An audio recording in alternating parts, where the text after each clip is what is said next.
The Project Gutenberg ebook of White Fang. This ebook is for the use of anyone anywhere in the United States and most other parts of the world at no cost and with almost no restrictions whatsoever. You may copy it, give it away or reuse it under the terms of the Project Gutenberg license included with this ebook or online at www.gutenberg.org. If you are not located in the United States, you will have to check the laws of the country where you are located before using this ebook. Title: White Fang. Author: Jack London. Release date: May 1, 1997. Ebook number 910. Most recently updated: November 10, 2021. Language: English. Credits: David Price. Start of the Project Gutenberg ebook White Fang. White Fang by Jack London. Contents: Part I. Chapter I. The Trail of the Meat. Chapter 2. The She-Wolf. Chapter 3. The Hunger Cry. Part 2. Chapter I. The Battle of the Fangs. Chapter 2. The Lair. Chapter 3. The Grey Cub. Chapter 4. The Wall of the World. Chapter V. The Law of Meat. Part 3. Chapter I. The Makers of Fire. Chapter 2. The Bondage. Chapter 3. The Outcast. Chapter 4. The Trail of the Gods. Chapter V. The Covenant. Chapter 6. The Famine. Part 4. Chapter I. The Enemy of His Kind. Chapter 2. The Mad God. Chapter 3. The Reign of Hate. Chapter 4. The Clinging Death. Chapter V. The Indomitable. Chapter 6. The Love Master. Part V. Chapter I. The Long Trail. Chapter 2. The Southland. Chapter 3. The God's Domain. Chapter 4. The Call of Kind. Chapter V. The Sleeping Wolf. Part I. Chapter I. The Trail of the Meat. Dark spruce forest frowned on either side the frozen waterway. The trees had been stripped by a recent wind of their white covering of frost, and they seemed to lean towards each other, black and ominous, in the fading light. A vast silence reigned over the land. The land itself was a desolation, lifeless, without movement, so lone and cold that the spirit of it was not even that of sadness. There was a hint in it of laughter, but of a laughter more terrible than any sadness, a laughter that was mirthless as the smile of the Sphinx, a laughter cold as the frost and partaking of the grimness of infallibility. It was the masterful and incommunicable wisdom of eternity laughing at the futility of life and the effort of life. It was the wild, the savage, frozen-hearted Northland wild. But there was life, abroad in the land and defiant. Down the frozen waterway toiled a string of wolfish dogs. Their bristly fur was rimed with frost. Their breath froze in the air as it left their mouths, spouting forth in spumes of vapor that settled upon the hair of their bodies and formed into crystals of frost. Leather harness was on the dogs, and leather traces attached them to a sled which dragged along behind. The sled was without runners. It was made of stout birch bark, and its full surface rested on the snow. The front end of the sled was turned up, like a scroll, in order to force down and under the bore of soft snow that surged like a wave before it. On the sled, securely lashed, was a long and narrow oblong box. There were other things on the sled: blankets, an axe, and a coffee pot and frying pan, but prominent, occupying most of the space, was the long and narrow oblong box. In advance of the dogs, on wide snowshoes, toiled a man. At the rear of the sled toiled a second man. On the sled, in the box, lay a third man whose toil was over a man whom the wild had conquered and beaten down until he would never move nor struggle again. It is not the way of the wild to like movement. Life is an offense to it, for life is movement, and the wild aims always to destroy movement. It freezes the water to prevent it running to the sea, it drives the sap out of the trees till they are frozen to their mighty hearts, and most ferociously and terribly of all does the wild harry and crush into submission man who is the most restless of life, ever in revolt against the dictum that all movement must in the end come to the cessation of movement. But at front and rear, unawed and indomitable, toiled the two men who were not yet dead. Their bodies were covered with fur and soft tanned leather. Eyelashes and cheeks and lips were so coated with the crystals from their frozen breath that their faces were not discernible. This gave them the seeming of ghostly masks, undertakers in a spectral world at the funeral of some ghost. but under it all they were men, penetrating the land of desolation and mockery and silence, puny adventurers bent on colossal adventure, pitting themselves against the might of a world as remote and alien and pulseless as the abysses of space. They traveled on without speech, saving their breath for the work of their bodies. On every side was the silence, pressing upon them with a tangible presence. It affected their minds as the many atmospheres of deep water affect the body of the diver. It crushed them with the weight of unending vastness and unalterable decree.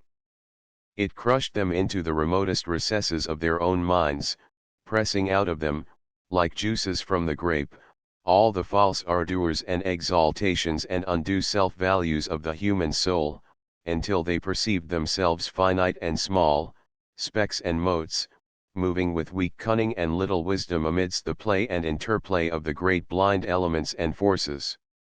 An hour went by, and a second hour. The pale light of the short sunless day was beginning to fade, when a faint far cry arose on the still air. It soared upward with a swift rush, till it reached its topmost note, where it persisted, palpitant and tense, and then slowly died away. It might have been a lost soul wailing, had it not been invested with a certain sad fierceness and hungry eagerness. The front man turned his head until his eyes met the eyes of the man behind. And then, across the narrow oblong box, each nodded to the other. A second cry arose, piercing the silence with needle-like shrillness. Both men located the sound. It was to the rear, somewhere in the snow expanse they had just traversed. A third and answering cry arose, also to the rear and to the left of the second cry. "They're after us, Bill," said the man at the front. His voice sounded hoarse and unreal, and he had spoken with apparent effort. "Meat is scarce," answered his comrade. "I ain't seen a rabbit sign for days." Thereafter they spoke no more, though their ears were keen for the hunting cries that continued to rise behind them. At the fall of darkness they swung the dogs into a cluster of spruce trees on the edge of the waterway and made a camp. The coffin, at the side of the fire, served for seat and table. The wolf dogs, clustered on the far side of the fire, snarled and bickered among themselves, but evinced no inclination to stray off into the darkness. "Seems to me, Henry, they're stayin' remarkable close to camp," Bill commented. Henry, squatting over the fire and settling the pot of coffee with a piece of ice, nodded. Nor did he speak till he had taken his seat on the coffin and begun to eat. "They know where their hides is safe," he said. "They'd sooner eat grub than be grub. They're pretty wise, them dogs." Bill shook his head. "Oh, I don't know." His comrade looked at him curiously. "First time I ever heard you say anything about their not being wise." "Henry," said the other, munching with deliberation the beans he was eating, "did you happen to notice the way them dogs kicked up when I was feedin' 'em?" "They did cut up more'n usual," Henry acknowledged. "How many dogs we got, Henry?" "6. "Well, Henry." Bill stopped for a moment, in order that his words might gain greater significance. "As I was sayin', Henry, we've got 6 dogs. I took 6 fish out of the bag. I gave 1 fish to each dog, and, Henry, I was 1 fish short." "You counted wrong." "We've got 6 dogs," the other reiterated dispassionately. "I took out 6 fish. 1 ear didn't get no fish. I came back to the bag afterward and got his fish." "We've only got 6 dogs," Henry said. "Henry," Bill went on. "I won't say they was all dogs, but there was 7 of 'em that got fish." Henry stopped eating to glance across the fire and count the dogs. "There's only 6 now," he said. "I saw the other one run off across the snow," Bill announced with cool positiveness. "I saw 7. Henry looked at him commiseratingly, and said, "I'll be almighty glad when this trip's over." "What d'ye mean by that?" Bill demanded. "I mean that this load of ourn is gettin' on your nerves, and that you're beginnin' to see things." "I thought of that," Bill answered gravely. "And so, when I saw it run off across the snow, I looked in the snow and saw its tracks. Then I counted the dogs and there was still 6 of 'em. The tracks is there in the snow now. D'ye want to look at 'em? I'll show 'em to you." Henry did not reply, but munched on in silence, until, the meal finished, he topped it with a final cup of coffee. He wiped his mouth with the back of his hand and said, "Then you're thinkin' as it was a long wailing cry, fiercely sad, from somewhere in the darkness," had interrupted him. He stopped to listen to it, then he finished his sentence with a wave of his hand toward the sound of the cry, "One of them." Bill nodded. "I'd a blame sight sooner think that than anything else. You noticed yourself the row the dogs made. Cry after cry, and answering cries, were turning the silence into a bedlam. From every side the cries arose, and the dogs betrayed their fear by huddling together and so close to the fire that their hair was scorched by the heat. Bill threw on more wood, before lighting his pipe. "I'm thinking you're down in the mouth some," Henry said. "Henry." He sucked meditatively at his pipe for some time before he went on. "Henry, I was thinkin' what a blame sight luckier he is than you and me'll ever be." He indicated the third person by a downward thrust of the thumb to the box on which they Saturday. "You and me, Henry, when we die, we'll be lucky if we get enough stones over our carcasses to keep the dogs off of us.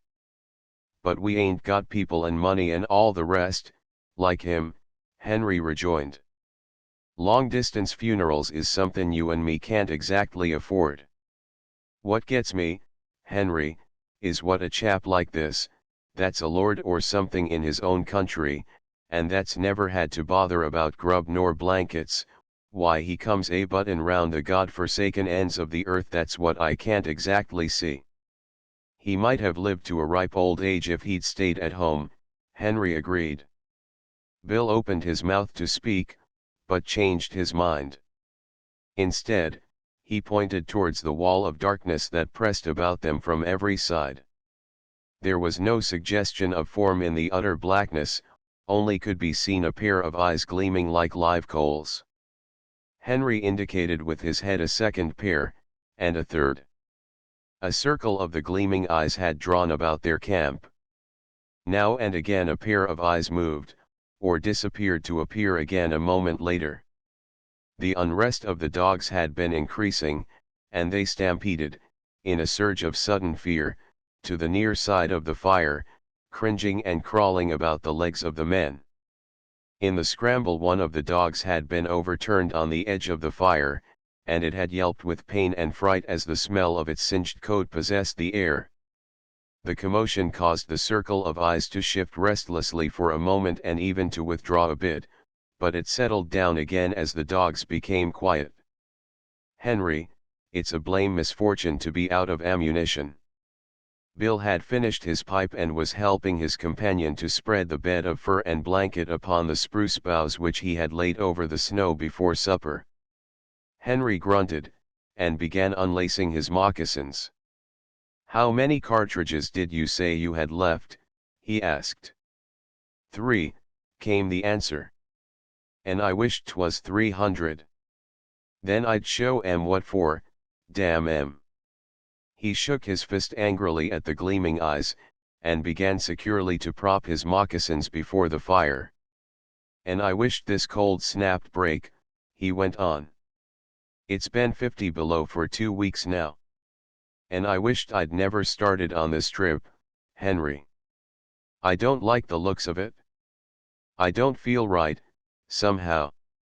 And while I'm wishin', I wished the trip was over and done with, and you and me sittin' by the fire in Fort McMurray just about now and playing cribbage. That's what I wished." Henry grunted and crawled into bed. As he dozed off he was aroused by his comrade's voice. "Say, Henry, that other one that come in and got a fish, why didn't the dogs pitch into it?" "That's what's botherin' me." "You're botherin' too much, Bill," came the sleepy response. "You was never like this before. You just shut up now, and go to sleep, and you'll be all hunky-dory in the mornin'. Your stomach's sour, that's what's botherin' you." The men slept, breathing heavily, side by side, under the one covering. The fire died down, and the gleaming eyes drew closer the circle they had flung about the camp. The dogs clustered together in fear, now and again snarling menacingly as a pair of eyes drew close. Once their uproar became so loud that Bill woke up.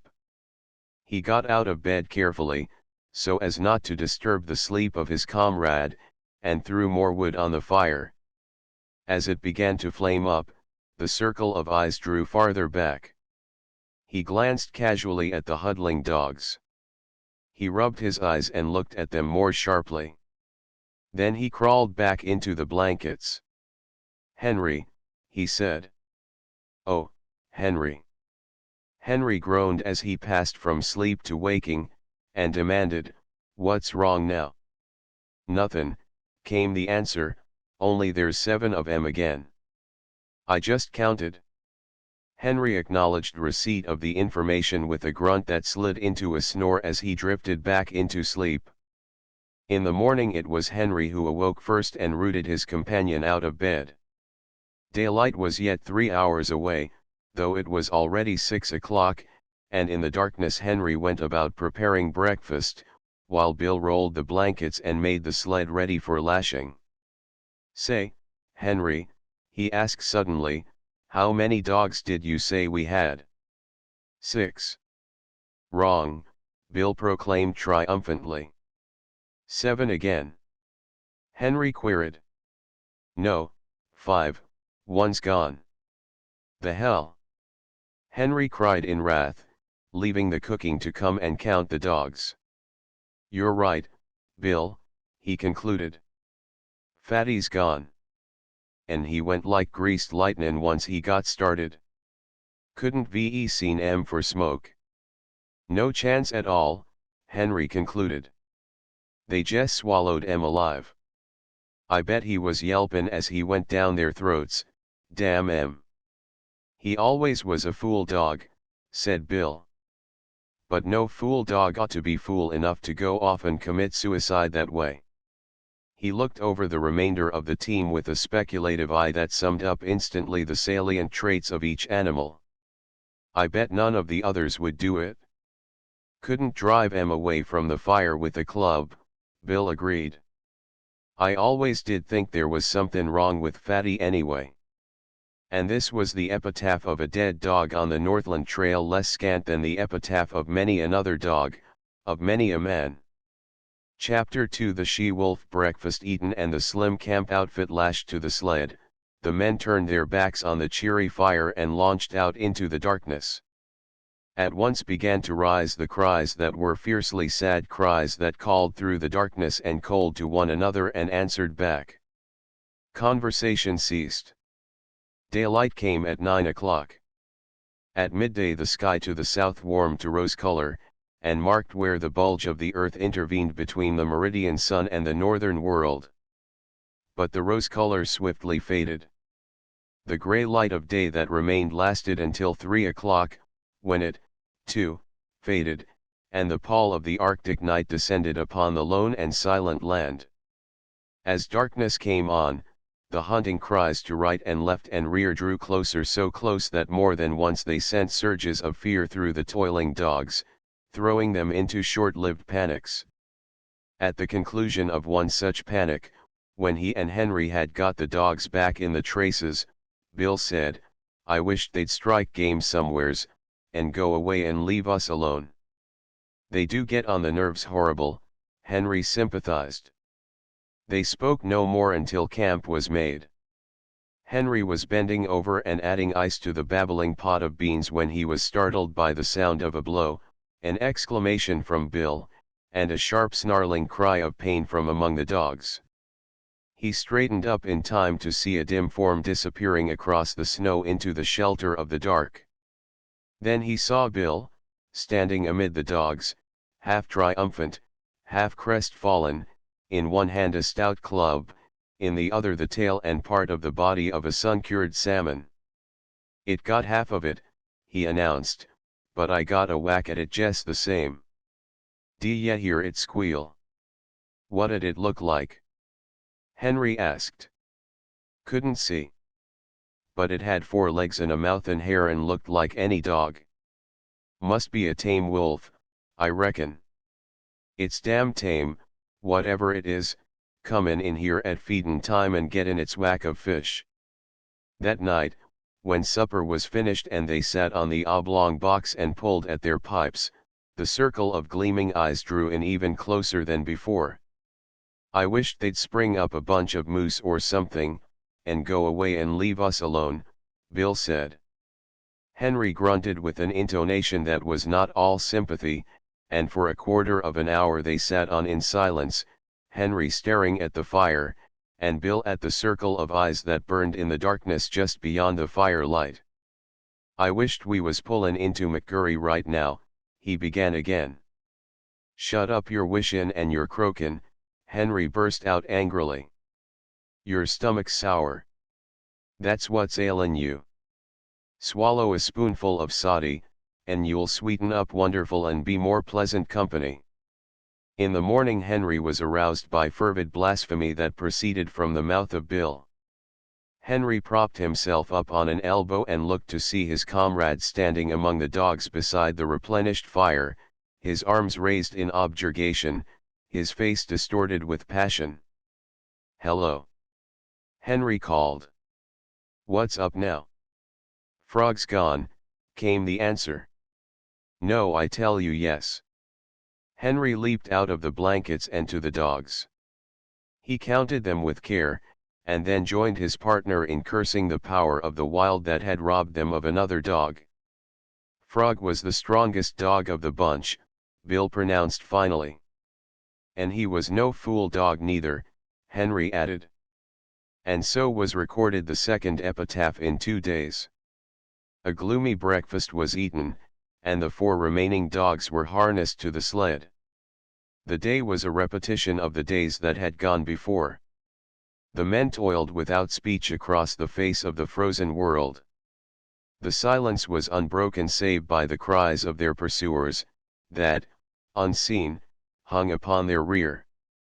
With the coming of night in the mid-afternoon, the cries sounded closer as the pursuers drew in according to their custom, and the dogs grew excited and frightened, and were guilty of panics that tangled the traces and further depressed the 2 men. "There, that'll fix you fool critters," Bill said with satisfaction that night, standing erect at completion of his task. Henry left the cooking to come and see.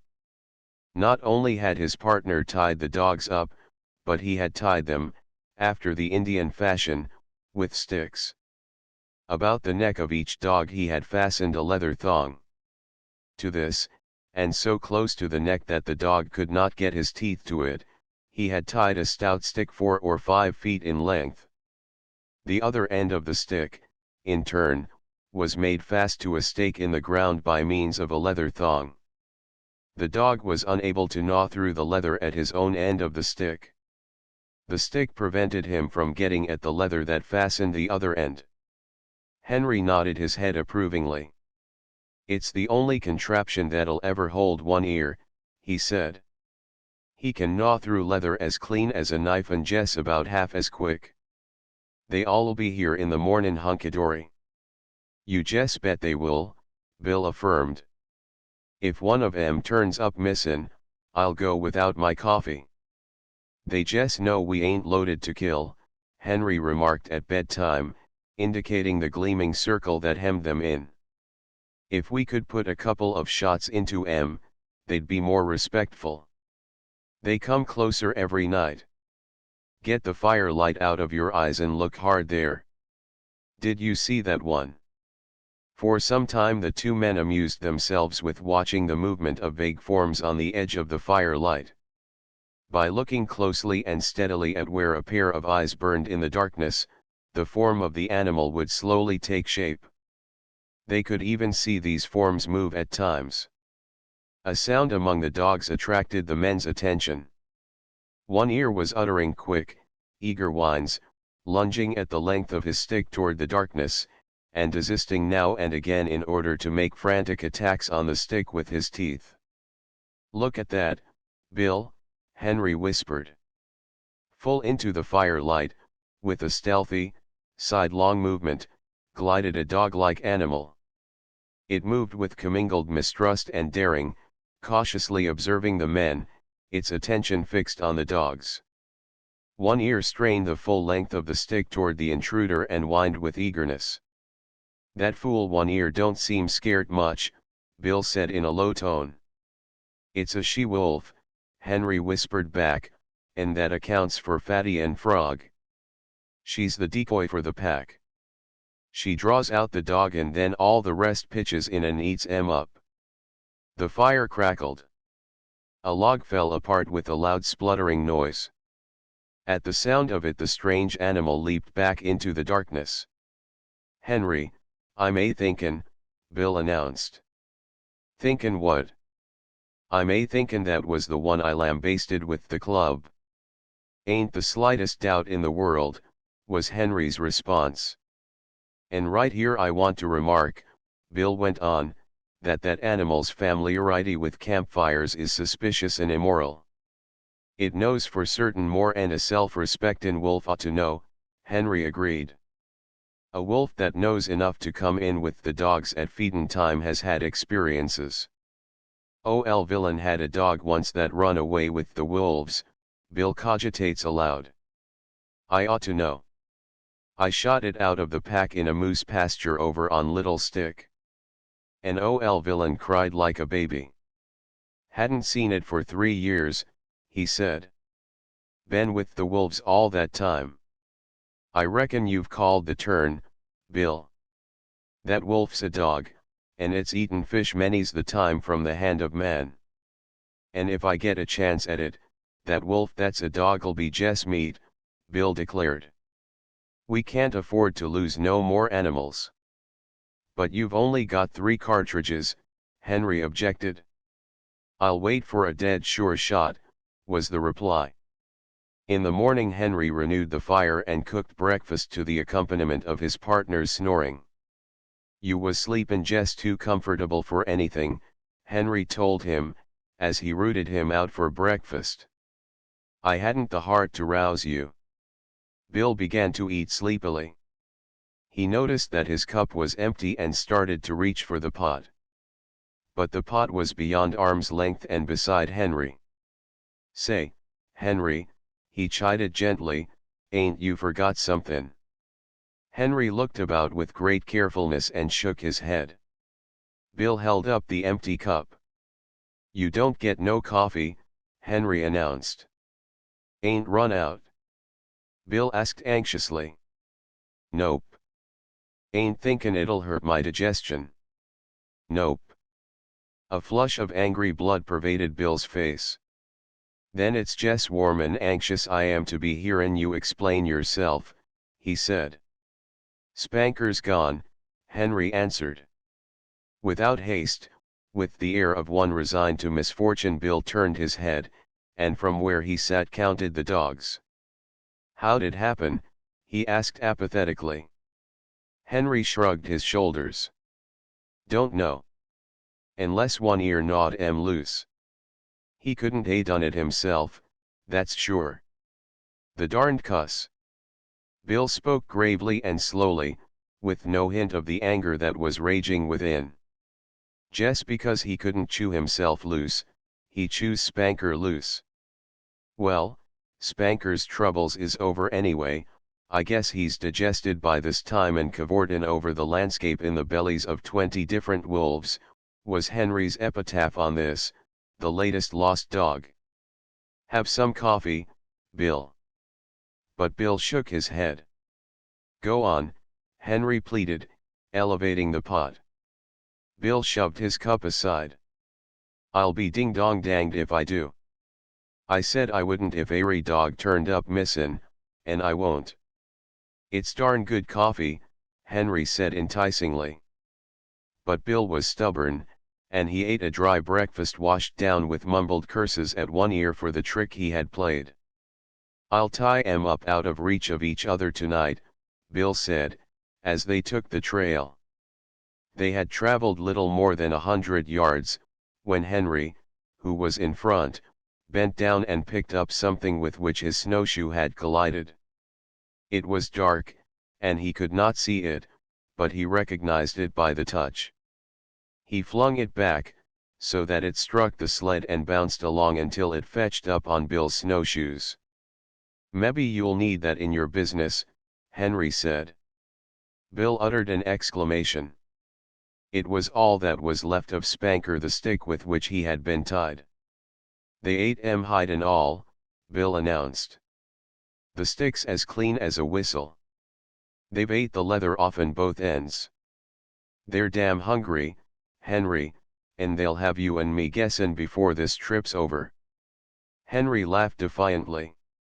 "I ain't been trailed this way by wolves before, but I've gone through a whole lot worse and kept my health. Takes more 'n a handful of them pesky critters to do for yours truly, Bill, my son." I don't know," Bill muttered ominously. "Well, you'll know all right when we pull into McGurry." "I ain't feelin' special enthusiastic," Bill persisted. "You're off color, that's what's the matter with you," Henry dogmatized. "What you need is quinine, and I'm goin' to dose you up stiff as soon as we make McGurry." Bill grunted his disagreement with the diagnosis, and lapsed into silence. The day was like all the days. Light came at 9 o'clock. At 12 o'clock the southern horizon was warmed by the unseen sun, and then began the cold gray of afternoon that would merge, 3 hours later, into night. It was just after the sun's futile effort to appear, that Bill slipped the rifle from under the sled lashings and said, "You keep right on, Henry, I'm goin' to see what I can see." "You'd better stick by the sled," his partner protested. "You've only got 3 cartridges, and there's no tellin' what might happen." "Who's croaking now?" Bill demanded triumphantly. Henry made no reply, and plodded on alone, though often he cast anxious glances back into the gray solitude where his partner had disappeared. An hour later, taking advantage of the cut-offs around which the sled had to go, Bill arrived. "They're scattered and rangin' along wide," he said, "keeping up with us and lookin' for game at the same time.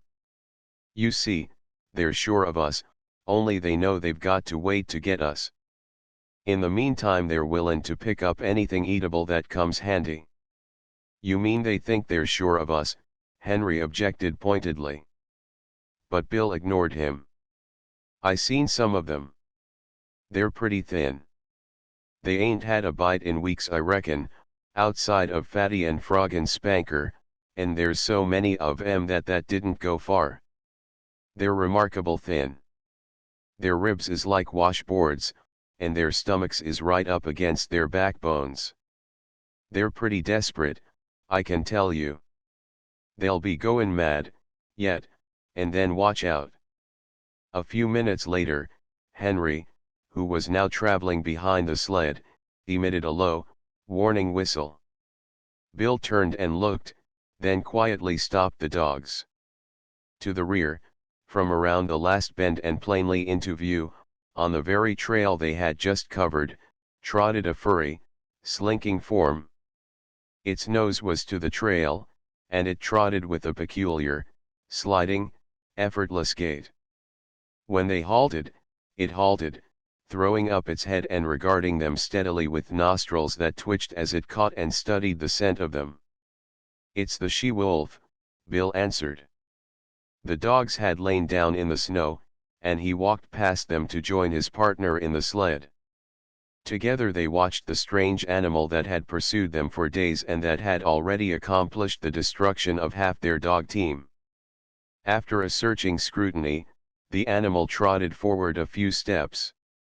This it repeated several times, till it was a short 100 yards away. It paused, head up, close by a clump of spruce trees, and with sight and scent studied the outfit of the watching men.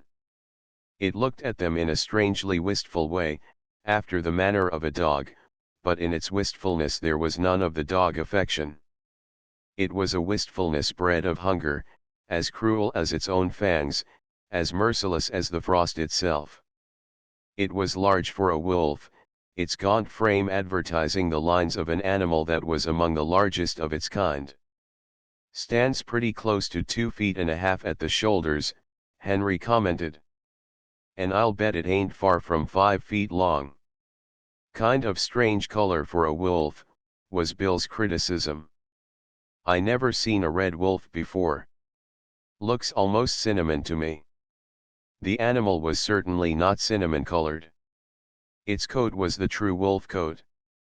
The dominant color was gray, and yet there was to it a faint reddish hue, a hue that was baffling, that appeared and disappeared, that was more like an illusion of the vision, now gray, distinctly gray, and again giving hints and glints of a vague redness of color not classifiable in terms of ordinary experience. "Looks for all the world like a big husky sled dog," Bill said. "I wouldn't be surprised to see it wag its tail." "Hello, you husky," he called. "Come here, you whatever your name is." "Ain't a bit scared of you," Henry laughed.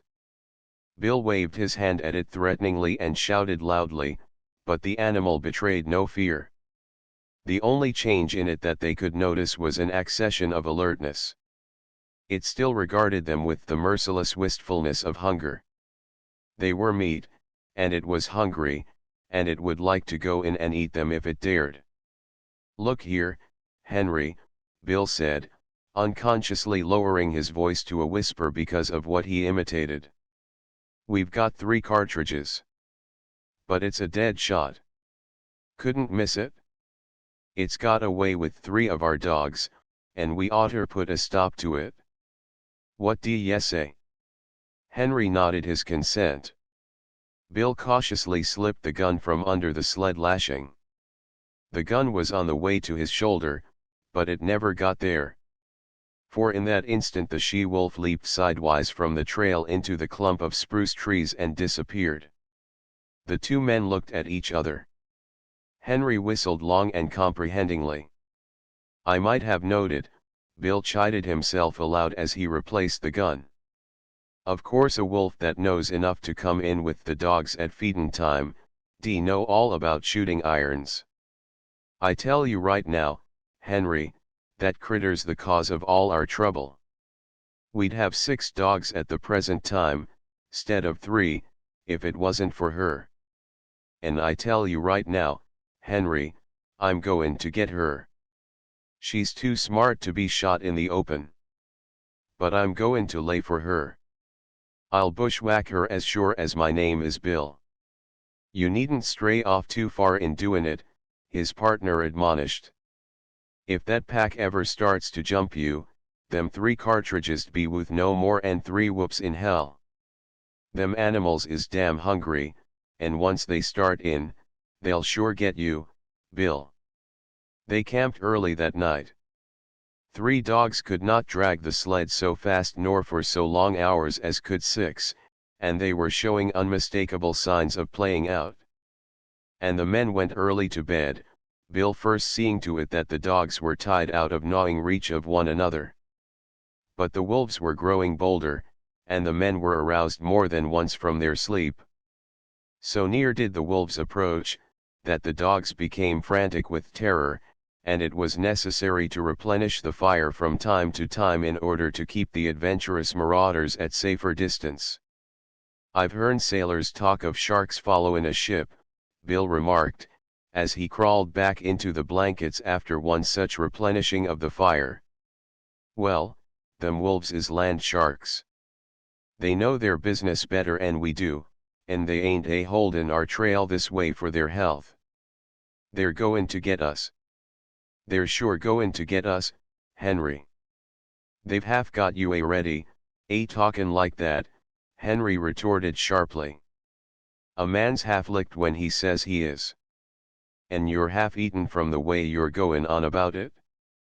They've got away with better men than you and me, Bill answered. Oh, shit up your croakin'. You make me all fired tired. Henry rolled over angrily on his side, but was surprised that Bill made no similar display of temper.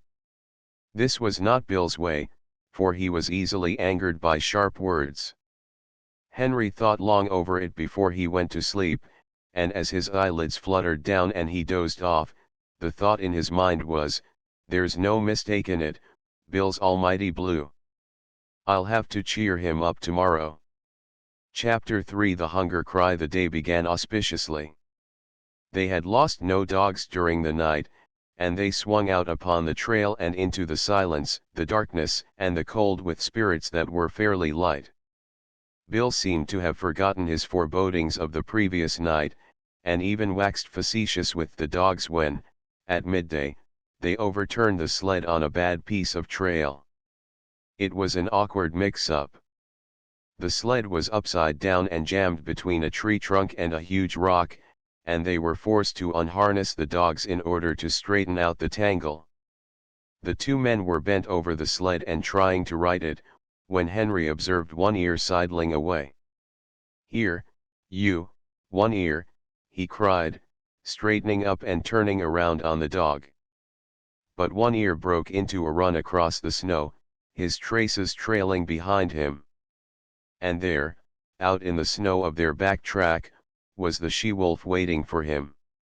As he neared her, he became suddenly cautious. He slowed down to an alert and mincing walk and then stopped. He regarded her carefully and dubiously, yet desirefully. She seemed to smile at him, showing her teeth in an ingratiating rather than a menacing way. She moved toward him a few steps, playfully, and then halted. One Ear drew near to her, still alert and cautious, his tail and ears in the air, his head held high. He tried to sniff noses with her, but she retreated playfully and coyly. Every advance on his part was accompanied by a corresponding retreat on her part. Step by step she was luring him away from the security of his human companionship. Once, as though a warning had in vague ways flitted through his intelligence, he turned his head and looked back at the overturned sled, at his teammates, and at the two men who were calling to him. But whatever idea was forming in his mind, was dissipated by the she-wolf, who advanced upon him, sniffed noses with him for a fleeting instant, and then resumed her coy retreat before his renewed advances. In the meantime, Bill had bethought himself of the rifle. But it was jammed beneath the overturned sled, and by the time Henry had helped him to right the load, One Ear and the she-wolf were too close together and the distance too great to risk a shot. Too late One Ear learned his mistake. Before they saw the cause, the two men saw him turn and start to run back toward them. Then, approaching at right angles to the trail and cutting off his retreat, they saw a dozen wolves, lean and gray, bounding across the snow. On the instant, the she-wolf's coyness and playfulness disappeared. With a snarl she sprang upon One Ear. He thrust her off with his shoulder, and, his retreat cut off and still intent on regaining the sled, he altered his course in an attempt to circle around to it. More wolves were appearing every moment and joining in the chase. The she-wolf was one leap behind One Ear and holding her own. "Where are you goin'?" Henry suddenly demanded, laying his hand on his partner's arm. Bill shook it off. "I won't stand it," he said. "They ain't goin' to get any more of our dogs if I can help it." Gun in hand, he plunged into the underbrush that lined the side of the trail. His intention was apparent enough. Taking the sled as the center of the circle that One Ear was making, Bill planned to tap that circle at a point in advance of the pursuit. With his rifle, in the broad daylight, it might be possible for him to awe the wolves and save the dog. Say, Bill. Henry called after him. Be careful. Don't take no chances. Henry sat down on the sled and watched. There was nothing else for him to do. Bill had already gone from sight, but now and again, appearing and disappearing amongst the underbrush and the scattered clumps of spruce, could be seen One Ear. Henry judged his case to be hopeless. The dog was thoroughly alive to its danger, but it was running on the outer circle while the wolf pack was running on the inner and shorter circle. It was vain to think of One Ear so outdistancing his pursuers as to be able to cut across their circle in advance of them and to regain the sled. The different lines were rapidly approaching a point. Somewhere out there in the snow, screened from his sight by trees and thickets, Henry knew that the wolf pack, One Ear, and Bill were coming together. All too quickly, far more quickly than he had expected, it happened. He heard a shot, then two shots, in rapid succession, and he knew that Bill's ammunition was gone. Then he heard a great outcry of snarls and yelps. He recognized One Ear's yell of pain and terror, and he heard a wolf cry that bespoke a stricken animal. And that was all. The snarls ceased. The yelping died away. Silence settled down again over the lonely land. He sat for a long while upon the sled. There was no need for him to go and see what had happened. He knew it as though it had taken place before his eyes. Once, he roused with a start and hastily got the axe out from underneath the lashings. But for some time longer he sat and brooded, the two remaining dogs crouching and trembling at his feet. At last he arose in a weary manner, as though all the resilience had gone out of his body, and proceeded to fasten the dogs to the sled. He passed a rope over his shoulder, a man trace, and pulled with the dogs. He did not go far. At the first hint of darkness he hastened to make a camp, and he saw to it that he had a generous supply of firewood. He fed the dogs, cooked and ate his supper, and made his bed close to the fire. But he was not destined to enjoy that bed. Before his eyes closed the wolves had drawn too near for safety. It no longer required an effort of the vision to see them. They were all about him and the fire, in a narrow circle, and he could see them plainly in the firelight lying down, sitting up, crawling forward on their bellies, or slinking back and forth. They even slept. Here and there he could see one curled up in the snow like a dog, taking the sleep that was now denied himself. He kept the fire brightly blazing, for he knew that it alone intervened between the flesh of his body and their hungry fangs. His two dogs stayed close by him, one on either side, leaning against him for protection, crying and whimpering, and at times snarling desperately when a wolf approached a little closer than usual. At such moments, when his dogs snarled, the whole circle would be agitated, the wolves coming to their feet and pressing tentatively forward, a chorus of snarls and eager yelps rising about him. Then the circle would lie down again, and here and there a wolf would resume its broken nap. But this circle had a continuous tendency to draw in upon him. Bit by bit, an inch at a time, with here a wolf bellying forward, and there a wolf bellying forward, the circle would narrow until the brutes were almost within springing distance. Then he would seize brands from the fire and hurl them into the pack. A hasty drawing back always resulted, accompanied by angry yelps and frightened snarls when a well-aimed brand struck and scorched a too daring animal. Morning found the man haggard and worn, wide-eyed from want of sleep. He cooked breakfast in the darkness, and at 9 o'clock, when, with the coming of daylight, the wolf pack drew back, he set about the task he had planned through the long hours of the night. Chopping down young saplings, he made them crossbars of a scaffold by lashing them high up to the trunks of standing trees. Using the sled lashing for a heaving rope, and with the aid of the dogs, he hoisted the coffin to the top of the scaffold. They got Bill, and they may get me, but they'll sure never get you, young man, he said, addressing the dead body in its tree sepulcher.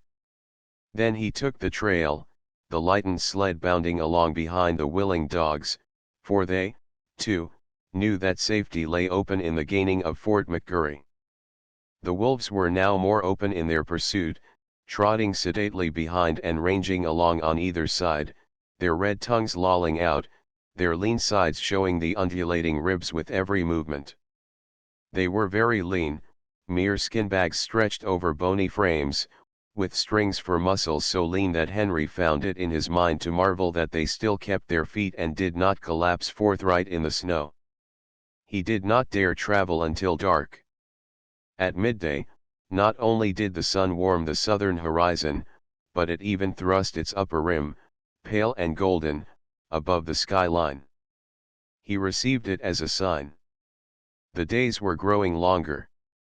The sun was returning. But scarcely had the cheer of its light departed, than he went into camp. There were still several hours of gray daylight and somber twilight, and he utilized them in chopping an enormous supply of firewood.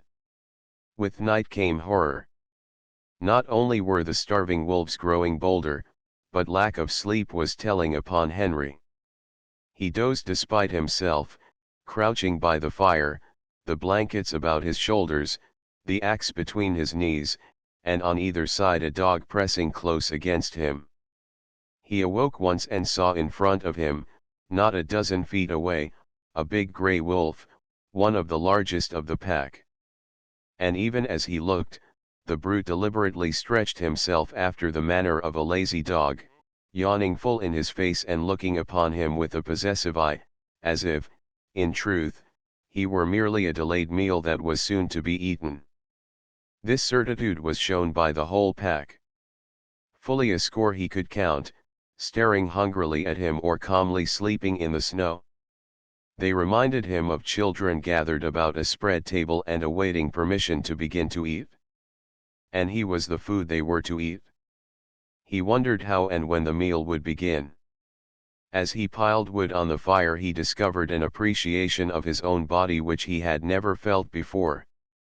He watched his moving muscles and was interested in the cunning mechanism of his fingers. By the light of the fire he crooked his fingers slowly and repeatedly, now one at a time, now all together, spreading them wide or making quick gripping movements. He studied the nail formation, and prodded the fingertips, now sharply, and again softly, gauging the while the nerve sensations produced. It fascinated him, and he grew suddenly fond of this subtle flesh of his that worked so beautifully and smoothly and delicately. Then he would cast a glance of fear at the wolf circle drawn expectantly about him, and like a blow the realization would strike him that this wonderful body of his, this living flesh, was no more than so much meat, a quest of ravenous animals, to be torn and slashed by their hungry fangs, to be sustenance to them as the moose and the rabbit had often been sustenance to him. He came out of a doze that was half nightmare, to see the red-hued she-wolf before him. She was not more than half a dozen feet away, sitting in the snow and wistfully regarding him. The two dogs were whimpering and snarling at his feet, but she took no notice of them. She was looking at the man, and for some time he returned her look. There was nothing threatening about her. She looked at him merely with a great wistfulness, but he knew it to be the wistfulness of an equally great hunger. He was the food, and the sight of him excited in her the gustatory sensations. Her mouth opened, the saliva drooled forth, and she licked her chops with the pleasure of anticipation. A spasm of fear went through him. He reached hastily for a brand to throw at her. But even as he reached, and before his fingers had closed on the missile, she sprang back into safety, and he knew that she was used to having things thrown at her. She had snarled as she sprang away, baring her white fangs to their roots, all her wistfulness vanishing, being replaced by a carnivorous molly goodnighty that made him shudder.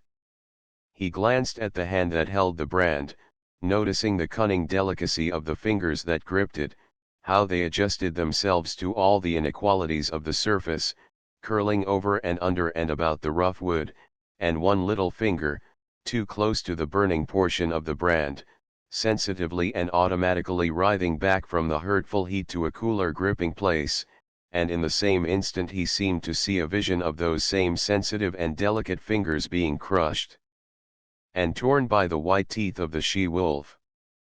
Never had he been so fond of this body of his as now when his tenure of it was so precarious. All night, with burning brands, he fought off the hungry pack. When he dozed despite himself, the whimpering and snarling of the dogs aroused him.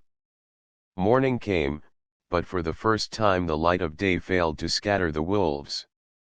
The man waited in vain for them to go. They remained in a circle about him and his fire, displaying an arrogance of possession that shook his courage born of the morning light. He made one desperate attempt to pull out on the trail. But the moment he left the protection of the fire, the boldest wolf leaped for him, but leaped short. He saved himself by springing back, the jaws snapping together a scant 6 inches from his thigh. The rest of the pack was now up and surging upon him, and a throwing of firebrands right and left was necessary to drive them back to a respectful distance. Even in the daylight he did not dare leave the fire to chop fresh wood. 20 feet away towered a huge dead spruce. He spent half the day extending his campfire to the tree, at any moment a half-dozen burning faggots ready at hand to fling at his enemies. Once at the tree, he studied the surrounding forest in order to fell the tree in the direction of the most firewood. The night was a repetition of the night before, save that the need for sleep was becoming overpowering. The snarling of his dogs was losing its efficacy.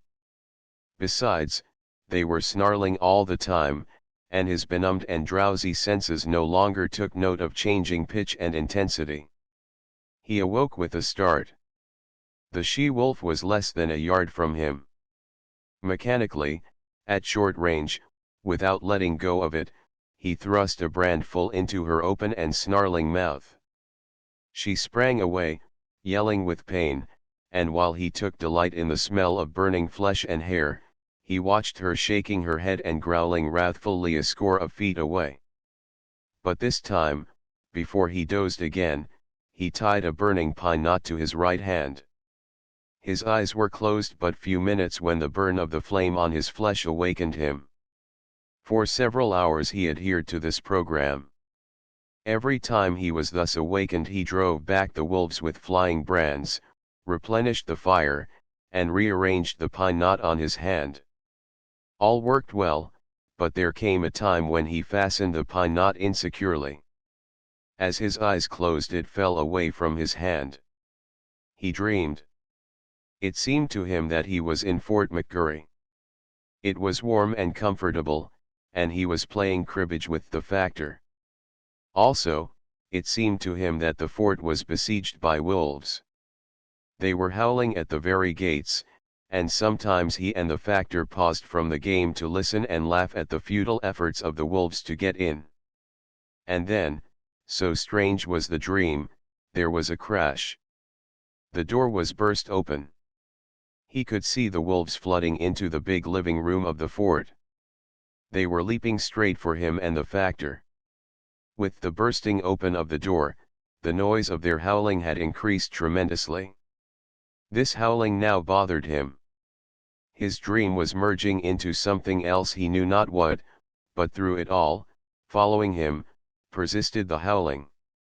And then he awoke to find the howling real. There was a great snarling and yelping. The wolves were rushing him.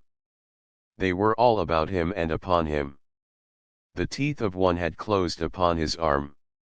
Instinctively he leaped into the fire, and as he leaped, he felt the sharp slash of teeth that tore through the flesh of his leg. Then began a fire fight.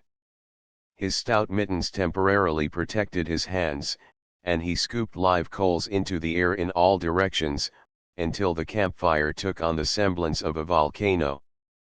But it could not last long. His face was blistering in the heat, his eyebrows and lashes were singed off, and the heat was becoming unbearable to his feet. With a flaming brand in each hand, he sprang to the edge of the fire. The wolves had been driven back. On every side, wherever the live coals had fallen, the snow was sizzling, and every little while a retiring wolf, with wild leap and snort and snarl, announced that one such live coal had been stepped upon. Flinging his brands at the nearest of his enemies, the man thrust his smoldering mittens into the snow and stamped about to cool his feet. His 2 dogs were missing, and he well knew that they had served as a course in the protracted meal which had begun days before with Fatty, the last course of which would likely be himself in the days to follow.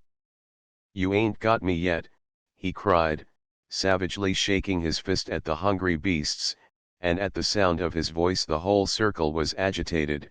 There was a general snarl, and the she-wolf slid up close to him across the snow and watched him with hungry wistfulness. He set to work to carry out a new idea that had come to him. He extended the fire into a large circle. Inside this circle he crouched, his sleeping outfit under him as a protection against the melting snow. When he had thus disappeared within his shelter of flame, the whole pack came curiously to the rim of the fire to see what had become of him. Hitherto they had been denied access to the fire, and they now settled down in a close-drawn circle, like so many dogs, blinking and yawning and stretching their lean bodies in the unaccustomed warmth. Then the she-wolf sat down, pointed her nose at a star, and began to howl. One by one the wolves joined her, till the whole pack, on haunches, with noses pointed skyward, was howling its hunger cry. Dawn came, and daylight. The fire was burning low. The fuel had run out, and there was need to get more. The man attempted to step out of his circle of flame, but the wolves surged to meet him. Burning brands made them spring aside, but they no longer sprang back. In vain he strove to drive them back. As he gave up and stumbled inside his circle, a wolf leaped for him, missed, and landed with all 4 feet in the coals. It cried out with terror, at the same time snarling, and scrambled back to cool its paws in the snow. The man sat down on his blankets in a crouching position. His body leaned forward from the hips. His shoulders, relaxed and drooping, and his head on his knees advertised that he had given up the struggle. Now and again he raised his head to note the dying down of the fire. The circle of flame and coals was breaking into segments with openings in between. These openings grew in size, the segments diminished. "I guess you can come and get me any time," he mumbled. "Anyway, I'm goin' to sleep." Once he awakened, and in an opening in the circle, directly in front of him, he saw the she-wolf gazing at him. Again he awakened, a little later, though it seemed hours to him.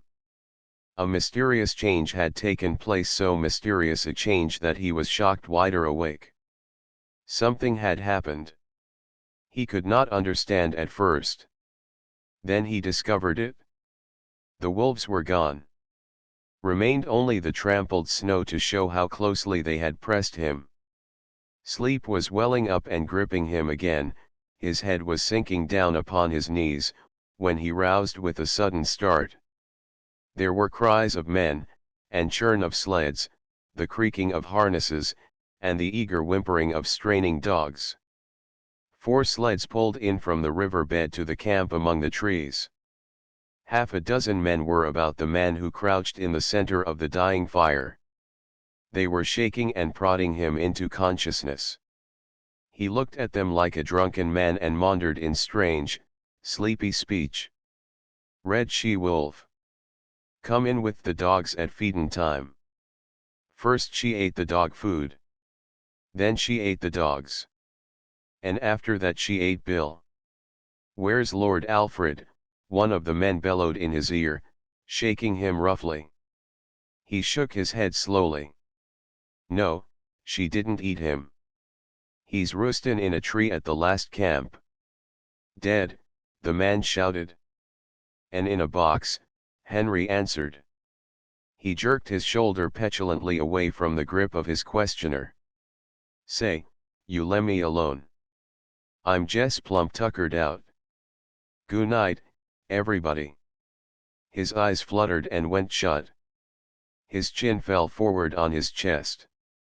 And even as they eased him down upon the blankets, his snores were rising on the frosty air. But there was another sound.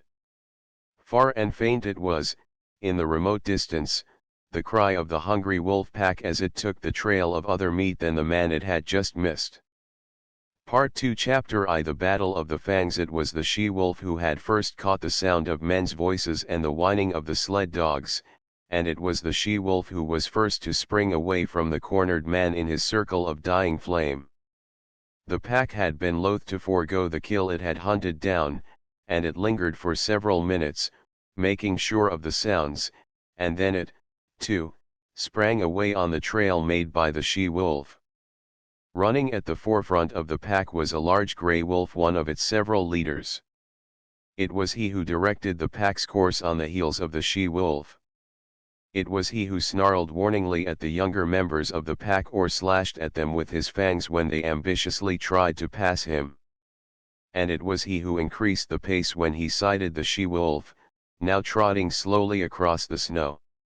She dropped in alongside by him, as though it were her appointed position, and took the pace of the pack.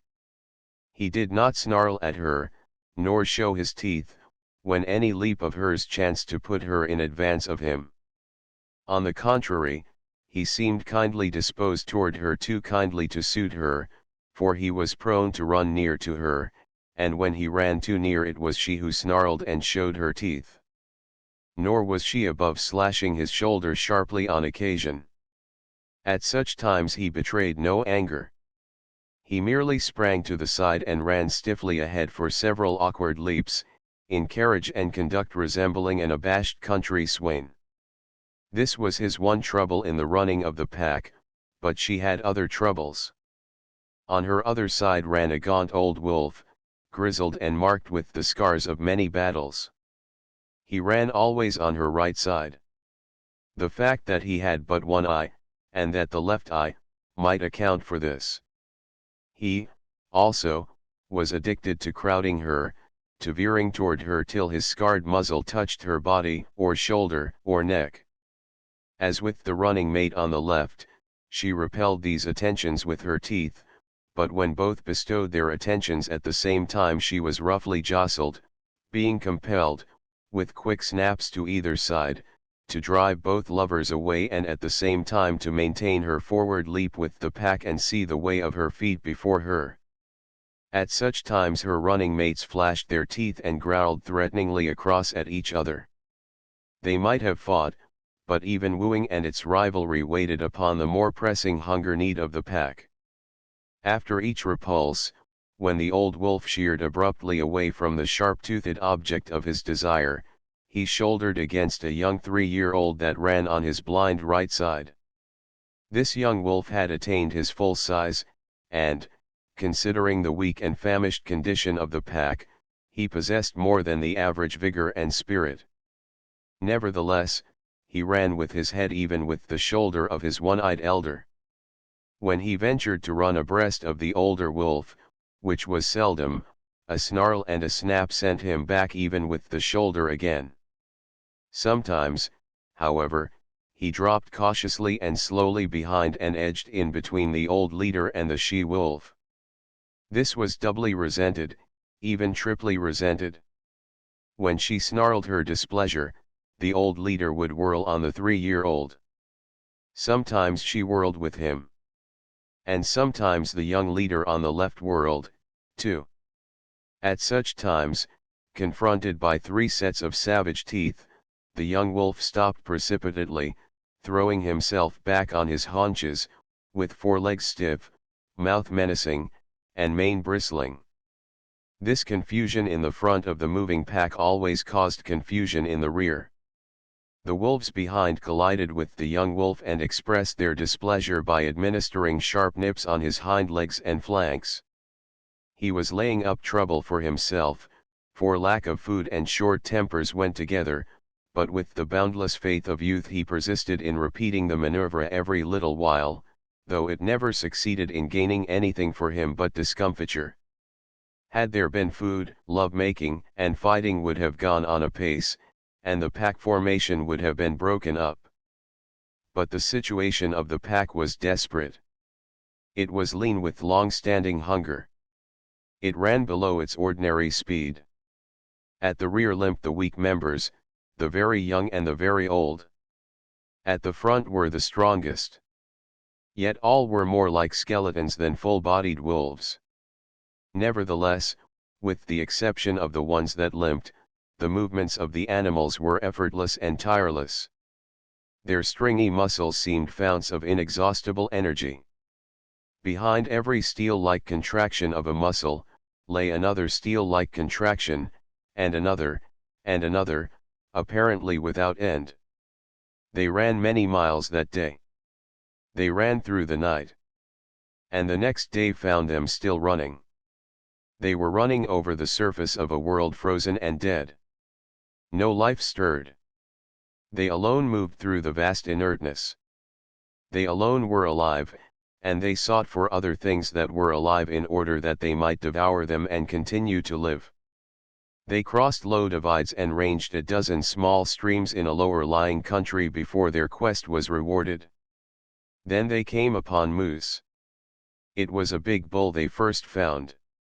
Here was meat and life, and it was guarded by no mysterious fires nor flying missiles of flame.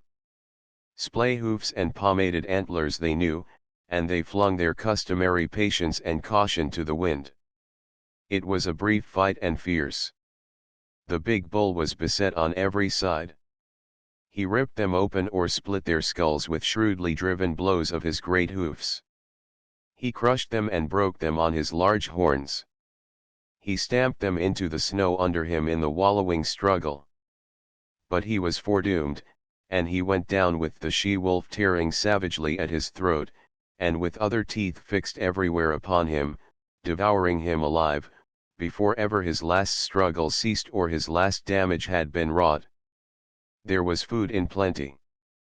The bull weighed over 800 pounds, fully 20 pounds of meat per mouth for the 40-odd wolves of the pack.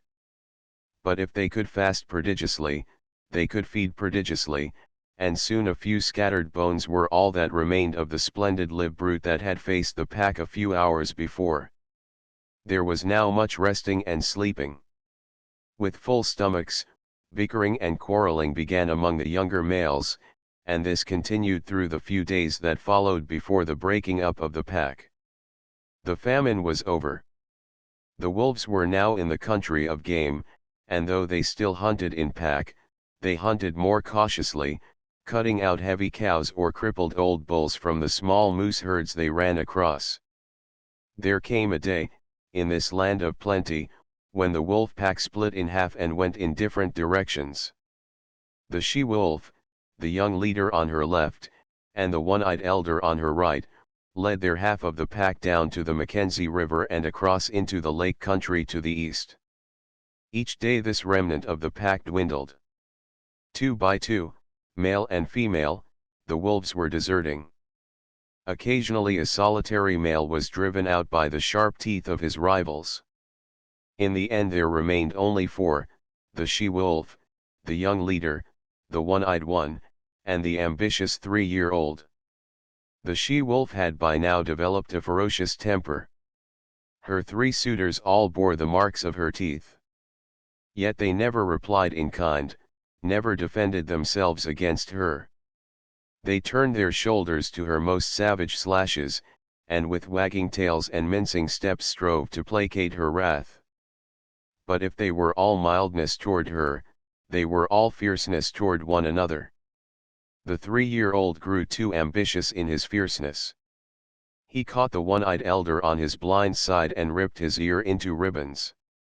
Though the grizzled old fellow could see only on one side, against the youth and vigor of the other he brought into play the wisdom of long years of experience. His lost eye and his scarred muzzle bore evidence to the nature of his experience. He had survived too many battles to be in doubt for a moment about what to do. The battle began fairly, but it did not end fairly. There was no telling what the outcome would have been, for the third wolf joined the elder, and together, old leader and young leader, they attacked the ambitious 3-year-old and proceeded to destroy him. He was beset on either side by the merciless fangs of his erstwhile comrades. Forgotten were the days they had hunted together, the game they had pulled down, the famine they had suffered. That business was a thing of the past. The business of love was at hand, ever a sterner and crueler business than that of food getting. And in the meanwhile, the she-wolf, the cause of it all, sat down contentedly on her haunches and watched. She was even pleased. This was her day, and it came not often when manes bristled, and Fang smote Fang or ripped and tore the yielding flesh, all for the possession of her. And in the business of love the 3-year-old, who had made this his first adventure upon it, yielded up his life. On either side of his body stood his 2 rivals. They were gazing at the she-wolf, who sat smiling in the snow. But the elder leader was wise, very wise, in love even as in battle. The younger leader turned his head to lick a wound on his shoulder. The curve of his neck was turned toward his rival. With his one eye the elder saw the opportunity. He darted in low and closed with his fangs. It was a long, ripping slash, and deep as well. His teeth, in passing, burst the wall of the great vein of the throat. Then he leaped clear. The young leader snarled terribly, but his snarl broke midmost into a tickling cough. Bleeding and coughing, already stricken, he sprang at the elder and fought while life faded from him, his legs going weak beneath him, the light of day dulling on his eyes, his blows and springs falling shorter and shorter. And all the while the she-wolf sat on her haunches and smiled. She was made glad in vague ways by the battle, for this was the love-making of the wild, the sex tragedy of the natural world that was tragedy only to those that died. To those that survived it was not tragedy, but realization and achievement. When the young leader lay in the snow and moved no more, One Eye stalked over to the she-wolf. His carriage was one of mingled triumph and caution. He was plainly expectant of a rebuff, and he was just as plainly surprised when her teeth did not flash out at him in anger. For the first time she met him with a kindly manner. She sniffed noses with him, and even condescended to leap about and frisk and play with him in quite puppyish fashion. And he, for all his grey years and sage experience, behaved quite as puppyishly and even a little more foolishly. Forgotten already were the vanquished rivals and the love tale red written on the snow. Forgotten, save once, when old One Eye stopped for a moment to lick his stiffening wounds. Then it was that his lips half writhed into a snarl, and the hair of his neck and shoulders involuntarily bristled, while he half crouched for a spring, his claws spasmodically clutching into the snow surface for firmer footing. But it was all forgotten the next moment, as he sprang after the she-wolf, who was coyly leading him a chase through the woods. After that they ran side by side, like good friends who have come to an understanding. The days passed by, and they kept together, hunting their meat and killing and eating it in common. After a time the she-wolf began to grow restless. She seemed to be searching for something that she could not find. The hollows under fallen trees seemed to attract her, and she spent much time nosing about among the larger snow-piled crevices in the rocks and in the caves of overhanging banks. Old One Eye was not interested at all, but he followed her good-naturedly in her quest, and when her investigations in particular places were unusually protracted, he would lie down and wait until she was ready to go on. They did not remain in one place, but traveled across country until they regained the Mackenzie River, down which they slowly went, leaving it often to hunt game along the small streams that entered it, but always returning to it again. Sometimes they chanced upon other wolves, usually in pairs, but there was no friendliness of intercourse displayed on either side, no gladness at meeting, no desire to return to the pack formation. Several times they encountered solitary wolves. These were always males, and they were pressingly insistent on joining with One Eye and his mate. This he resented, and when she stood shoulder to shoulder with him, bristling and showing her teeth, the aspiring solitary ones would back off, turn tail, and continue on their lonely way. One moonlight night, running through the quiet forest, One Eye suddenly halted. His muzzle went up, his tail stiffened, and his nostrils dilated as he scented the air. One foot also he held up, after the manner of a dog. He was not satisfied, and he continued to smell the air, striving to understand the message borne upon it to him. One careless sniff had satisfied his mate, and she trotted on to reassure him. Though he followed her, he was still dubious, and he could not forbear an occasional halt in order more carefully to study the warning. She crept out cautiously on the edge of a large open space in the midst of the trees. For some time she stood alone. Then One Eye, creeping and crawling, every sense on the alert, every hair radiating infinite suspicion, joined her. They stood side by side, watching and listening and smelling. To their ears came the sounds of dogs wrangling and scuffling, the guttural cries of men, the sharper voices of scolding women, and once the shrill and plaintive cry of a child. With the exception of the huge bulks of the skin lodges, little could be seen save the flames of the fire, broken by the movements of intervening bodies, and the smoke rising slowly on the quiet air. But to their nostrils came the myriad smells of an Indian camp, carrying a story that was largely incomprehensible to One Eye, but every detail of which the she-wolf knew. She was strangely stirred, and sniffed with an increasing delight. But old One Eye was doubtful. He betrayed his apprehension, and started tentatively to go. She turned and touched his neck with her muzzle in a reassuring way, then regarded the camp again. A new wistfulness was in her face, but it was not the wistfulness of hunger. She was thrilling to a desire that urged her to go forward, to be in closer to that fire, to be squabbling with the dogs, and to be avoiding and dodging the stumbling feet of men. One Eye moved impatiently beside her, her unrest came back upon her, and she knew again her pressing need to find the thing for which she searched. She turned and trotted back into the forest, to the great relief of One Eye, who trotted a little to the fore until they were well within the shelter of the trees. As they slid along, noiseless as shadows, in the moonlight, they came upon a runway. Both noses went down to the footprints in the snow. These footprints were very fresh. One Eye ran ahead cautiously, his mate at his heels. The broad pads of their feet were spread wide and in contact with the snow were like velvet. One Eye caught sight of a dim movement of white in the midst of the white. His sliding gait had been deceptively swift, but it was as nothing to the speed at which he now ran. Before him was bounding the faint patch of white he had discovered. They were running along a narrow alley flanked on either side by a growth of young spruce. Through the trees the mouth of the alley could be seen, opening out on a moonlit glade. Old One Eye was rapidly overhauling the fleeing shape of white. Bound by bound he gained. Now he was upon it. One leap more and his teeth would be sinking into it. But that leap was never made.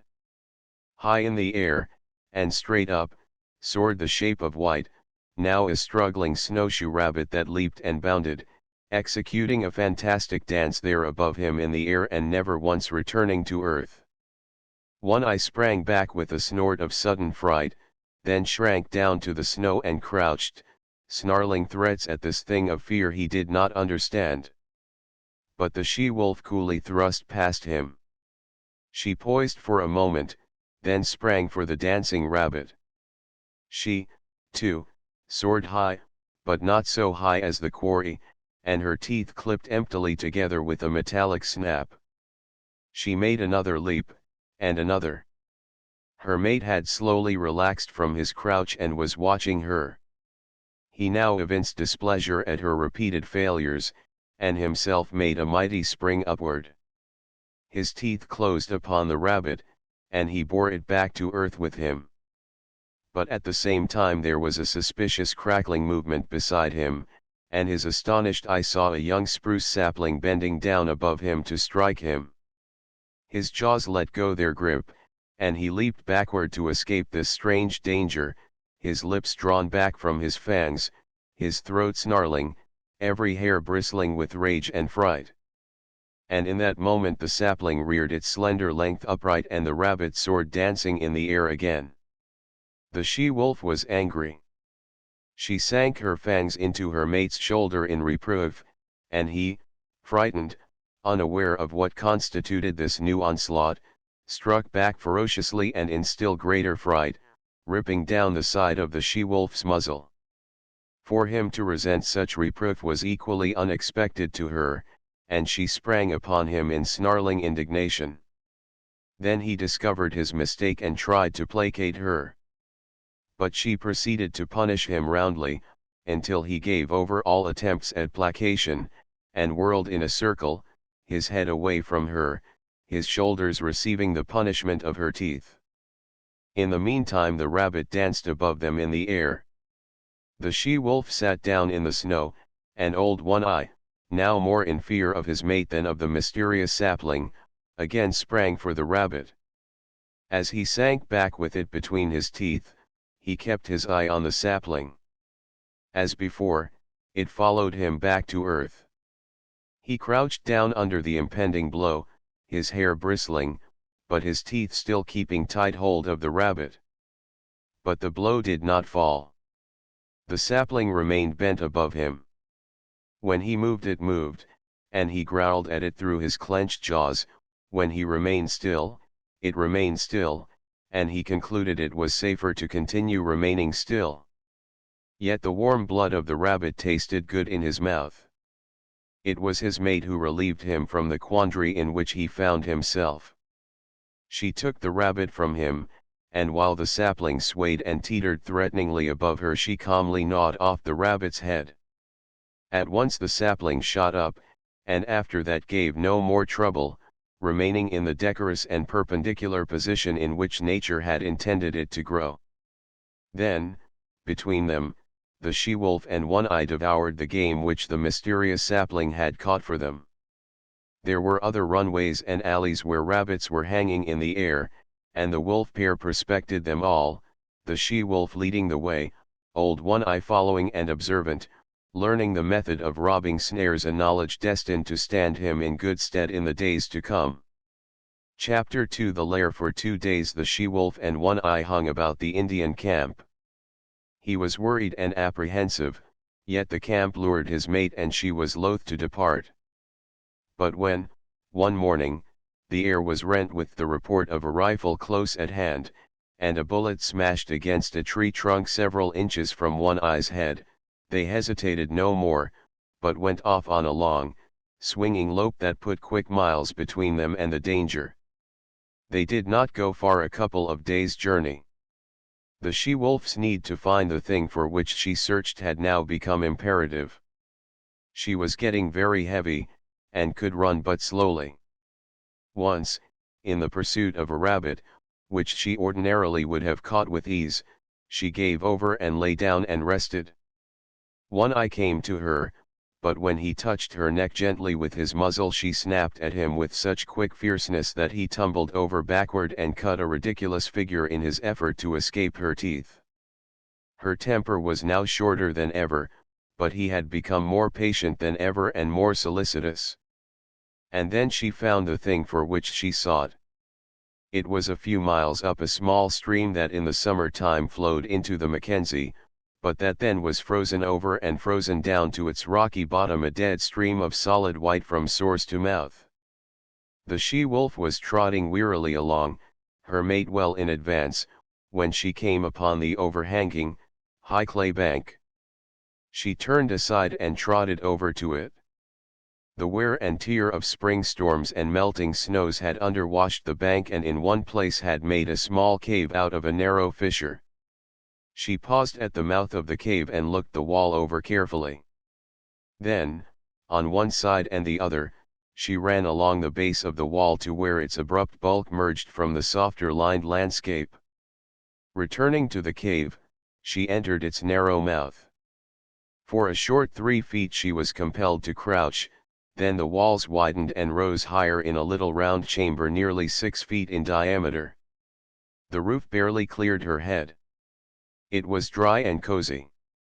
She inspected it with painstaking care, while One Eye, who had returned, stood in the entrance and patiently watched her. She dropped her head, with her nose to the ground and directed toward a point near to her closely bunched feet, and around this point she circled several times. Then, with a tired sigh that was almost a grunt, she curled her body in, relaxed her legs, and dropped down, her head toward the entrance. One Eye, with pointed, interested ears, laughed at her, and beyond, outlined against the white light, she could see the brush of his tail waving good-naturedly. Her own ears, with a snuggling movement, laid their sharp points backward and down against the head for a moment, while her mouth opened and her tongue lolled peaceably out, and in this way she expressed that she was pleased and satisfied. One Eye was hungry. Though he lay down in the entrance and slept, his sleep was fitful. He kept awaking and cocking his ears at the bright world without, where the April sun was blazing across the snow. When he dozed, upon his ears would steal the faint whispers of hidden trickles of running water, and he would rouse and listen intently. The sun had come back, and all the awakening Northland world was calling to him. Life was stirring. The feel of spring was in the air, the feel of growing life under the snow, of sap ascending in the trees, of buds bursting the shackles of the frost. He cast anxious glances at his mate, but she showed no desire to get up. He looked outside, and half a dozen snowbirds fluttered across his field of vision. He started to get up, then looked back to his mate again, and settled down and dozed. A shrill and minute singing stole upon his hearing. Once, and twice, he sleepily brushed his nose with his paw. Then he woke up. There, buzzing in the air at the tip of his nose, was a lone mosquito. It was a full-grown mosquito, one that had lain frozen in a dry log all winter and that had now been thawed out by the sun. He could resist the call of the world no longer. Besides, he was hungry. He crawled over to his mate and tried to persuade her to get up. But she only snarled at him, and he walked out alone into the bright sunshine to find the snow surface soft underfoot and the traveling difficult. He went up the frozen bed of the stream, where the snow, shaded by the trees, was yet hard and crystalline. He was gone 8 hours, and he came back through the darkness hungrier than when he had started. He had found game, but he had not caught it. He had broken through the melting snow crust, and wallowed, while the snowshoe rabbits had schemed along on top lightly as ever. He paused at the mouth of the cave with a sudden shock of suspicion. Faint, strange sounds came from within. They were sounds not made by his mate, and yet they were remotely familiar. He bellied cautiously inside and was met by a warning snarl from the she-wolf. This he received without perturbation, though he abated by keeping his distance, but he remained interested in the other sounds, faint, muffled sobbings and slubberings. His mate warned him irritably away, and he curled up and slept in the entrance. When morning came and a dim light pervaded the lair, he again sought after the source of the remotely familiar sounds. There was a new note in his mate's warning snarl. It was a jealous note, and he was very careful in keeping a respectful distance. Nevertheless, he made out, sheltering between her legs against the length of her body, 5 strange little bundles of life, very feeble, very helpless, making tiny whimpering noises, with eyes that did not open to the light. He was surprised. It was not the first time in his long and successful life that this thing had happened. It had happened many times, yet each time it was as fresh a surprise as ever to him. His mate looked at him anxiously. Every little while she emitted a low growl, and at times, when it seemed to her he approached too near, the growl shot up in her throat to a sharp snarl. Of her own experience she had no memory of the thing happening, but in her instinct, which was the experience of all the mothers of wolves, there lurked a memory of fathers that had eaten their newborn and helpless progeny. It manifested itself as a fear strong within her, that made her prevent One Eye from more closely inspecting the cubs he had fathered. But there was no danger. Old One Eye was feeling the urge of an impulse, that was, in turn, an instinct that had come down to him from all the fathers of wolves. He did not question it, nor puzzle over it. It was there, in the fiber of his being, and it was the most natural thing in the world that he should obey it by turning his back on his newborn family and by trotting out and away on the meat trail whereby he lived. 5 or 6 miles from the lair, the stream divided, its forks going off among the mountains at a right angle. Here, leading up the left fork, he came upon a fresh track. He smelled it and found it so recent that he crouched swiftly, and looked in the direction in which it disappeared. Then he turned deliberately and took the right fork. The footprint was much larger than the one his own feet made, and he knew that in the wake of such a trail there was little meat for him. Half a mile up the right fork, his quick ears caught the sound of gnawing teeth. He stalked the quarry and found it to be a porcupine, standing upright against a tree and trying his teeth on the bark. One Eye approached carefully but hopelessly. He knew the breed, though he had never met it so far north before, and never in his long life had porcupine served him for a meal. But he had long since learned that there was such a thing as chance or opportunity, and he continued to draw near. There was never any telling what might happen, for with live things events were somehow always happening differently. The porcupine rolled itself into a ball, radiating long, sharp needles in all directions that defied attack. In his youth One Eye had once sniffed too near a similar, apparently inert ball of quills, and had the tail flick out suddenly in his face. One quill he had carried away in his muzzle, where it had remained for weeks, a rankling flame, until it finally worked out. So he lay down, in a comfortable crouching position, his nose fully a foot away, and out of the line of the tail. Thus he waited, keeping perfectly quiet. There was no telling. Something might happen. The porcupine might unroll. There might be opportunity for a deft and ripping thrust of paw into the tender, unguarded belly. But at the end of half an hour he arose, growled wrathfully at the motionless ball, and trotted on. He had waited too often and futilely in the past for porcupines to unroll, to waste any more time. He continued up the right fork. The day wore along, and nothing rewarded his hunt. The urge of his awakened instinct of fatherhood was strong upon him. He must find meat. In the afternoon he blundered upon a ptarmigan. He came out of a thicket and found himself face to face with the slow-wit bird. It was sitting on a log, not a foot beyond the end of his nose. Each saw the other.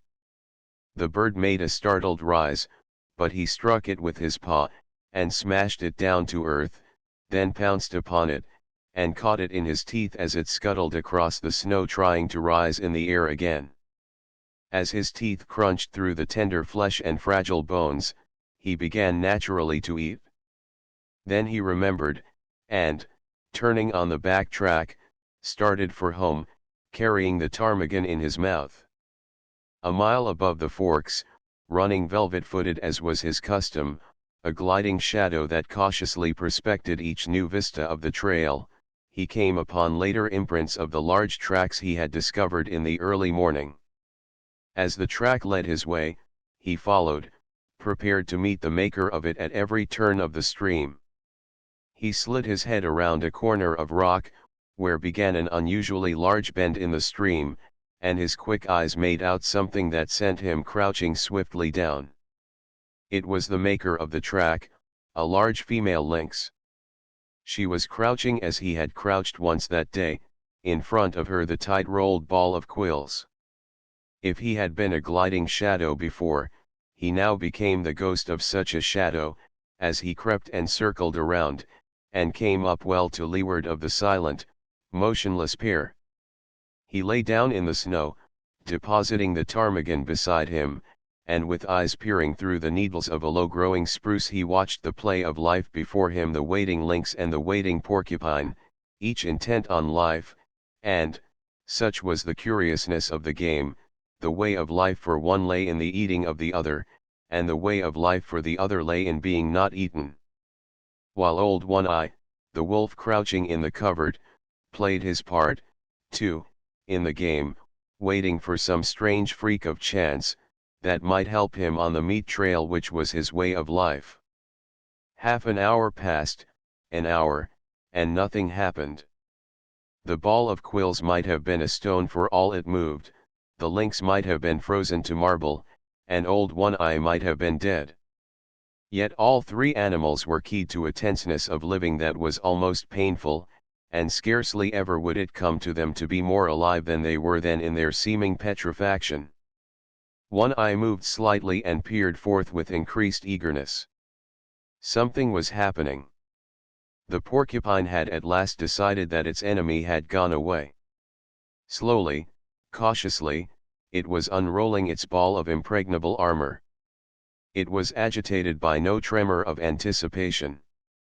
Slowly, slowly, the bristling ball straightened out and lengthened. One-Eye, watching, felt a sudden moistness in his mouth and a drooling of saliva, involuntary, excited by the living meat that was spreading itself like a repast before him. Not quite entirely had the porcupine unrolled when it discovered its enemy. In that instant the lynx struck. The blow was like a flash of light. The paw, with rigid claws curving like talons, shot under the tender belly and came back with a swift ripping movement. Had the porcupine been entirely unrolled, or had it not discovered its enemy a fraction of a second before the blow was struck, the paw would have escaped unscathed, but a side flick of the tail sank sharp quills into it as it was withdrawn. Everything had happened at once: the blow, the counter-blow, the squeal of agony from the porcupine, the big cat's squall of sudden hurt and astonishment. One-Eye half arose in his excitement, his ears up, his tail straight out and quivering behind him. The lynx's bad temper got the best of her. She sprang savagely at the thing that had hurt her. But the porcupine, squealing and grunting, with disrupted anatomy trying feebly to roll up into its ball protection, flicked out its tail again, and again the big cat squalled with hurt and astonishment. Then she fell to backing away and sneezing, her nose bristling with quills like a monstrous pincushion. She brushed her nose with her paws, trying to dislodge the fiery darts, thrust it into the snow, and rubbed it against twigs and branches, and all the time leaping about, ahead, sidewise, up and down, in a frenzy of pain and fright. She sneezed continually, and her stub of a tail was doing its best toward lashing about by giving quick, violent jerks. She quit her antics, and quieted down for a long minute. One-Eye watched. And even he could not repress a start and an involuntary bristling of hair along his back when she suddenly leaped, without warning, straight up in the air, at the same time emitting a long and most terrible squall. Then she sprang away, up the trail, squalling with every leap she made. It was not until her racket had faded away in the distance and died out that One-Eye ventured forth. He walked as delicately as though all the snow were carpeted with porcupine quills, erect and ready to pierce the soft pads of his feet. The porcupine met his approach with a furious squealing and a clashing of its long teeth. It had managed to roll up in a ball again, but it was not quite the old compact ball, its muscles were too much torn for that. It had been ripped almost in half, and was still bleeding profusely. One Eye scooped out mouthfuls of the blood-soaked snow, and chewed and tasted and swallowed. This served as a relish, and his hunger increased mightily, but he was too old in the world to forget his caution. He waited. He lay down and waited, while the porcupine grated its teeth and uttered grunts and sobs and occasional sharp little squeals. In a little while, One Eye noticed that the quills were drooping and that a great quivering had set up. The quivering came to an end suddenly. There was a final defiant clash of the long teeth. Then all the quills drooped quite down, and the body relaxed and moved no more. With a nervous, shrinking paw, One Eye stretched out the porcupine to its full length and turned it over on its back. Nothing had happened. It was surely dead. He studied it intently for a moment, then took a careful grip with his teeth and started off down the stream, partly carrying, partly dragging the porcupine, with head turned to the side so as to avoid stepping on the prickly mass. He recollected something, dropped the burden, and trotted back to where he had left the ptarmigan. He did not hesitate a moment. He knew clearly what was to be done, and this he did by promptly eating the ptarmigan. Then he returned and took up his burden. When he dragged the result of his day's hunt into the cave, the she-wolf inspected it, turned her muzzle to him, and lightly licked him on the neck. But the next instant she was warning him away from the cubs with a snarl that was less harsh than usual and that was more apologetic than menacing. Her instinctive fear of the father of her progeny was toning down. He was behaving as a wolf father should, and manifesting no unholy desire to devour the young lives she had brought into the world. Chapter 3 The Grey Cub. He was different from his brothers and sisters. Their hair already betrayed the reddish hue inherited from their mother, the she-wolf, while he alone, in this particular, took after his father. He was the one little grey cub of the litter. He had bred true to the straight wolf stock. In fact, he had bred true to old One Eye himself, physically, with but a single exception, and that was he had two eyes to his father's one. The grey cub's eyes had not been open long, yet already he could see with steady clearness. And while his eyes were still closed, he had felt, tasted, and smelled. He knew his two brothers and his two sisters very well. He had begun to romp with them in a feeble, awkward way, and even to squabble, his little throat vibrating with a queer rasping noise, the forerunner of the growl, as he worked himself into a passion. And long before his eyes had opened he had learned by touch, taste, and smell to know his mother a fount of warmth and liquid food and tenderness. She possessed a gentle, caressing tongue that soothed him when it passed over his soft little body, and that impelled him to snuggle close against her and to doze off to sleep.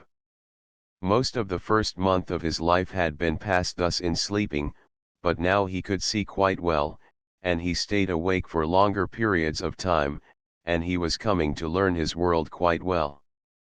His world was gloomy, but he did not know that, for he knew no other world. It was dim-lighted, but his eyes had never had to adjust themselves to any other light. His world was very small. Its limits were the walls of the lair, but as he had no knowledge of the wide world outside, he was never oppressed by the narrow confines of his existence. But he had early discovered that one wall of his world was different from the rest. This was the mouth of the cave and the source of light. He had discovered that it was different from the other walls long before he had any thoughts of his own, any conscious volitions. It had been an irresistible attraction before ever his eyes opened and looked upon it. The light from it had beat upon his sealed lids, and the eyes and the optic nerves had pulsated to little, spark-like flashes, warm-colored and strangely pleasing. The life of his body, and of every fiber of his body, the life that was the very substance of his body and that was apart from his own personal life, had yearned toward this light and urged his body toward it in the same way that the cunning chemistry of a plant urges it toward the sun. Always, in the beginning, before his conscious life dawned, he had crawled toward the mouth of the cave. And in this his brothers and sisters were one with him. Never, in that period, did any of them crawl toward the dark corners of the back wall. The light drew them as if they were plants, the chemistry of the life that composed them demanded the light as a necessity of being, and their little puppet bodies crawled blindly and chemically, like the tendrils of a vine. Later on, when each developed individuality and became personally conscious of impulsions and desires, the attraction of the light increased. They were always crawling and sprawling toward it, and being driven back from it by their mother. It was in this way that the gray cub learned other attributes of his mother than the soft, soothing, tongue. In his insistent crawling toward the light, he discovered in her a nose that with a sharp nudge administered rebuke, and later, a paw, that crushed him down and rolled him over and over with swift, calculating stroke. Thus he learned hurt, and on top of it he learned to avoid hurt, first, by not incurring the risk of it, and second, when he had incurred the risk, by dodging and by retreating. These were conscious actions, and were the results of his first generalizations upon the world. Before that he had recoiled automatically from hurt, as he had crawled automatically toward the light. After that he recoiled from hurt because he knew that it was hurt. He was a fierce little cub. So were his brothers and sisters. It was to be expected. He was a carnivorous animal. He came of a breed of meat killers and meat eaters. His father and mother lived wholly upon meat. The milk he had sucked with his first flickering life, was milk transformed directly from meat, and now, at a month old, when his eyes had been open for but a week, he was beginning himself to eat meat half digested by the she-wolf and disgorged for the 5 growing cubs that already made too great demand upon her breast. But he was, further, the fiercest of the litter.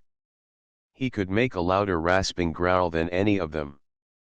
His tiny rages were much more terrible than theirs. It was he that first learned the trick of rolling a fellow cub over with a cunning paw stroke. And it was he that first gripped another cub by the ear and pulled and tugged and growled through jaws tight clenched. And certainly it was he that caused the mother the most trouble in keeping her litter from the mouth of the cave. The fascination of the light for the gray cub increased from day to day. He was perpetually departing on yard-long adventures toward the cave's entrance, and as perpetually being driven back. Only he did not know it for an entrance. He did not know anything about entrances, passages whereby one goes from one place to another place. He did not know any other place, much less of a way to get there. So to him the entrance of the cave was a wall of light. As the sun was to the outside dweller, this wall was to him the sun of his world. It attracted him as a candle attracts a moth. He was always striving to attain it. The life that was so swiftly expanding within him, urged him continually toward the wall of light.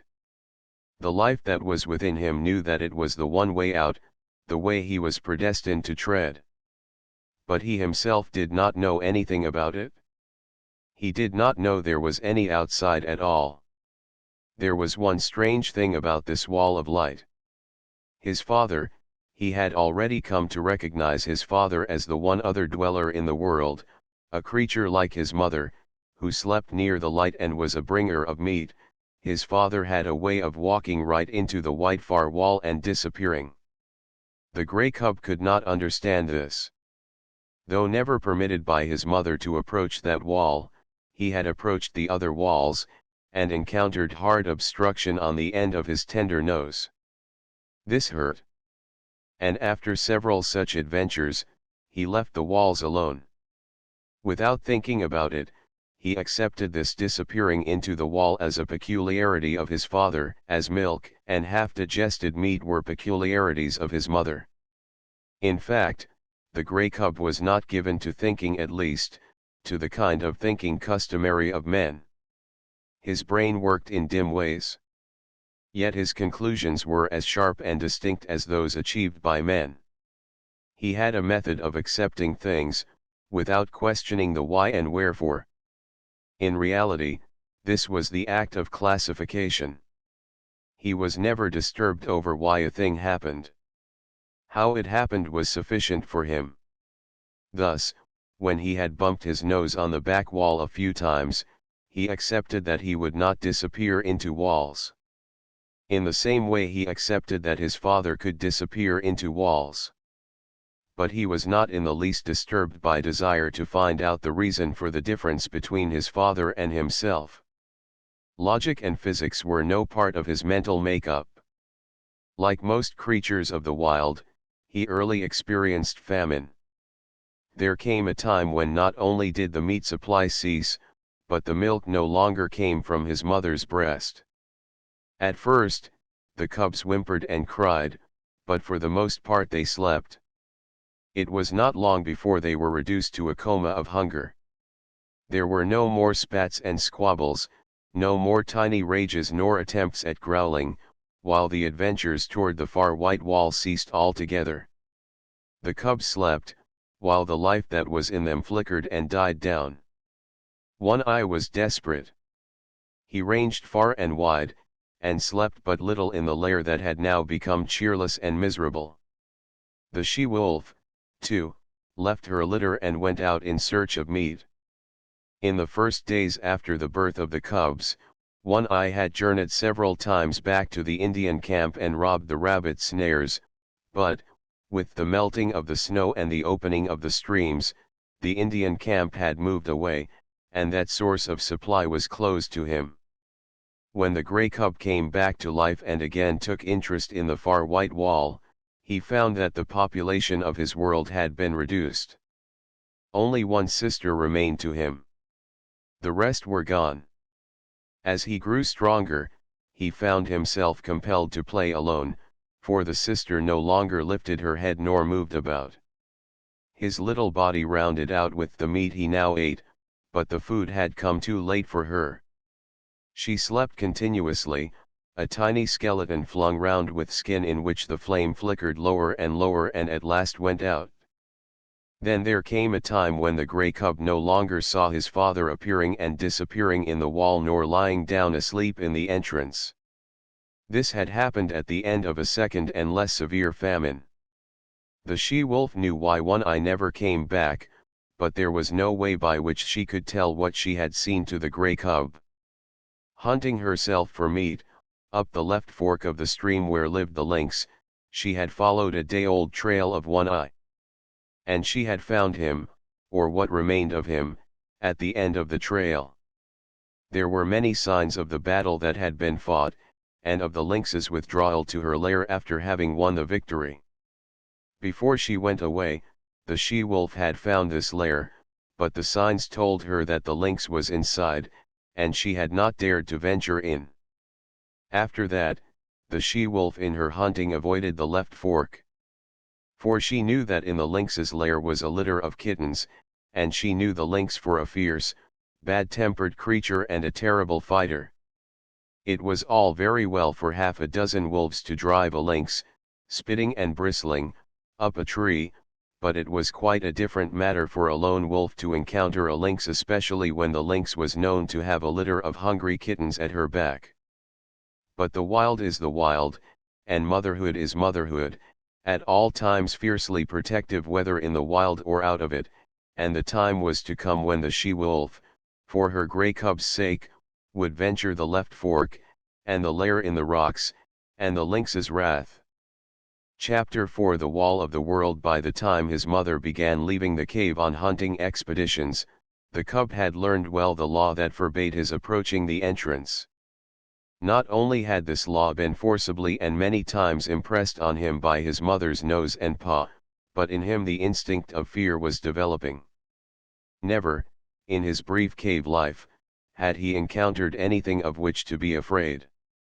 Yet fear was in him. It had come down to him from a remote ancestry through a thousand lives. It was a heritage he had received directly from One Eye and the she-wolf, but to them, in turn, it had been passed down through all the generations of wolves that had gone before. Fear, that legacy of the wild which no animal may escape nor exchange for pottage. So the grey cub knew fear, though he knew not the stuff of which fear was made.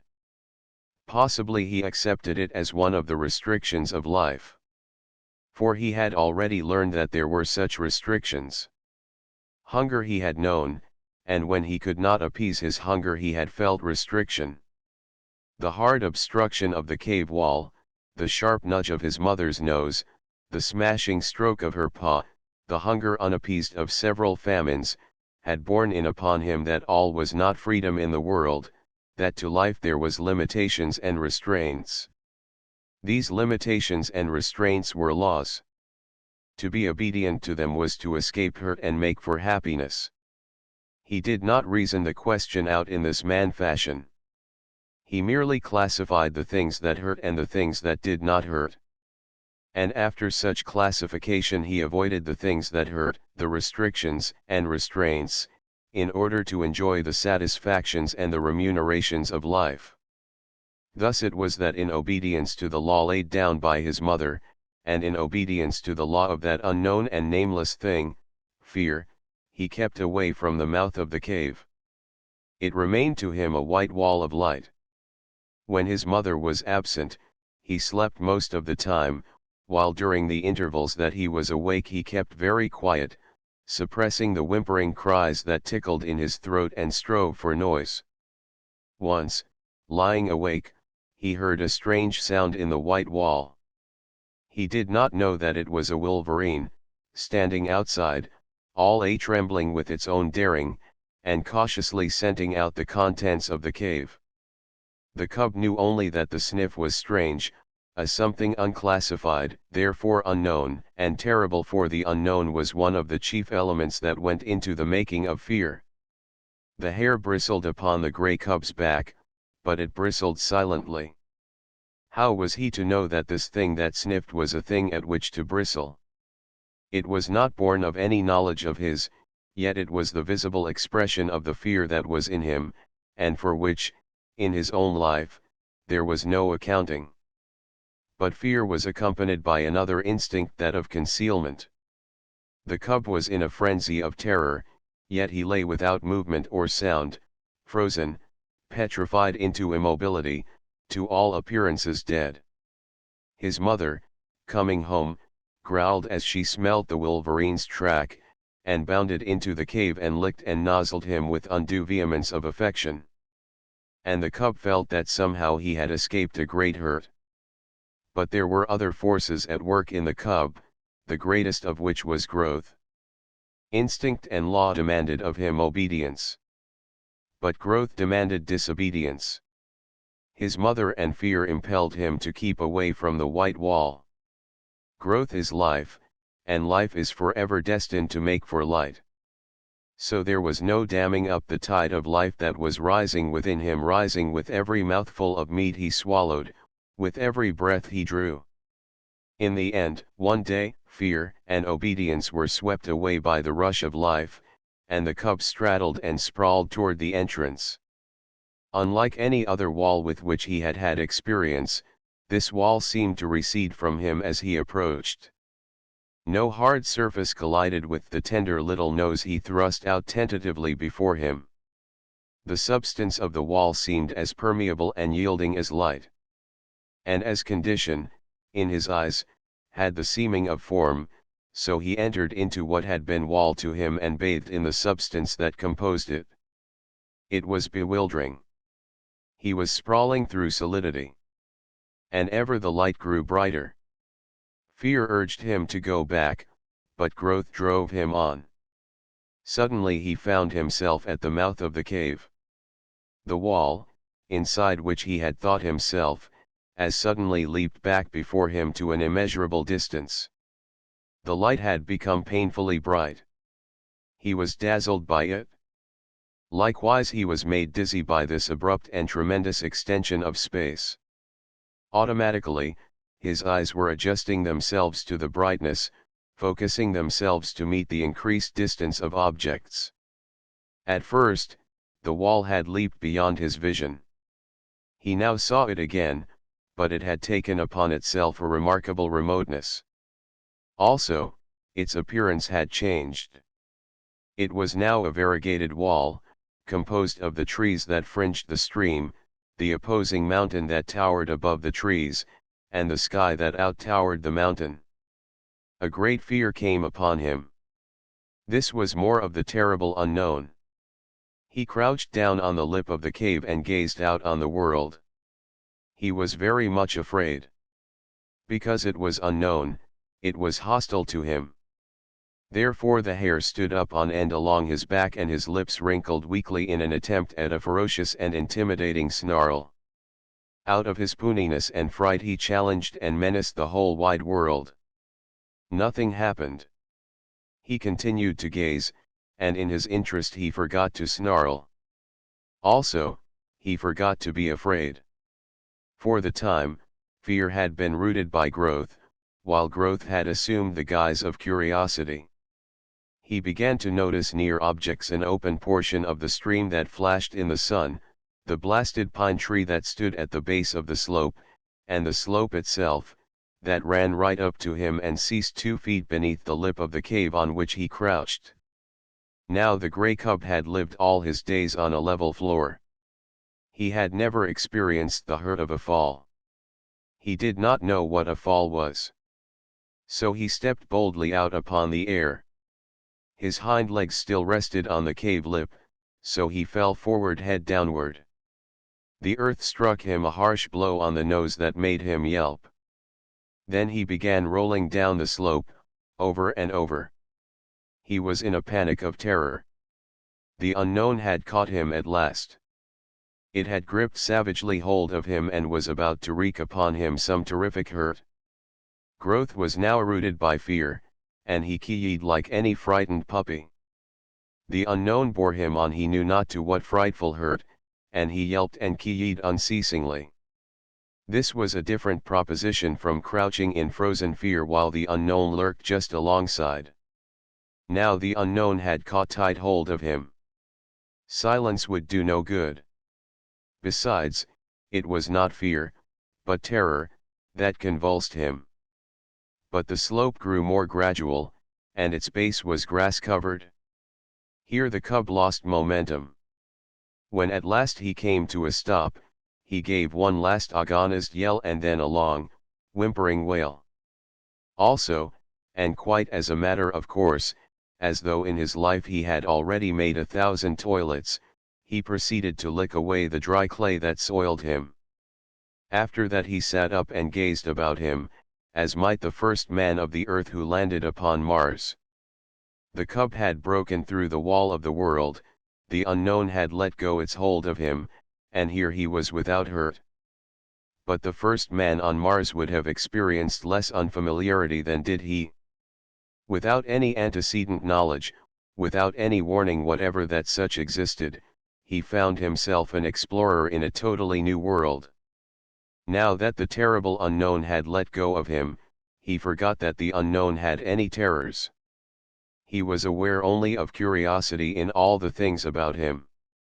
He inspected the grass beneath him, the mossberry plant just beyond, and the dead trunk of the blasted pine that stood on the edge of an open space among the trees. A squirrel, running around the base of the trunk, came full upon him, and gave him a great fright. He cowered down and snarled. But the squirrel was as badly scared. It ran up the tree, and from a point of safety chattered back savagely. This helped the cub's courage, and though the woodpecker he next encountered gave him a start, he proceeded confidently on his way. Such was his confidence, that when a moose bird impudently hopped up to him, he reached out at it with a playful paw. The result was a sharp peck on the end of his nose that made him cower down and kee-yee. The noise he made was too much for the moose bird, who sought safety in flight. But the cub was learning. His misty little mind had already made an unconscious classification. There were live things and things not alive. Also, he must watch out for the live things. The things not alive remained always in one place, but the live things moved about, and there was no telling what they might do. The thing to expect of them was the unexpected, and for this he must be prepared. He traveled very clumsily. He ran into sticks and things. A twig that he thought a long way off, would the next instant hit him on the nose or rake along his ribs. There were inequalities of surface. Sometimes he overstepped and stubbed his nose. Quite as often he understepped and stubbed his feet. Then there were the pebbles and stones that turned under him when he trod upon them, and from them he came to know that the things not alive were not all in the same state of stable equilibrium as was his cave also, that small things not alive were more liable than large things to fall down or turn over. But with every mishap he was learning. The longer he walked, the better he walked. He was adjusting himself. He was learning to calculate his own muscular movements, to know his physical limitations, to measure distances between objects, and between objects and himself. His was the luck of the beginner. Born to be a hunter of meat, though he did not know it, he blundered upon meat just outside his own cave door on his first foray into the world. It was by sheer blundering that he chanced upon the shrewdly hidden ptarmigan nest. He fell into it. He had essayed to walk along the trunk of a fallen pine. The rotten bark gave way under his feet, and with a despairing yelp he pitched down the rounded crescent, smashed through the leafage and stalks of a small bush, and in the heart of the bush, on the ground, fetched up in the midst of 7 ptarmigan chicks. They made noises, and at first he was frightened at them. Then he perceived that they were very little, and he became bolder. They moved. He placed his paw on one, and its movements were accelerated. This was a source of enjoyment to him. He smelled it. He picked it up in his mouth. It struggled and tickled his tongue. At the same time he was made aware of a sensation of hunger. His jaws closed together. There was a crunching of fragile bones, and warm blood ran in his mouth. The taste of it was good. This was meat, the same as his mother gave him, only it was alive between his teeth and therefore better. So he ate the ptarmigan. Nor did he stop till he had devoured the whole brood. Then he licked his chops in quite the same way his mother did, and began to crawl out of the bush. He encountered a feathered whirlwind. He was confused and blinded by the rush of it and the beat of angry wings. He hid his head between his paws and yelped. The blows increased. The mother ptarmigan was in a fury. Then he became angry. He rose up, snarling, striking out with his paws. He sank his tiny teeth into one of the wings and pulled and tugged sturdily. The ptarmigan struggled against him, showering blows upon him with her free wing. It was his first battle. He was elated. He forgot all about the unknown.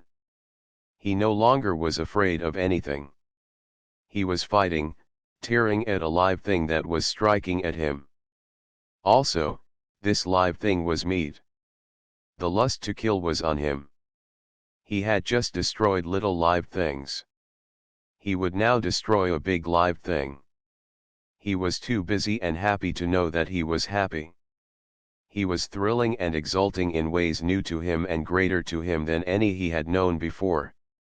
He held on to the wing and growled between his tight clenched teeth. The ptarmigan dragged him out of the bush.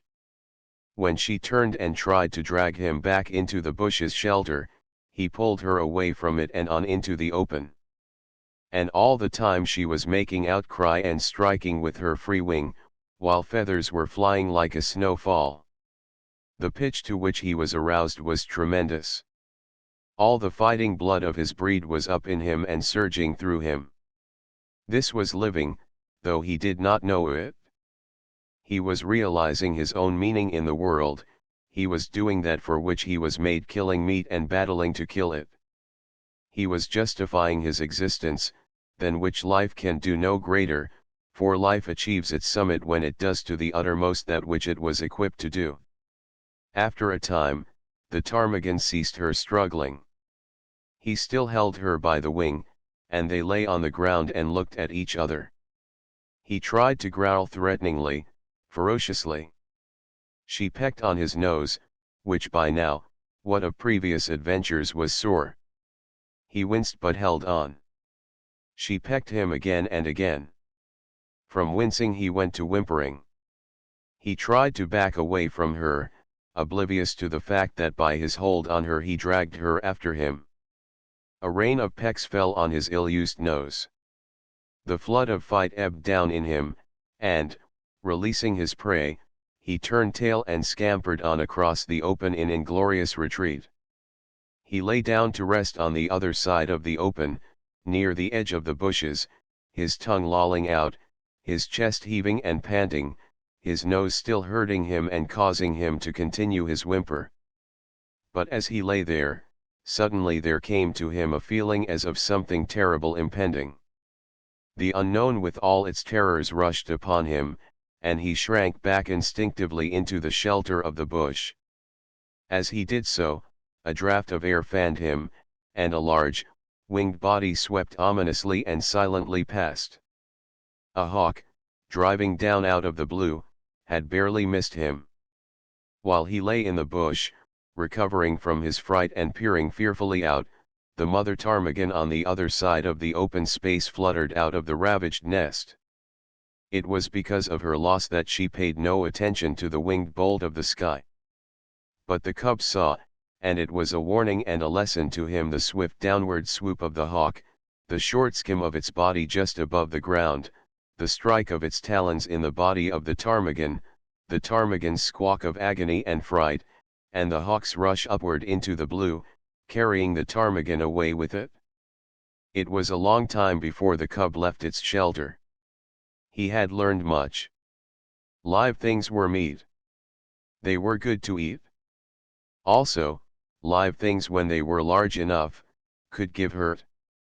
It was better to eat small live things like ptarmigan chicks, and to let alone large live things like ptarmigan hens. Nevertheless, he felt a little prick of ambition, a sneaking desire to have another battle with that ptarmigan hen, only the hawk had carried her away. Maybe there were other ptarmigan hens. He would go and see. He came down a shelving bank to the stream. He had never seen water before. The footing looked good. There were no inequalities of surface. He stepped boldly out on it, and went down, crying with fear, into the embrace of the unknown. It was cold, and he gasped, breathing quickly. The water rushed into his lungs instead of the air that had always accompanied his act of breathing. The suffocation he experienced was like the pang of death. To him it signified death. He had no conscious knowledge of death, but like every animal of the wild, he possessed the instinct of death.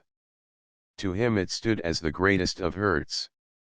It was the very essence of the unknown, it was the sum of the terrors of the unknown, the one culminating and unthinkable catastrophe that could happen to him, about which he knew nothing and about which he feared everything. He came to the surface, and the sweet air rushed into his open mouth. He did not go down again.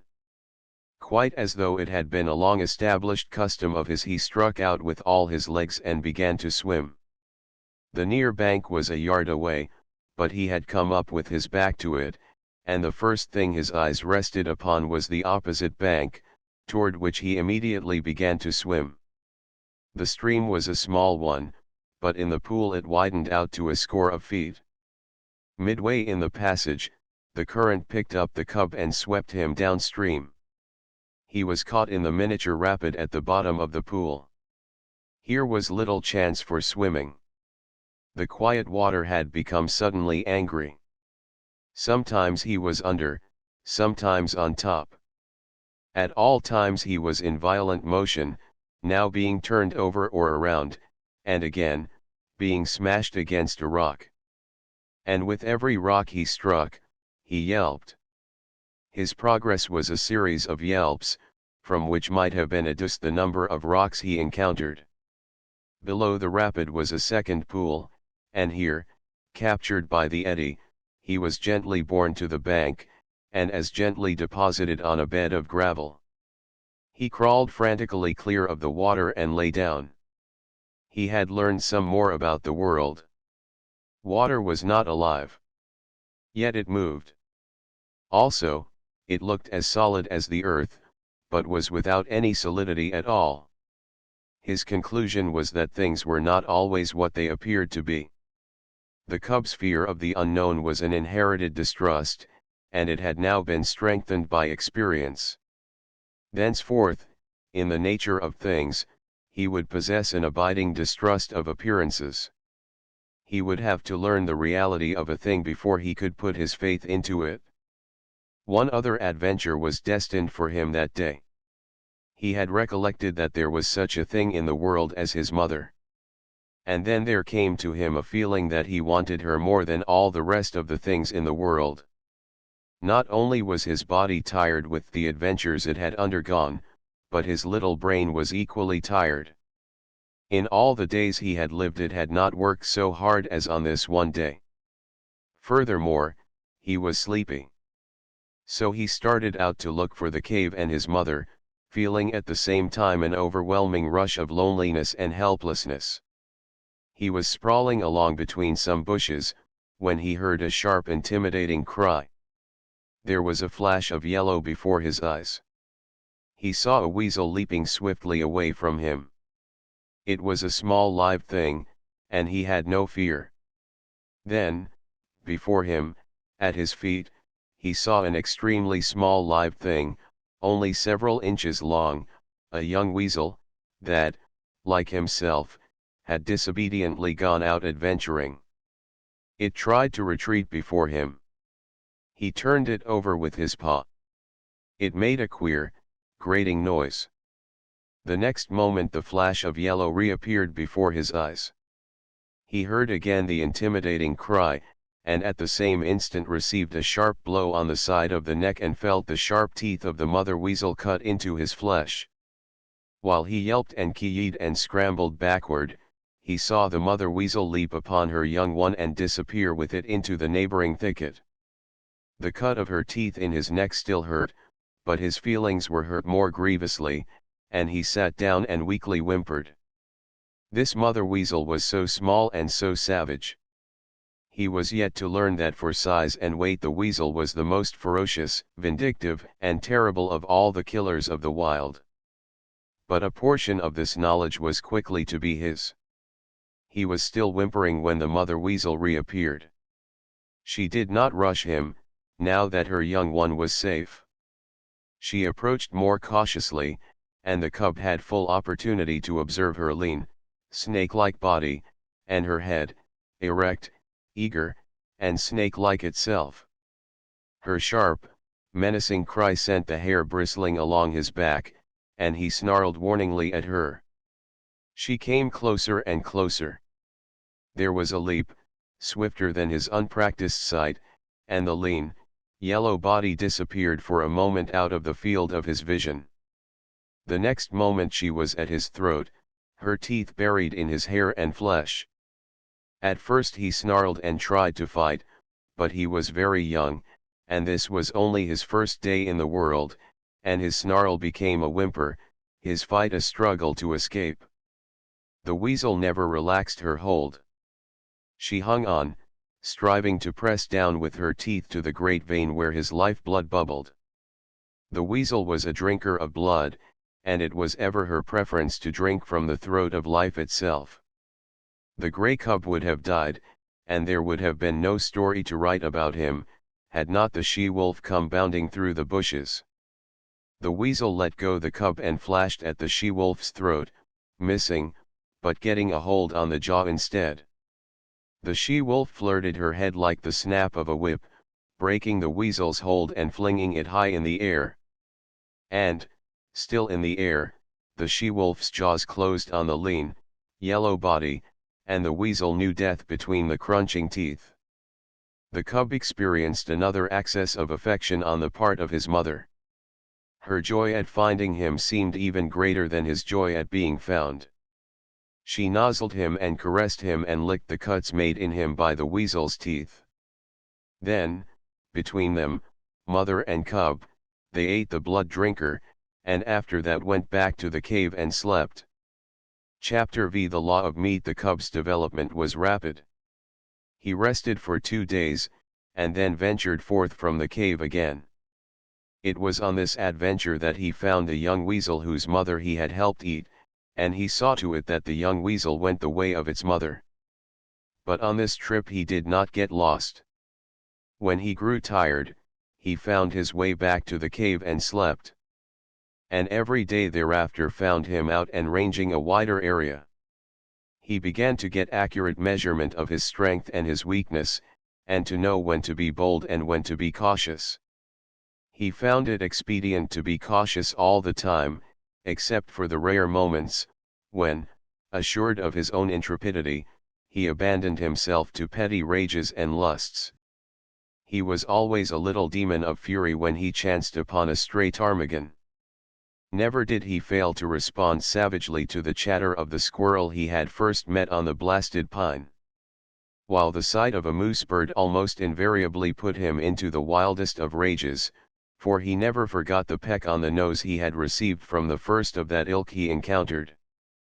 But there were times when even a moose bird failed to affect him, and those were times when he felt himself to be in danger from some other prowling meat hunter.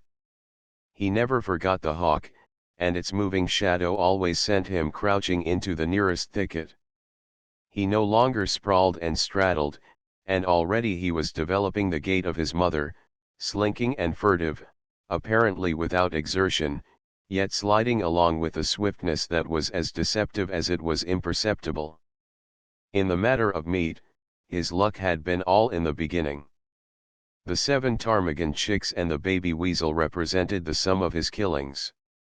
His desire to kill strengthened with the days, and he cherished hungry ambitions for the squirrel that chattered so volubly and always informed all wild creatures that the wolf cub was approaching. But as birds flew in the air, squirrels could climb trees, and the cub could only try to crawl unobserved upon the squirrel when it was on the ground. The cub entertained a great respect for his mother. She could get meat, and she never failed to bring him his share. Further, she was unafraid of things. It did not occur to him that this fearlessness was founded upon experience and knowledge. Its effect on him was that of an impression of power. His mother represented power, and as he grew older he felt this power in the sharper admonishment of her paw, while the reproving nudge of her nose gave place to the slash of her fangs. For this, likewise, he respected his mother. She compelled obedience from him, and the older he grew the shorter grew her temper. Famine came again, and the cub with clearer consciousness knew once more the bite of hunger. The she-wolf ran herself thin in the quest for meat. She rarely slept any more in the cave, spending most of her time on the meat trail, and spending it vainly. This famine was not a long one, but it was severe while it lasted. The cub found no more milk in his mother's breast, nor did he get one mouthful of meat for himself. Before, he had hunted in play, for the sheer joyousness of it, now he hunted in deadly earnestness, and found nothing. Yet the failure of it accelerated his development. He studied the habits of the squirrel with greater carefulness, and strove with greater craft to steal upon it and surprise it. He studied the wood mice and tried to dig them out of their burrows, and he learned much about the ways of moose birds and woodpeckers. And there came a day when the hawk's shadow did not drive him crouching into the bushes. He had grown stronger and wiser, and more confident. Also, he was desperate. So he sat on his haunches, conspicuously in an open space, and challenged the hawk down out of the sky.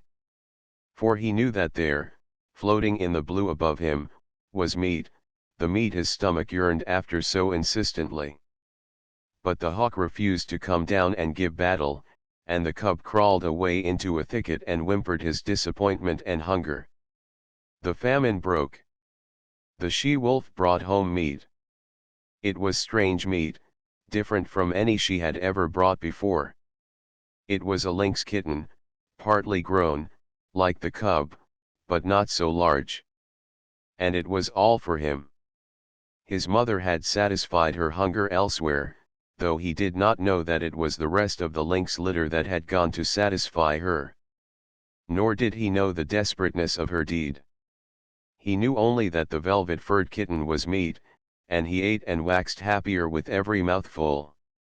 A full stomach conduces to inaction, and the cub lay in the cave, sleeping against his mother's side. He was aroused by her snarling. Never had he heard her snarl so terribly. Possibly in her whole life it was the most terrible snarl she ever gave. There was reason for it, and none knew it better than she. A lynx's lair is not despoiled with impunity. In the full glare of the afternoon light, crouching in the entrance of the cave, the cub saw the lynx mother. The hair rippled up along his back at the sight. Here was fear, and it did not require his instinct to tell him of it. And if sight alone were not sufficient, the cry of rage the intruder gave, beginning with a snarl and rushing abruptly upward into a hoarse screech, was convincing enough in itself. The cub felt the prod of the life that was in him, and stood up and snarled valiantly by his mother's side. But she thrust him ignominiously away and behind her. Because of the low-roofed entrance the lynx could not leap in, and when she made a crawling rush of it the she-wolf sprang upon her and pinned her down. The cub saw little of the battle. There was a tremendous snarling and spitting and screeching. The two animals threshed about, the lynx ripping and tearing with her claws and using her teeth as well, while the she-wolf used her teeth alone. Once, the cub sprang in and sank his teeth into the hind leg of the lynx. He clung on, growling savagely. Though he did not know it, by the weight of his body he clogged the action of the leg and thereby saved his mother much damage. A change in the battle crushed him under both their bodies and wrenched loose his hold. The next moment the two mothers separated, and, before they rushed together again, the lynx lashed out at the cub with a huge forepaw that ripped his shoulder open to the bone and sent him hurtling sidewise against the wall. Then was added to the uproar the cub's shrill yelp of pain and fright. But the fight lasted so long that he had time to cry himself out and to experience a second burst of courage, and the end of the battle found him again clinging to a hind leg and furiously growling between his teeth. The lynx was dead. But the she-wolf was very weak and sick. At first she caressed the cub and licked his wounded shoulder, but the blood she had lost had taken with it her strength, and for all of a day and a night she lay by her dead foe's side, without movement, scarcely breathing. For a week she never left the cave, except for water, and then her movements were slow and painful. At the end of that time the lynx was devoured, while the she-wolf's wounds had healed sufficiently to permit her to take the meat trail again. The cub's shoulder was stiff and sore, and for some time he limped from the terrible slash he had received. But the world now seemed changed. He went about in it with greater confidence, with a feeling of prowess that had not been his in the days before the battle with the lynx.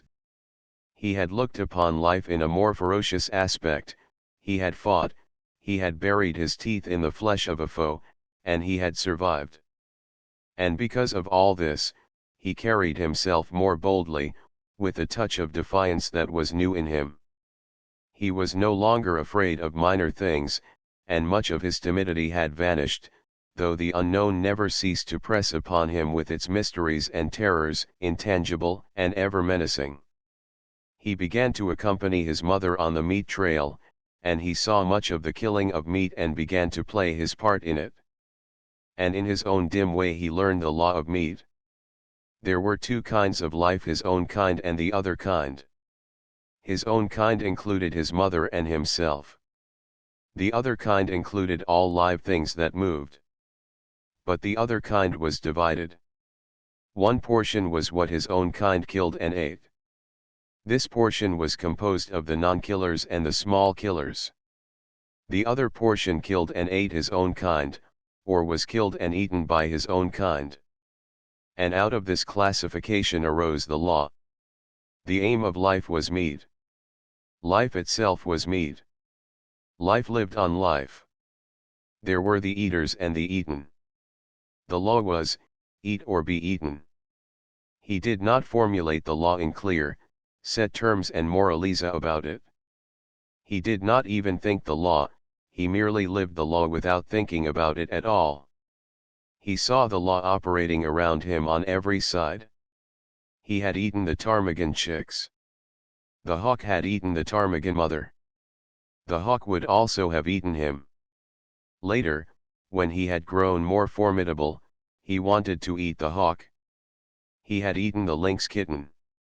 The lynx mother would have eaten him had she not herself been killed and eaten. And so it went. The law was being lived about him by all live things, and he himself was part and parcel of the law. He was a killer. His only food was meat, live meat, that ran away swiftly before him, or flew into the air, or climbed trees, or hid in the ground, or faced him and fought with him, or turned the tables and ran after him. Had the cub thought in man fashion, he might have epitomized life as a voracious appetite and the world as a place wherein ranged a multitude of appetites, pursuing and being pursued, hunting and being hunted, eating and being eaten, all in blindness and confusion, with violence and disorder, a chaos of gluttony and slaughter, ruled over by chance, merciless, planless, endless. But the cub did not think in man fashion. He did not look at things with wide vision. He was single-purposed, and entertained but one thought or desire at a time. Besides the law of meat, there were a myriad other and lesser laws for him to learn and obey. The world was filled with surprise. The stir of the life that was in him, the play of his muscles, was an unending happiness. To run down meat was to experience thrills and elation. His rages and battles were pleasures. Terror itself, and the mystery of the unknown, led to his living. And there were easements and satisfactions. To have a full stomach, to doze lazily in the sunshine, such things were remuneration in full for his ardours and toils, while his ardours and toils were in themselves self-remunerative. They were expressions of life, and life is always happy when it is expressing itself. So the cub had no quarrel with his hostile environment. He was very much alive, very happy, and very proud of himself. Part 3 Chapter I The makers of fire. The cub came upon it suddenly. It was his own fault. He had been careless. He had left the cave and run down to the stream to drink. It might have been that he took no notice because he was heavy with sleep. He had been out all night on the meat trail, and had but just then awakened. And his carelessness might have been due to the familiarity of the trail to the pool. He had traveled it often, and nothing had ever happened on it. He went down past the blasted pine, crossed the open space, and trotted in amongst the trees. Then, at the same instant, he saw and smelled. Before him, sitting silently on their haunches, were 5 live things, the like of which he had never seen before. It was his first glimpse of mankind. But at the sight of him the 5 men did not spring to their feet, nor show their teeth, nor snarl. They did not move, but sat there, silent and ominous. Nor did the cub move. Every instinct of his nature would have impelled him to dash wildly away, had there not suddenly and for the first time arisen in him another and counter instinct. A great awe descended upon him. he was beaten down to movelessness by an overwhelming sense of his own weakness and littleness. Here was mastery and power, something far and away beyond him. The cub had never seen man, yet the instinct concerning man was his. In dim ways he recognized in man the animal that had fought itself to primacy over the other animals of the wild. Not alone out of his own eyes, but out of the eyes of all his ancestors was the cub now looking upon man out of eyes that had circled in the darkness around countless winter campfires, that had peered from safe distances and from the hearts of thickets at the strange, two-legged animal that was lord over living things. The spell of the cub's heritage was upon him, the fear and the respect born of the centuries of struggle and the accumulated experience of the generations. The heritage was too compelling for a wolf that was only a cub. Had he been full-grown, he would have run away. As it was, he cowered down in a paralysis of fear, already half proffering the submission that his kind had proffered from the first time a wolf came in to sit by man's fire and be made warm. One of the Indians arose and walked over to him and stooped above him. The cub cowered closer to the ground. It was the unknown, objectified at last, in concrete flesh and blood, bending over him and reaching down to seize hold of him. His hair bristled involuntarily, his lips writhed back and his little fangs were bared. The hand, poised like doom above him, hesitated, and the man spoke laughing, "Wabam wabisksa ip pitta." Look! The white fangs! The other Indians laughed loudly, and urged the man on to pick up the cub. As the hand descended closer and closer, there raged within the cub a battle of the instincts. He experienced two great impulsions to yield and to fight. The resulting action was a compromise. He did both. He yielded till the hand almost touched him. Then he fought, his teeth flashing in a snap that sank them into the hand. The next moment he received a clout alongside the head that knocked him over on his side. Then all fight fled out of him. His puppyhood and the instinct of submission took charge of him. He sat up on his haunches and ki-yied. But the man whose hand he had bitten was angry. The cub received a clout on the other side of his head. Whereupon he sat up and ki-yied louder than ever. The four Indians laughed more loudly, while even the man who had been bitten began to laugh. They surrounded the cub and laughed at him, while he wailed out his terror and his hurt. In the midst of it, he heard something. The Indians heard it too. But the cub knew what it was, and with a last, long wail that had in it more of triumph than grief, he ceased his noise and waited for the coming of his mother, of his ferocious and indomitable mother who fought and killed all things and was never afraid. She was snarling as she ran. She had heard the cry of her cub and was dashing to save him. She bounded in amongst them, her anxious and militant motherhood making her anything but a pretty sight. But to the cub the spectacle of her protective rage was pleasing. He uttered a glad little cry and bounded to meet her, while the man-animals went back hastily several steps. The she-wolf stood over against her cub, facing the men, with bristling hair, a snarl rumbling deep in her throat. Her face was distorted and malignant with menace, even the bridge of the nose wrinkling from tip to eyes, so prodigious was her snarl. Then it was that a cry went up from one of the men. "Kick," was what he uttered. It was an exclamation of surprise. The cub felt his mother wilting at the sound. "Kick," the man cried again, this time with sharpness and authority. And then the cub saw his mother, the she-wolf, the fearless one, crouching down till her belly touched the ground, whimpering, wagging her tail, making peace signs. The cub could not understand. He was appalled. The awe of man rushed over him again. His instinct had been true. His mother verified it. She, too, rendered submission to the man-animals. The man who had spoken came over to her. He put his hand upon her head, and she only crouched closer. She did not snap, nor threaten to snap. The other men came up, and surrounded her, and felt her, and pawed her, which actions she made no attempt to resent. They were greatly excited, and made many noises with their mouths. These noises were not indication of danger, the cub decided, as he crouched near his mother, still bristling from time to time but doing his best to submit. "It is not strange," an Indian was saying. "Her father was a wolf. It is true, her mother was a dog, but did not my brother tie her out in the woods all of 3 nights in the mating season? Therefore was the father of Kik a wolf. It is a year, Grey Beaver, since she ran away," spoke a second Indian. "It is not strange, Salmon Tongue," Grey Beaver answered. "It was the time of the famine, and there was no meat for the dogs." "She has lived with the wolves," said a third Indian.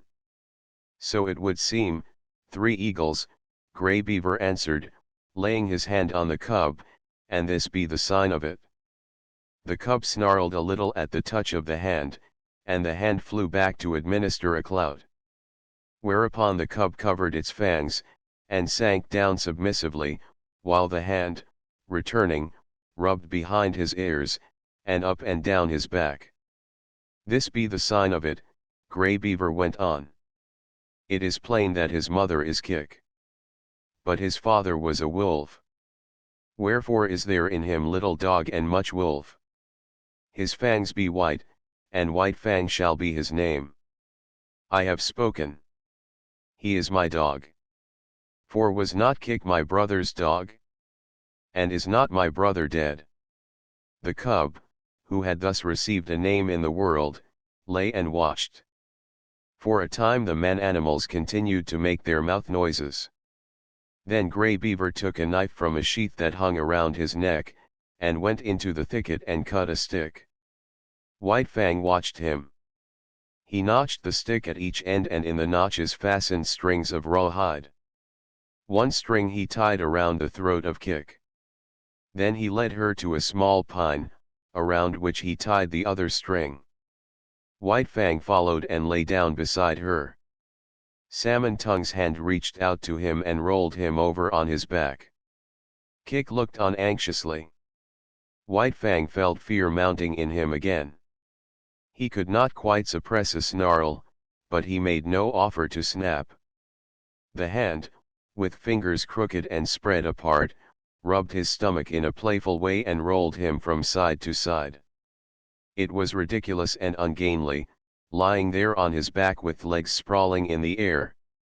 Besides, it was a position of such utter helplessness that White Fang's whole nature revolted against it. He could do nothing to defend himself.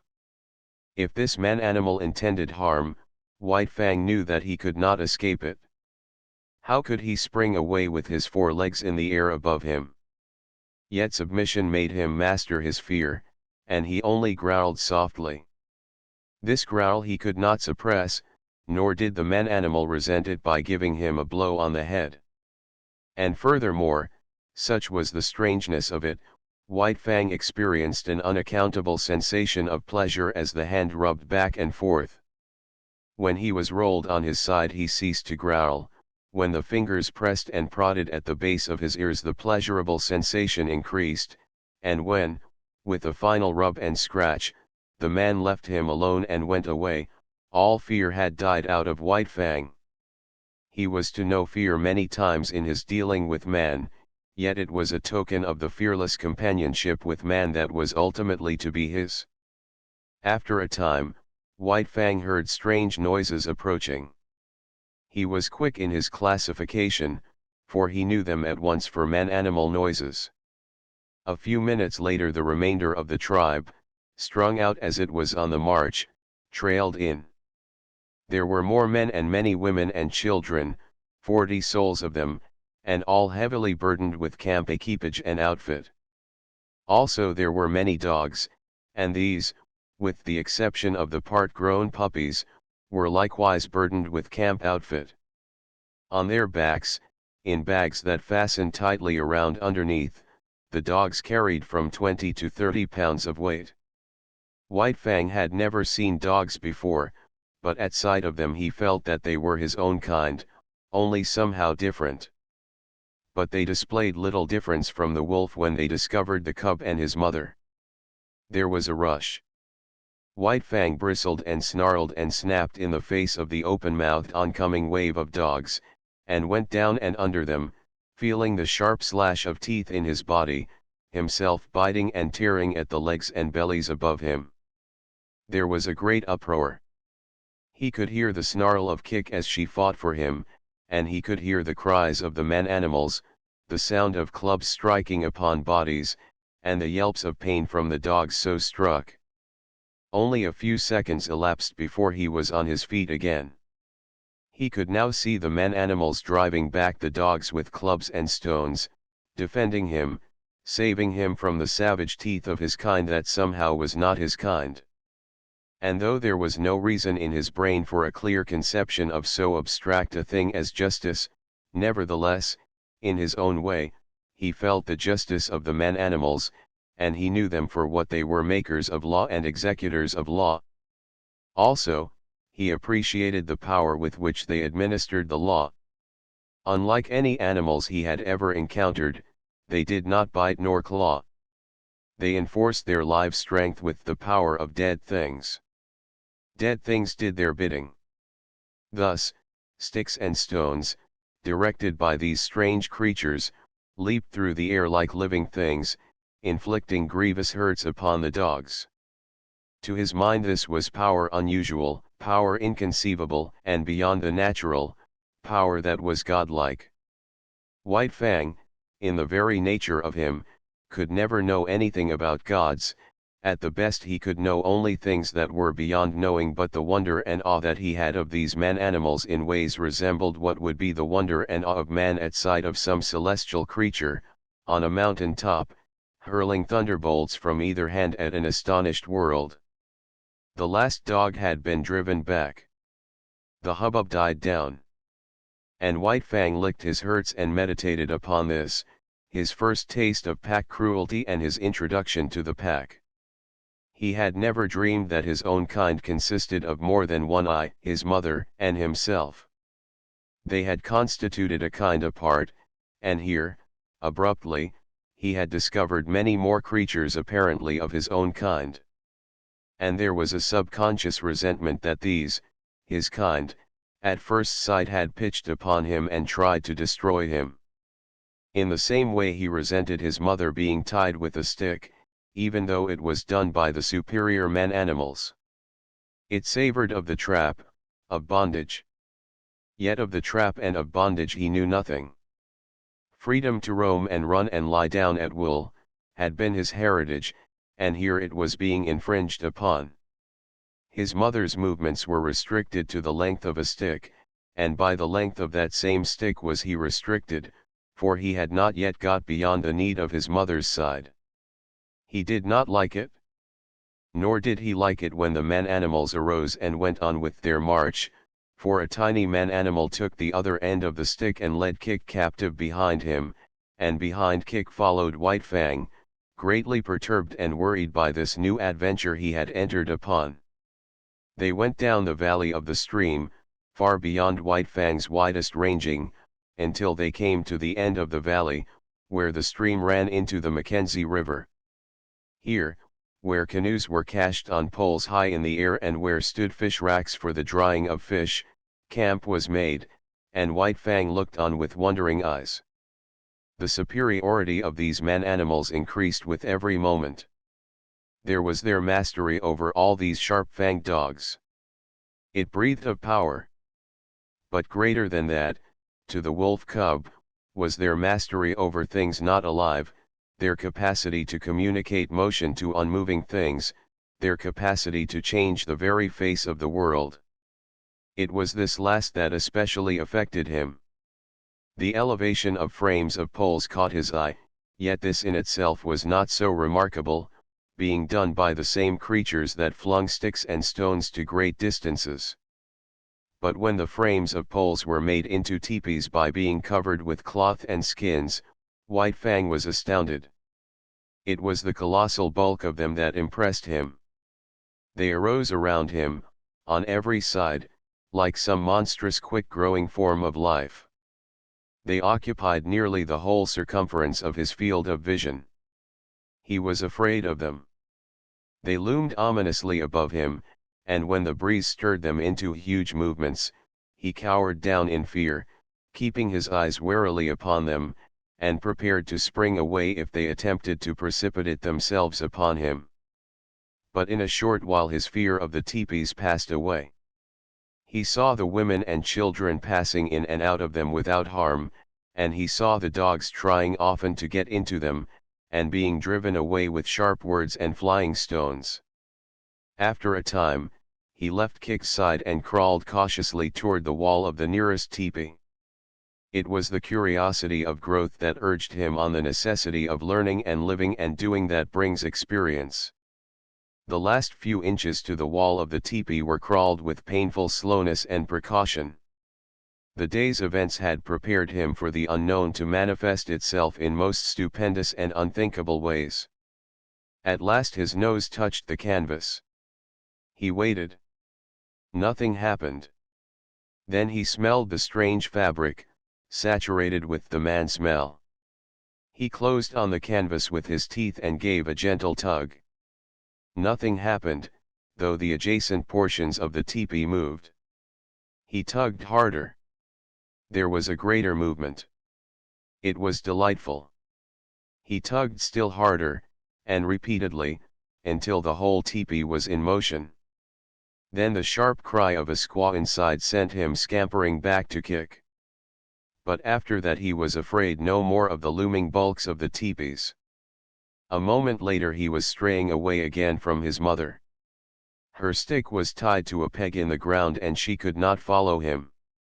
A part-grown puppy, somewhat larger and older than he, came toward him slowly, with ostentatious and belligerent importance. The puppy's name, as White Fang was afterward to hear him called, was Lip Lip. He had had experience in puppy fights and was already something of a bully. Lip Lip was White Fang's own kind, and, being only a puppy, did not seem dangerous, so White Fang prepared to meet him in a friendly spirit. But when the stranger's walk became stiff-legged and his lips lifted clear of his teeth, White Fang stiffened too, and answered with lifted lips. They half circled about each other, tentatively, snarling and bristling. This lasted several minutes, and White Fang was beginning to enjoy it, as a sort of game. But suddenly, with remarkable swiftness, Lip Lip leaped in, delivering a slashing snap, and leaped away again. The snap had taken effect on the shoulder that had been hurt by the lynx and that was still sore deep down near the bone. The surprise and hurt of it brought a yelp out of White Fang, but the next moment, in a rush of anger, he was upon Lip Lip and snapping viciously.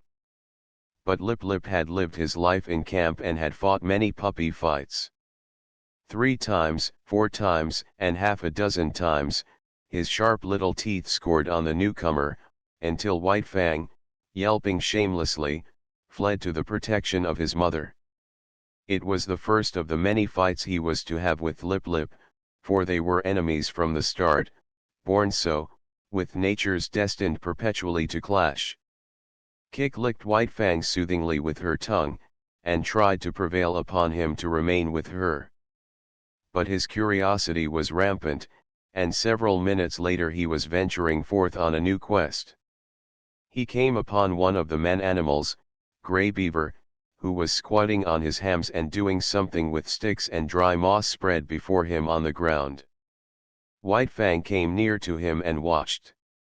Gray Beaver made mouth noises which White Fang interpreted as not hostile, so he came still nearer. Women and children were carrying more sticks and branches to Gray Beaver. It was evidently an affair of moment.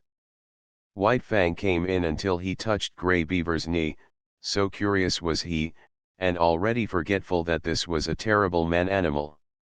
Suddenly he saw a strange thing like mist beginning to arise from the sticks and moss beneath Grey Beaver's hands. Then, amongst the sticks themselves, appeared a live thing, twisting and turning, of a color like the color of the sun in the sky. White Fang knew nothing about fire. It drew him as the light, in the mouth of the cave had drawn him in his early puppyhood. He crawled the several steps toward the flame. He heard Grey Beaver chuckle above him, and he knew the sound was not hostile. Then his nose touched the flame, and at the same instant his little tongue went out to it. For a moment he was paralyzed. The unknown, lurking in the midst of the sticks and moss, was savagely clutching him by the nose. He scrambled backward, bursting out in an astonished explosion of ki-yis. At the sound, Kik leaped snarling to the end of her stick, and there raged terribly because she could not come to his aid. But Grey Beaver laughed loudly, and slapped his thighs, and told the happening to all the rest of the camp, till everybody was laughing uproariously. But White Fang sat on his haunches and ki-yied, a forlorn and pitiable little figure in the midst of the man-animals. It was the worst hurt he had ever known. Both nose and tongue had been scorched by the live thing, sun-colored, that had grown up under Grey Beaver's hands. He cried and cried interminably, and every fresh wail was greeted by bursts of laughter on the part of the man-animals. He tried to soothe his nose with his tongue, but the tongue was burned too, and the two hurts coming together produced greater hurt, whereupon he cried more hopelessly and helplessly than ever. And then shame came to him. He knew laughter and the meaning of it. It is not given us to know how some animals know laughter, and know when they are being laughed at, but it was the same way that White Fang knew it. And he felt shame that the man-animals should be laughing at him. He turned and fled away, not from the hurt of the fire, but from the laughter that sank even deeper, and hurt in the spirit of him. And he fled to Kik, raging at the end of her stick like an animal gone mad, to Kik, the one creature in the world who was not laughing at him. Twilight drew down and night came on, and White Fang lay by his mother's side. His nose and tongue still hurt, but he was perplexed by a greater trouble. He was homesick. He felt a vacancy in him, a need for the hush and quietude of the stream and the cave in the cliff. Life had become too populous. There were so many of the man-animals, men, women, and children, all making noises and irritations. And there were the dogs, ever squabbling and bickering, bursting into uproars and creating confusions. The restful loneliness of the only life he had known was gone. Here the very air was palpitant with life. It hummed and buzzed unceasingly. Continually changing its intensity and abruptly variant in pitch, it impinged on his nerves and senses, made him nervous and restless and worried him with the perpetual imminence of happening. He watched the man-animals coming and going and moving about the camp. In fashion distantly resembling the way men look upon the gods they create, so looked White Fang upon the man-animals before him. They were superior creatures, of a verity, gods. To his dim comprehension they were as much wonder-workers as gods are to men. They were creatures of mastery, possessing all manner of unknown and impossible potencies, overlords of the alive and the not alive, making obey that which moved, imparting movement to that which did not move, and making life, sun-colored and biting life, to grow out of dead moss and wood. They were fire makers. They were gods. Chapter 2 The Bondage. The days were thronged with experience for White Fang. During the time that Kik was tied by the stick, he ran about over all the camp, inquiring, investigating, learning. He quickly came to know much of the ways of the man-animals, but familiarity did not breed contempt.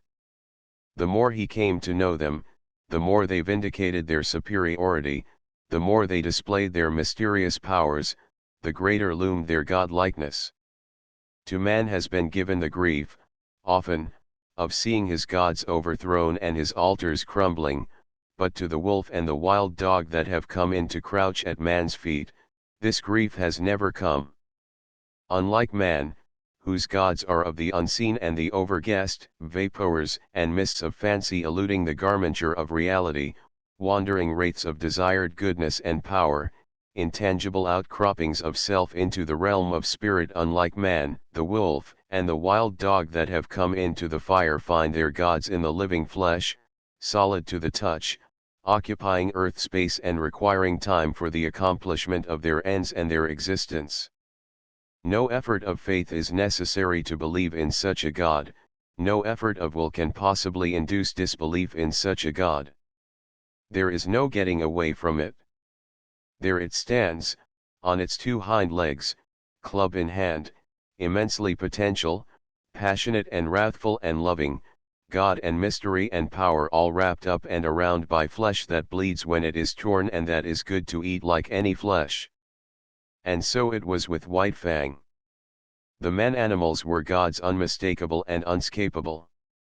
As his mother, Kik, had rendered her allegiance to them at the first cry of her name, so he was beginning to render his allegiance. He gave them the trail as a privilege indubitably theirs. When they walked, he got out of their way. When they called, he came. When they threatened, he cowered down. When they commanded him to go, he went away hurriedly. For behind any wish of theirs was power to enforce that wish, power that hurt, power that expressed itself in clouts and clubs, in flying stones and stinging lashes of whips. He belonged to them as all dogs belong to them. His actions were theirs to command. His body was theirs to maul, to stamp upon, to tolerate. Such was the lesson that was quickly borne in upon him. It came hard, going as it did, counter to much that was strong and dominant in his own nature, and, while he disliked it in the learning of it, unknown to himself he was learning to like it. It was a placing of his destiny in another's hands, a shifting of the responsibilities of existence. This in itself was compensation, for it is always easier to lean upon another than to stand alone. But it did not all happen in a day, this giving over of himself, body and soul, to the man-animals. He could not immediately forego his wild heritage and his memories of the wild. There were days when he crept to the edge of the forest and stood and listened to something calling him far and away. And always he returned, restless and uncomfortable, to whimper softly and wistfully at Kik's side and to lick her face with eager, questioning tongue. White Fang learned rapidly the ways of the camp. He knew the injustice and greediness of the older dogs when meat or fish was thrown out to be eaten. He came to know that men were more just, children more cruel, and women more kindly and more likely to toss him a bit of meat or bone.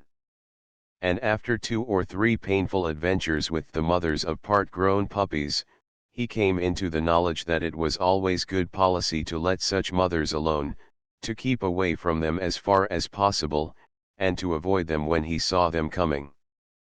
But the bane of his life was Lip Lip. Larger, older, and stronger, Lip Lip had selected White Fang for his special object of persecution. White Fang fought willingly enough, but he was outclassed. His enemy was too big. Lip Lip became a nightmare to him. Whenever he ventured away from his mother, the bully was sure to appear, trailing at his heels, snarling at him, picking upon him, and watchful of an opportunity, when no man-animal was near, to spring upon him and force a fight. As Lip Lip invariably won, he enjoyed it hugely. It became his chief delight in life, as it became White Fang's chief torment. But the effect upon White Fang was not to cow him. Though he suffered most of the damage and was always defeated, his spirit remained unsubdued. Yet a bad effect was produced. He became malignant and morose. His temper had been savage by birth, but it became more savage under this unending persecution. The genial, playful, puppyish side of him found little expression. He never played and gambled about with the other puppies of the camp. Lip Lip would not permit it. The moment White Fang appeared near them, Lip Lip was upon him, bullying and hectoring him, or fighting with him until he had driven him away. The effect of all this was to rob White Fang of much of his puppyhood and to make him in his comportment older than his age. Denied the outlet, through play, of his energies, he recoiled upon himself and developed his mental processes. He became cunning, he had idle time in which to devote himself to thoughts of trickery. Prevented from obtaining his share of meat and fish when a general feed was given to the camp dogs, he became a clever thief. He had to forage for himself, and he foraged well, though he was oft-times a plague to the squaws in consequence. He learned to sneak about camp, to be crafty, to know what was going on everywhere, to see and to hear everything and to reason accordingly, and successfully to devise ways and means of avoiding his implacable persecutor. It was early in the days of his persecution that he played his first really big crafty game and got there from his first taste of revenge. As Kik, when with the wolves, had lured out to destruction dogs from the camps of men, so White Fang, in manner somewhat similar, lured Lip Lip into Kik's avenging jaws. Retreating before Lip Lip, White Fang made an indirect flight that led in and out and around the various teepees of the camp. He was a good runner, swifter than any puppy of his size, and swifter than Lip Lip. But he did not run his best in this chase. He barely held his own, one leap ahead of his pursuer.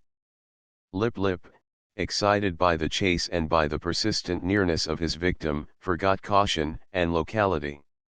When he remembered locality, it was too late. Dashing at top speed around a teepee, he ran full tilt into Kik lying at the end of her stick. He gave one yelp of consternation, and then her punishing jaws closed upon him. She was tied, but he could not get away from her easily. She rolled him off his legs so that he could not run, while she repeatedly ripped and slashed him with her fangs. When at last he succeeded in rolling clear of her, he crawled to his feet, badly disheveled, hurt both in body and in spirit. His hair was standing out all over him in tufts where her teeth had mauled. He stood where he had arisen, opened his mouth, and broke out the long, heart-broken puppy wail. But even this he was not allowed to complete. In the middle of it, White Fang, rushing in, sank his teeth into Lip Lip's hind leg.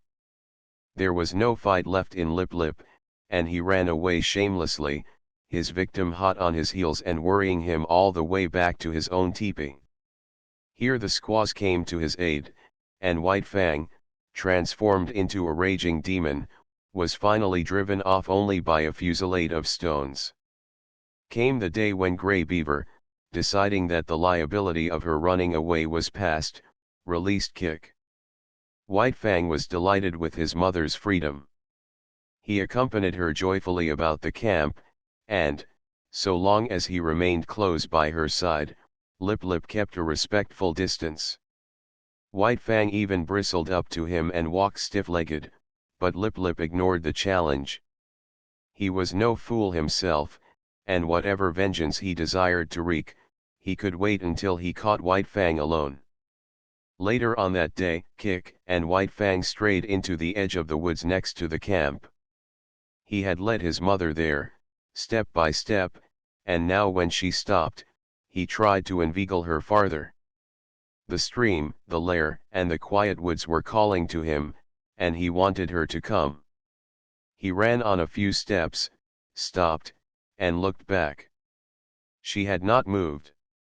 He whined pleadingly, and scurried playfully in and out of the underbrush. He ran back to her, licked her face, and ran on again. And still she did not move. He stopped and regarded her, all of an intentness and eagerness, physically expressed, that slowly faded out of him as she turned her head and gazed back at the camp. There was something calling to him out there in the open. His mother heard it too.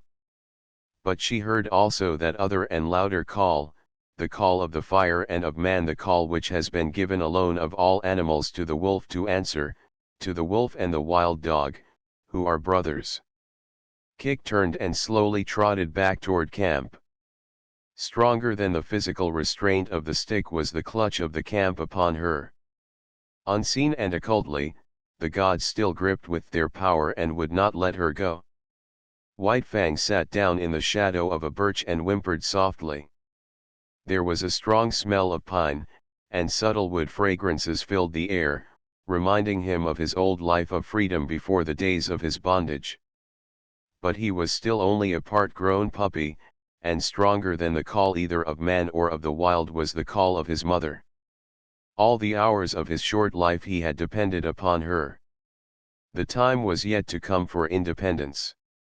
So he arose and trotted forlornly back to camp, pausing once, and twice, to sit down and whimper and to listen to the call that still sounded in the depths of the forest. In the wild the time of a mother with her young is short, but under the dominion of man it is sometimes even shorter. Thus it was with White Fang. Grey Beaver was in the debt of 3 eagles. 3 Eagles was going away on a trip up the Mackenzie to the Great Slave Lake. A strip of scarlet cloth, a bearskin, 20 cartridges, and Kik, went to pay the debt. White Fang saw his mother taken aboard 3 Eagles' canoe, and tried to follow her. A blow from 3 Eagles knocked him backward to the land. The canoe shoved off. He sprang into the water and swam after it, deaf to the sharp cries of Grey Beaver to return. Even a man-animal, a god, White Fang ignored, such was the terror he was in of losing his mother. But gods are accustomed to being obeyed, and Grey Beaver wrathfully launched a canoe in pursuit. When he overtook White Fang, he reached down and by the nape of the neck lifted him clear of the water. He did not deposit him at once in the bottom of the canoe. Holding him suspended with one hand, with the other hand he proceeded to give him a beating. And it was a beating. His hand was heavy. Every blow was shrewd to hurt, and he delivered a multitude of blows. Impelled by the blows that rained upon him, now from this side, now from that, White Fang swung back and forth like an erratic and jerky pendulum. Varying were the emotions that surged through him. At first, he had known surprise. Then came a momentary fear, when he yelped several times to the impact of the hand. But this was quickly followed by anger. His free nature asserted itself, and he showed his teeth and snarled fearlessly in the face of the wrathful god. This but served to make the god more wrathful. The blows came faster, heavier, more shrewd to hurt. Grey Beaver continued to beat, White Fang continued to snarl. But this could not last forever. One or the other must give over, and that one was White Fang. Fear surged through him again. For the first time he was being really manhandled. The occasional blows of sticks and stones he had previously experienced were as caresses compared with this. He broke down and began to cry and yelp. For a time each blow brought a yelp from him, but fear passed into terror, until finally his yelps were voiced in unbroken succession, unconnected with the rhythm of the punishment. At last Grey Beaver withheld his hand. White Fang, hanging limply, continued to cry. This seemed to satisfy his master, who flung him down roughly in the bottom of the canoe. In the meantime the canoe had drifted down the stream. Grey Beaver picked up the paddle. White Fang was in his way. He spurned him savagely with his foot. In that moment White Fang's free nature flashed forth again, and he sank his teeth into the moccasined foot. The beating that had gone before was as nothing compared with the beating he now received. Grey Beaver's wrath was terrible, likewise was White Fang's fright. Not only the hand, but the hard wooden paddle was used upon him, and he was bruised and sore in all his small body when he was again flung down in the canoe. Again, and this time with purpose, did Grey Beaver kick him. White Fang did not repeat his attack on the foot. He had learned another lesson of his bondage. Never, no matter what the circumstance, must he dare to bite the God who was Lord and Master over him. The body of the Lord and Master was sacred, not to be defiled by the teeth of such as he. That was evidently the crime of crimes, the one offense there was no condoning nor overlooking. When the canoe touched the shore, White Fang lay whimpering and motionless, waiting the will of Grey Beaver. It was Grey Beaver's will that he should go ashore, for ashore he was flung, striking heavily on his side and hurting his bruises afresh. He crawled tremblingly to his feet and stood whimpering. Lip Lip, who had watched the whole proceeding from the bank, now rushed upon him, knocking him over and sinking his teeth into him. White Fang was too helpless to defend himself, and it would have gone hard with him had not Grey Beaver's foot shot out, lifting Lip Lip into the air with its violence so that he smashed down to earth a dozen feet away. This was the man-animal's justice, and even then, in his own pitiable plight, White Fang experienced a little grateful thrill. At Grey Beaver's heels he limped obediently through the village to the teepee. And so it came that White Fang learned that the right to punish was something the gods reserved for themselves and denied to the lesser creatures under them. That night, when all was still, White Fang remembered his mother and sorrowed for her. He sorrowed too loudly and woke up Grey Beaver, who beat him. After that he mourned gently when the gods were around. But sometimes, straying off to the edge of the woods by himself, he gave vent to his grief, and cried it out with loud whimperings and wailings. It was during this period that he might have hearkened to the memories of the lair and the stream and run back to the wild. But the memory of his mother held him. As the hunting man-animals went out and came back, so she would come back to the village sometime. So he remained in his bondage waiting for her. But it was not altogether an unhappy bondage. There was much to interest him. Something was always happening. There was no end to the strange things these gods did, and he was always curious to see. Besides, he was learning how to get along with Grey Beaver. Obedience, rigid, undeviating obedience, was what was exacted of him, and in return he escaped beatings and his existence was tolerated. Nay, Grey Beaver himself sometimes tossed him a piece of meat, and defended him against the other dogs in the eating of it. And such a piece of meat was of value. It was worth more, in some strange way, than a dozen pieces of meat from the hand of a squaw. Grey Beaver never petted nor caressed. Perhaps it was the weight of his hand, perhaps his justice, perhaps the sheer power of him, and perhaps it was all these things that influenced White Fang, for a certain tie of attachment was forming between him and his surly lord. Insidiously, and by remote ways, as well as by the power of stick and stone and clout of hand, were the shackles of White Fang's bondage being riveted upon him. The qualities in his kind that in the beginning made it possible for them to come into the fires of men, were qualities capable of development. They were developing in him, and the camp life, replete with misery as it was secretly endearing itself to him all the time. But White Fang was unaware of it. He knew only grief for the loss of Kik, hope for her return, and a hungry yearning for the free life that had been his. Chapter 3 The outcast Lip Lip continued so to darken his days that White Fang became wickeder and more ferocious than it was his natural right to be. Savageness was a part of his makeup, but the savageness thus developed exceeded his makeup. He acquired a reputation for wickedness amongst the man-animals themselves. Wherever there was trouble and uproar in camp, fighting and squabbling or the outcry of a squaw over a bit of stolen meat, they were sure to find White Fang mixed up in it and usually at the bottom of it. They did not bother to look after the causes of his conduct. They saw only the effects, and the effects were bad.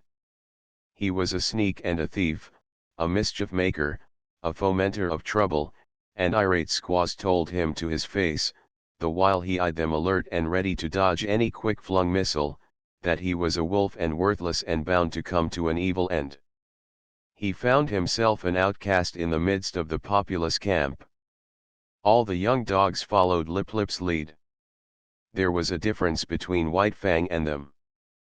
Perhaps they sensed his wildwood breed, and instinctively felt for him the enmity that the domestic dog feels for the wolf.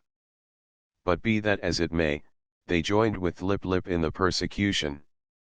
And, once declared against him, they found good reason to continue declared against him. One and all, from time to time, they felt his teeth, and to his credit, he gave more than he received.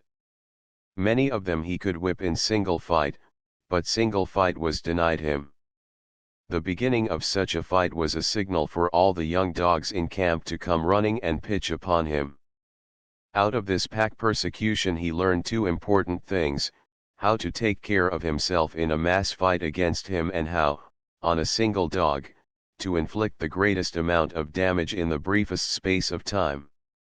To keep one's feet in the midst of the hostile mass meant life, and this he learnt well.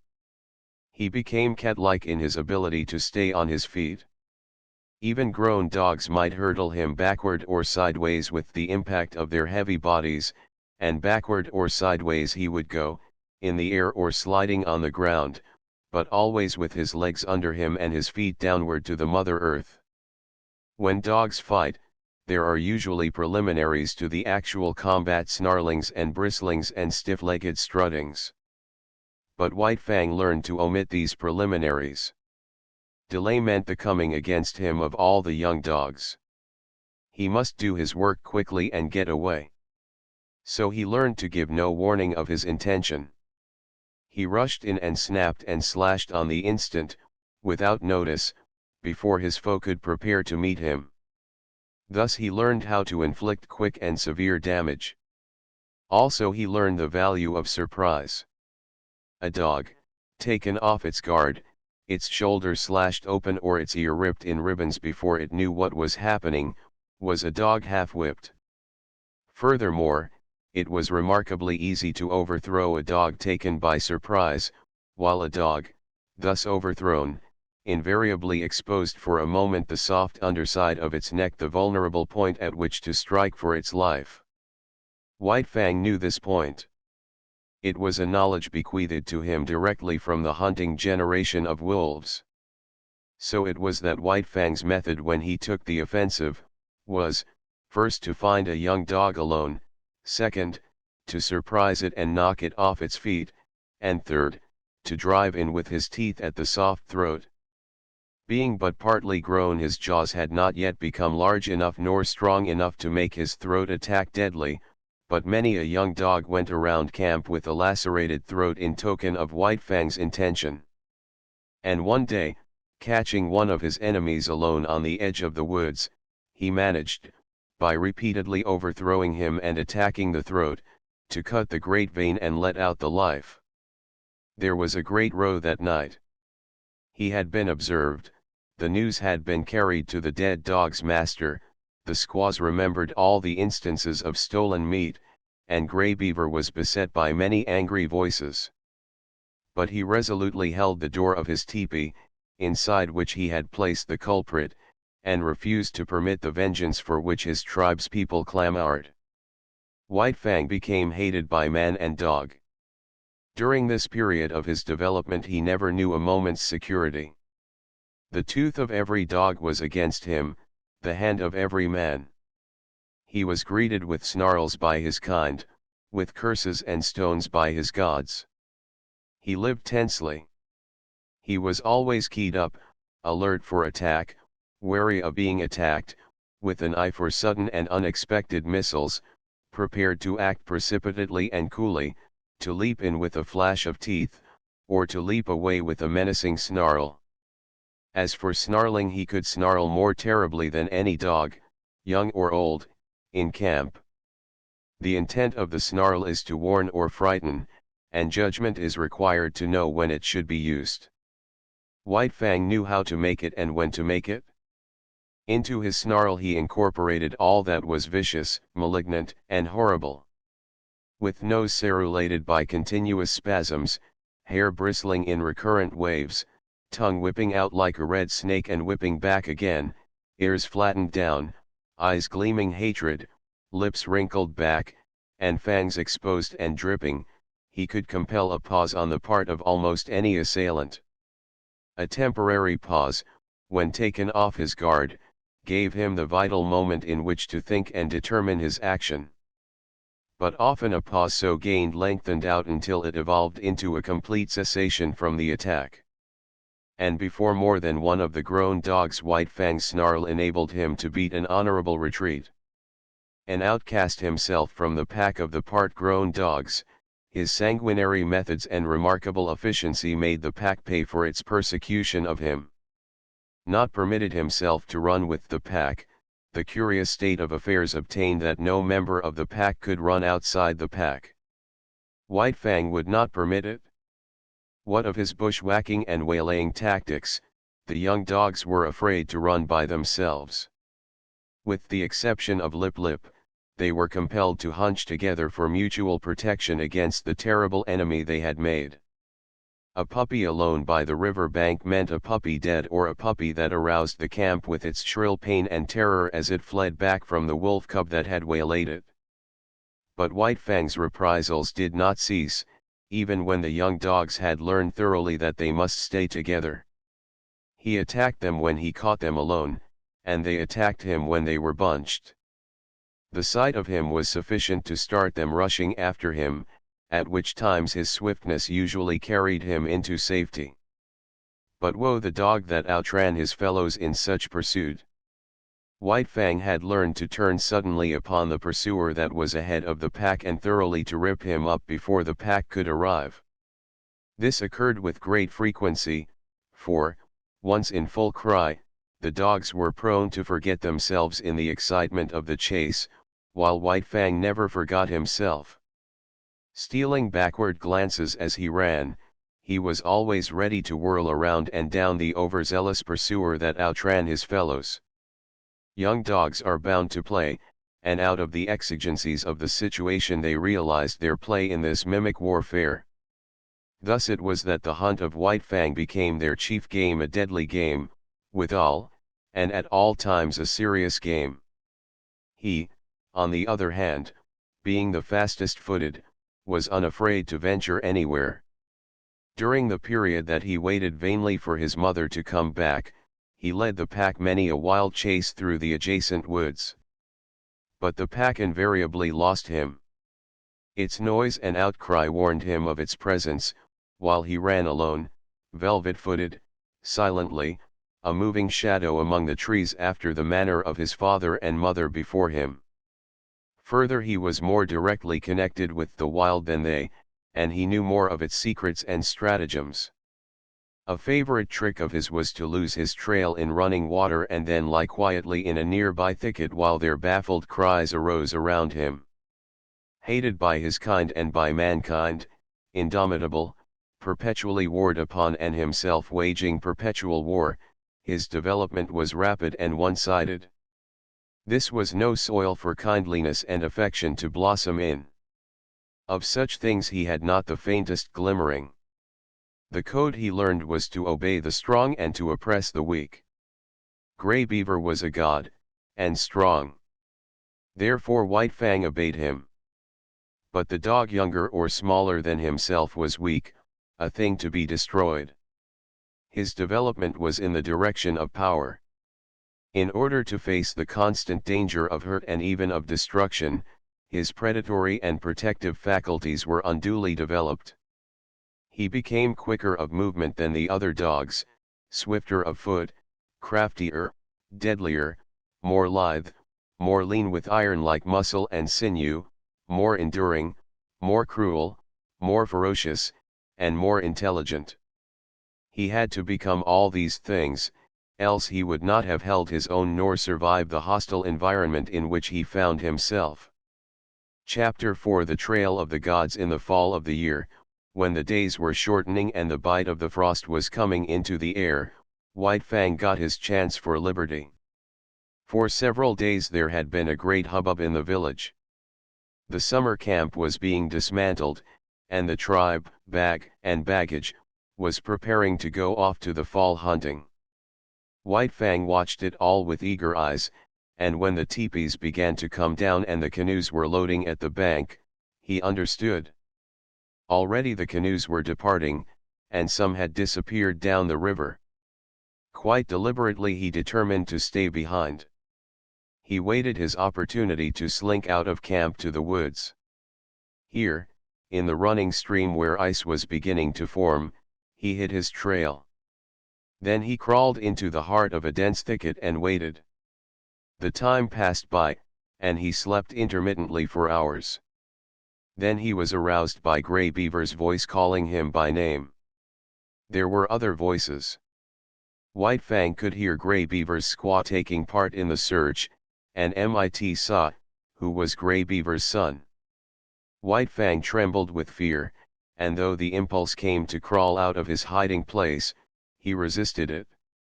After a time the voices died away, and some time after that he crept out to enjoy the success of his undertaking. Darkness was coming on, and for a while he played about among the trees, pleasuring in his freedom. Then, and quite suddenly, he became aware of loneliness. He sat down to consider, listening to the silence of the forest and perturbed by it. That nothing moved nor sounded, seemed ominous. He felt the lurking of danger, unseen and unguessed. He was suspicious of the looming bulks of the trees and of the dark shadows that might conceal all manner of perilous things. Then it was cold. Here was no warm side of a teepee against which to snuggle. The frost was in his feet, and he kept lifting first one forefoot and then the other. He curved his bushy tail around to cover them, and at the same time he saw a vision. There was nothing strange about it. Upon his inward sight was impressed a succession of memory pictures. He saw the camp again, the teepees, and the blaze of the fires. He heard the shrill voices of the women, the gruff basses of the men, and the snarling of the dogs. He was hungry, and he remembered pieces of meat and fish that had been thrown him. Here was no meat, nothing but a threatening and inedible silence. His bondage had softened him. Irresponsibility had weakened him. He had forgotten how to shift for himself. The night yawned about him.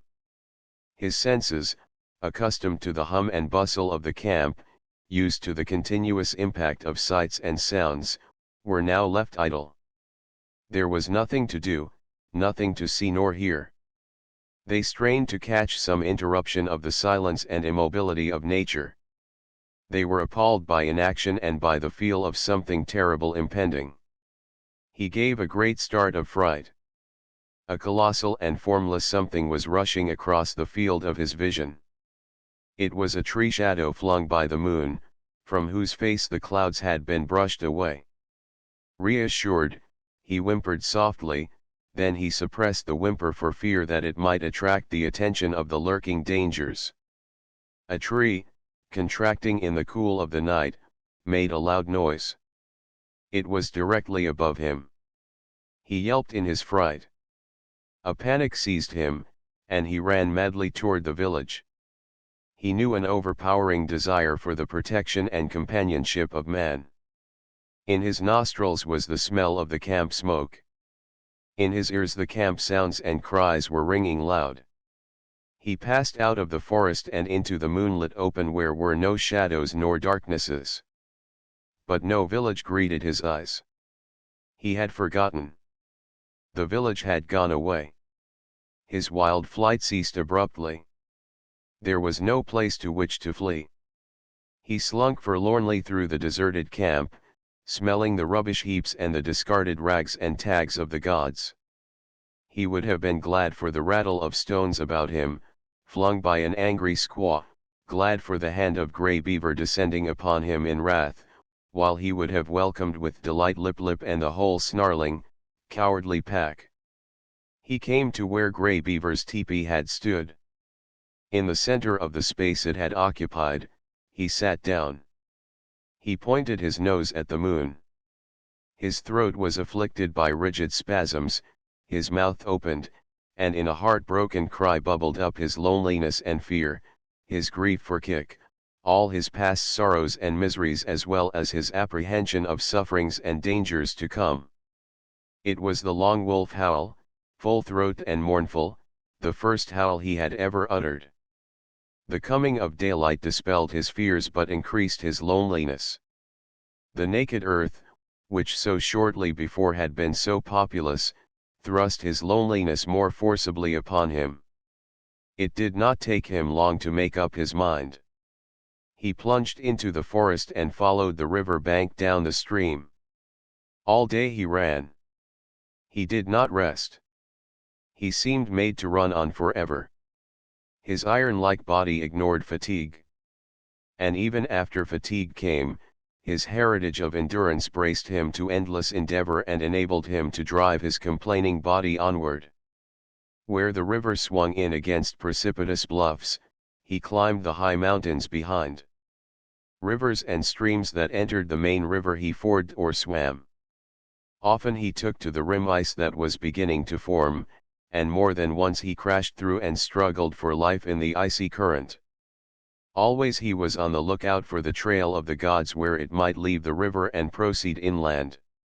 White Fang was intelligent beyond the average of his kind, yet his mental vision was not wide enough to embrace the other bank of the Mackenzie. What if the trail of the gods led out on that side? It never entered his head. Later on, when he had traveled more and grown older and wiser and come to know more of trails and rivers, it might be that he could grasp and apprehend such a possibility. But that mental power was yet in the future. Just now he ran blindly, his own bank of the Mackenzie alone entering into his calculations. All night he ran, blundering in the darkness into mishaps and obstacles that delayed but did not daunt. By the middle of the second day he had been running continuously for 30 hours, and the iron of his flesh was giving out. It was the endurance of his mind that kept him going. He had not eaten in 40 hours, and he was weak with hunger.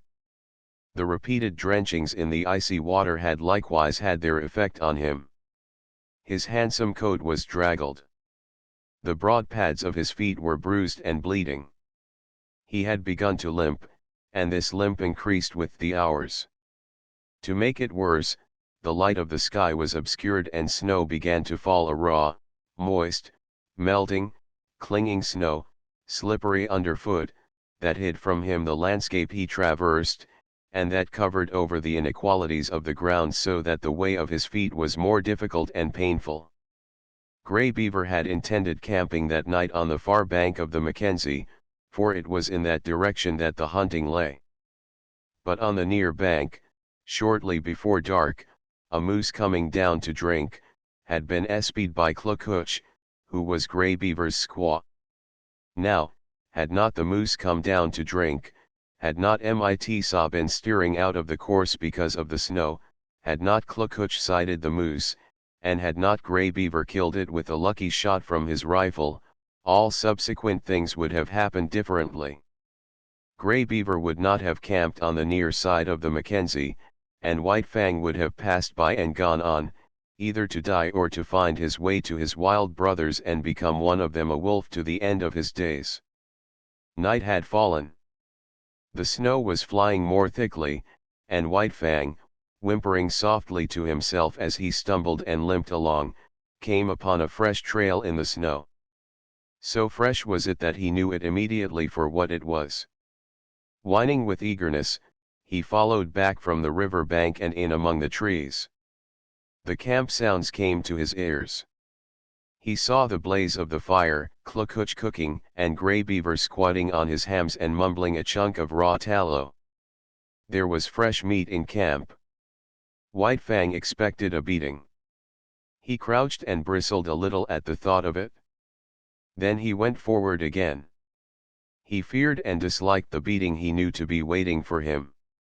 but he knew, further, that the comfort of the fire would be his, the protection of the gods, the companionship of the dogs the last, a companionship of enmity, but none the less a companionship and satisfying to his gregarious needs. He came cringing and crawling into the firelight. Grey Beaver saw him, and stopped munching the tallow. White Fang crawled slowly, cringing and groveling in the abjectness of his abasement and submission.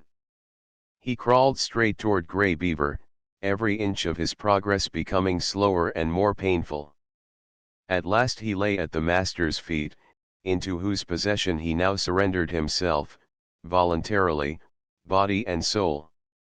Of his own choice, he came in to sit by man's fire and to be ruled by him.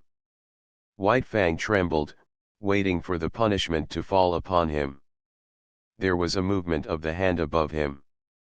He cringed involuntarily under the expected blow. It did not fall. He stole a glance upward. Grey Beaver was breaking the lump of tallow in half.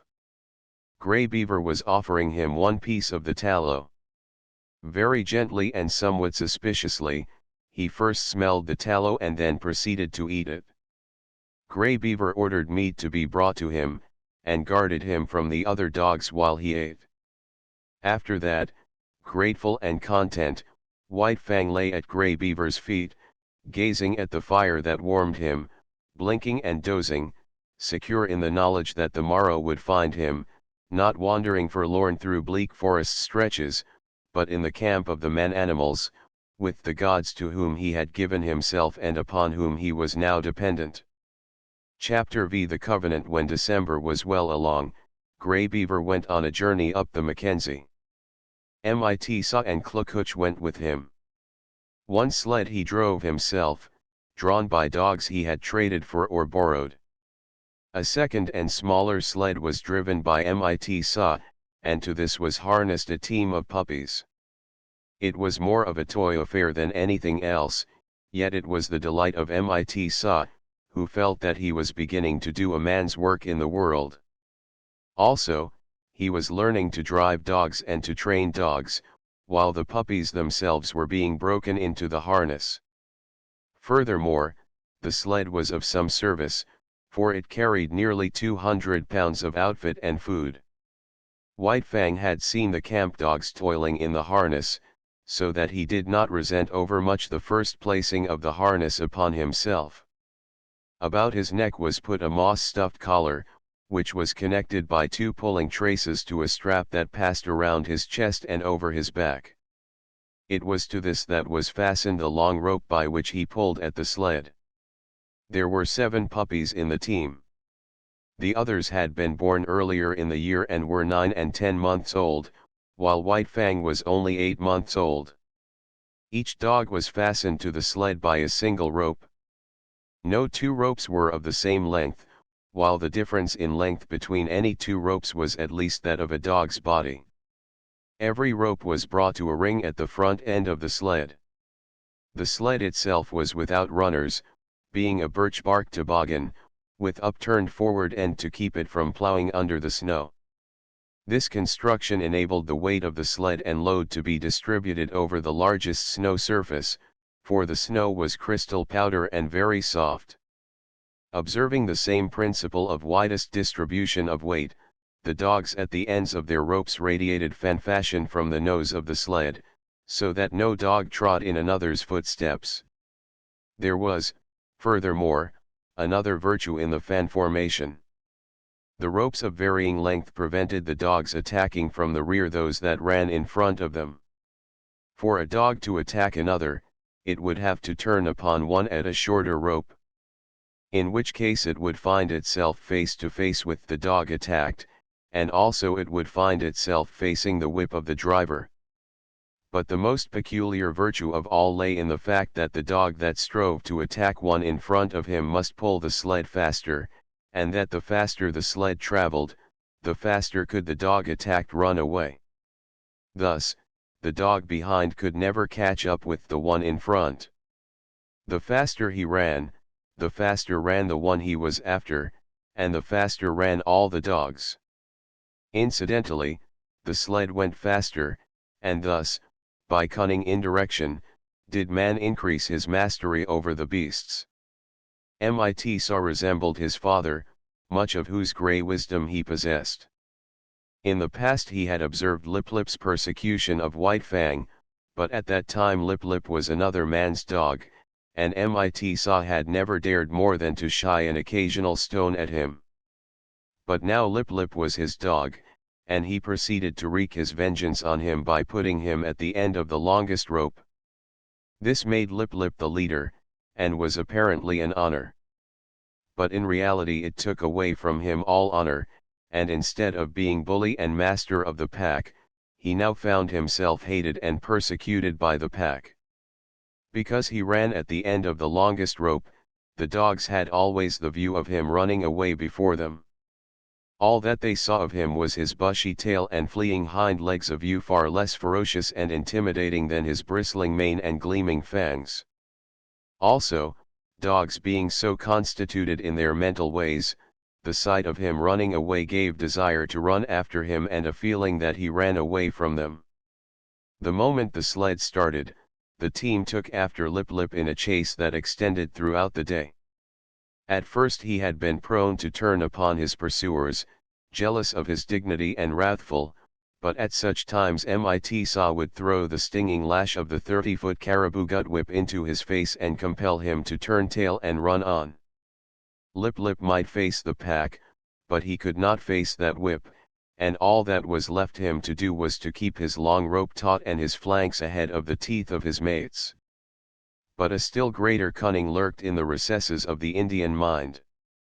To give point to unending pursuit of the leader, Mit Saw favored him over the other dogs. These favors aroused in them jealousy and hatred. In their presence Mit Saw would give him meat and would give it to him only. This was maddening to them. They would rage around just outside the throwing distance of the whip, while Lip Lip devoured the meat and Mit Saw protected him. And when there was no meat to give, Mit Saw would keep the team at a distance and make believe to give meat to Lip Lip. White Fang took kindly to the work. He had traveled a greater distance than the other dogs in the yielding of himself to the rule of the gods, and he had learned more thoroughly the futility of opposing their will. In addition, the persecution he had suffered from the pack had made the pack less to him in the scheme of things, and man more. He had not learned to be dependent on his kind for companionship. Besides, kick was well nigh forgotten, and the chief outlet of expression that remained to him was in the allegiance he tendered the gods he had accepted as masters. So he worked hard, learned discipline, and was obedient. Faithfulness and willingness characterized his toil. These are essential traits of the wolf and the wild dog when they have become domesticated, and these traits White Fang possessed in unusual measure. A companionship did exist between White Fang and the other dogs, but it was one of warfare and enmity. He had never learned to play with them. He knew only how to fight, and fight with them he did, returning to them 100-fold the snaps and slashes they had given him in the days when Lip Lip was leader of the pack. But Lip Lip was no longer leader except when he fled away before his mates at the end of his rope, the sled bounding along behind. In camp he kept close to Mit Saw or Grey Beaver or Klukuch. He did not dare venture away from the gods, for now the fangs of all dogs were against him, and he tasted to the dregs the persecution that had been White Fang's. With the overthrow of Lip Lip, White Fang could have become leader of the pack. But he was too morose and solitary for that. He merely thrashed his teammates. Otherwise he ignored them. They got out of his way when he came along, nor did the boldest of them ever dare to rob him of his meat. On the contrary, they devoured their own meat hurriedly, for fear that he would take it away from them. White Fang knew the law well, to oppress the weak and obey the strong. He ate his share of meat as rapidly as he could. And then woe the dog that had not yet finished. A snarl and a flash of fangs, and that dog would wail his indignation to the uncomforting stars while White Fang finished his portion for him.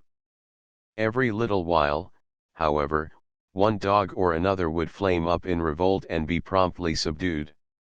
Thus White Fang was kept in training. He was jealous of the isolation in which he kept himself in the midst of the pack, and he fought often to maintain it.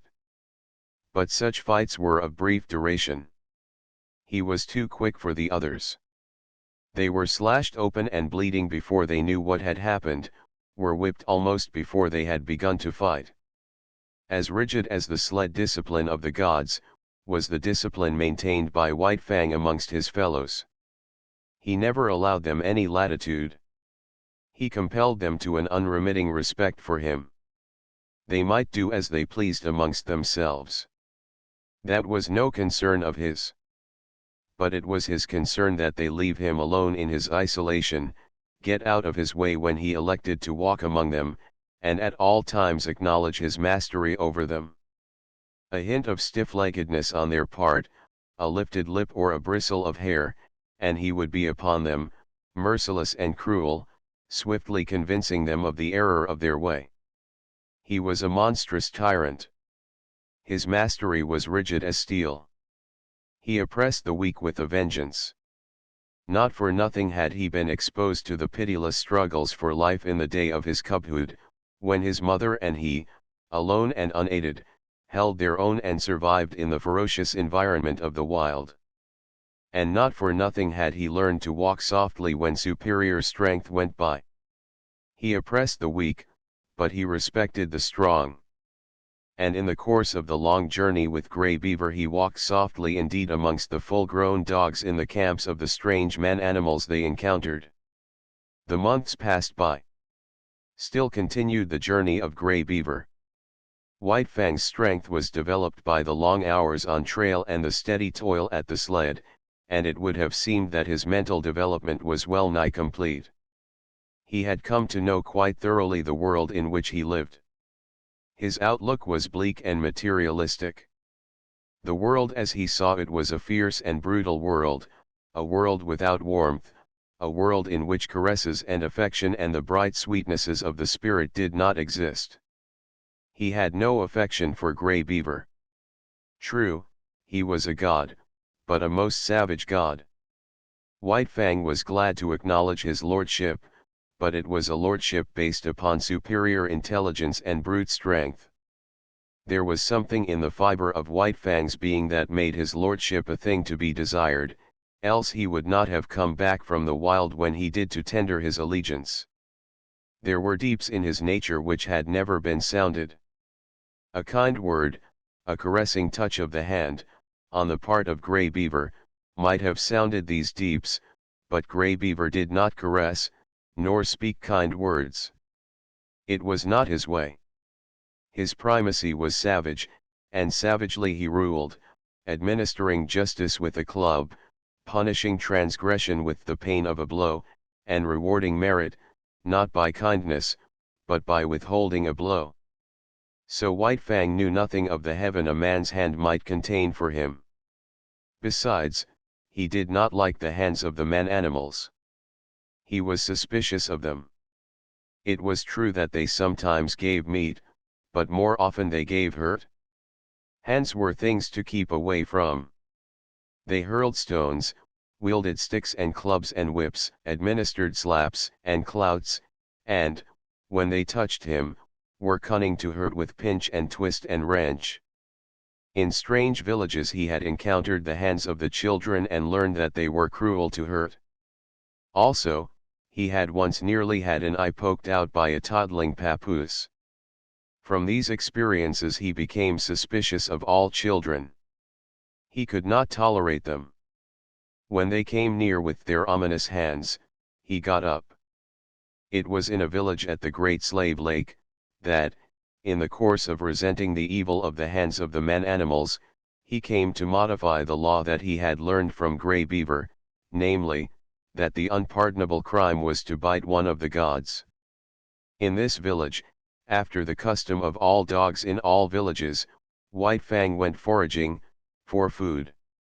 A boy was chopping frozen moose meat with an axe, and the chips were flying in the snow. White Fang, sliding by in quest of meat, stopped and began to eat the chips. He observed the boy lay down the axe and take up a stout club. White Fang sprang clear, just in time to escape the descending blow. The boy pursued him, and he, a stranger in the village, fled between two teepees to find himself cornered against a high earth bank. There was no escape for White Fang. The only way out was between the two teepees, and this the boy guarded. Holding his club prepared to strike, he drew in on his cornered quarry. White Fang was furious. He faced the boy, bristling and snarling, his sense of justice outraged. He knew the law of forage. All the wastage of meat, such as the frozen chips, belonged to the dog that found it. He had done no wrong, broken no law, yet here was this boy preparing to give him a beating. White Fang scarcely knew what happened. He did it in a surge of rage. And he did it so quickly that the boy did not know either. All the boy knew was that he had in some unaccountable way been overturned into the snow, and that his club hand had been ripped wide open by White Fang's teeth. But White Fang knew that he had broken the law of the gods. He had driven his teeth into the sacred flesh of one of them, and could expect nothing but a most terrible punishment. He fled away to Grey Beaver, behind whose protecting legs he crouched when the bitten boy and the boy's family came, demanding vengeance. But they went away with vengeance unsatisfied. Grey Beaver defended White Fang. So did Mit Sa and Klukuch. White Fang, listening to the wordy war and watching the angry gestures, knew that his act was justified. And so it came that he learned there were gods and gods. There were his gods, and there were other gods, and between them there was a difference. Justice or injustice, it was all the same, he must take all things from the hands of his own gods. But he was not compelled to take injustice from the other gods. It was his privilege to resent it with his teeth.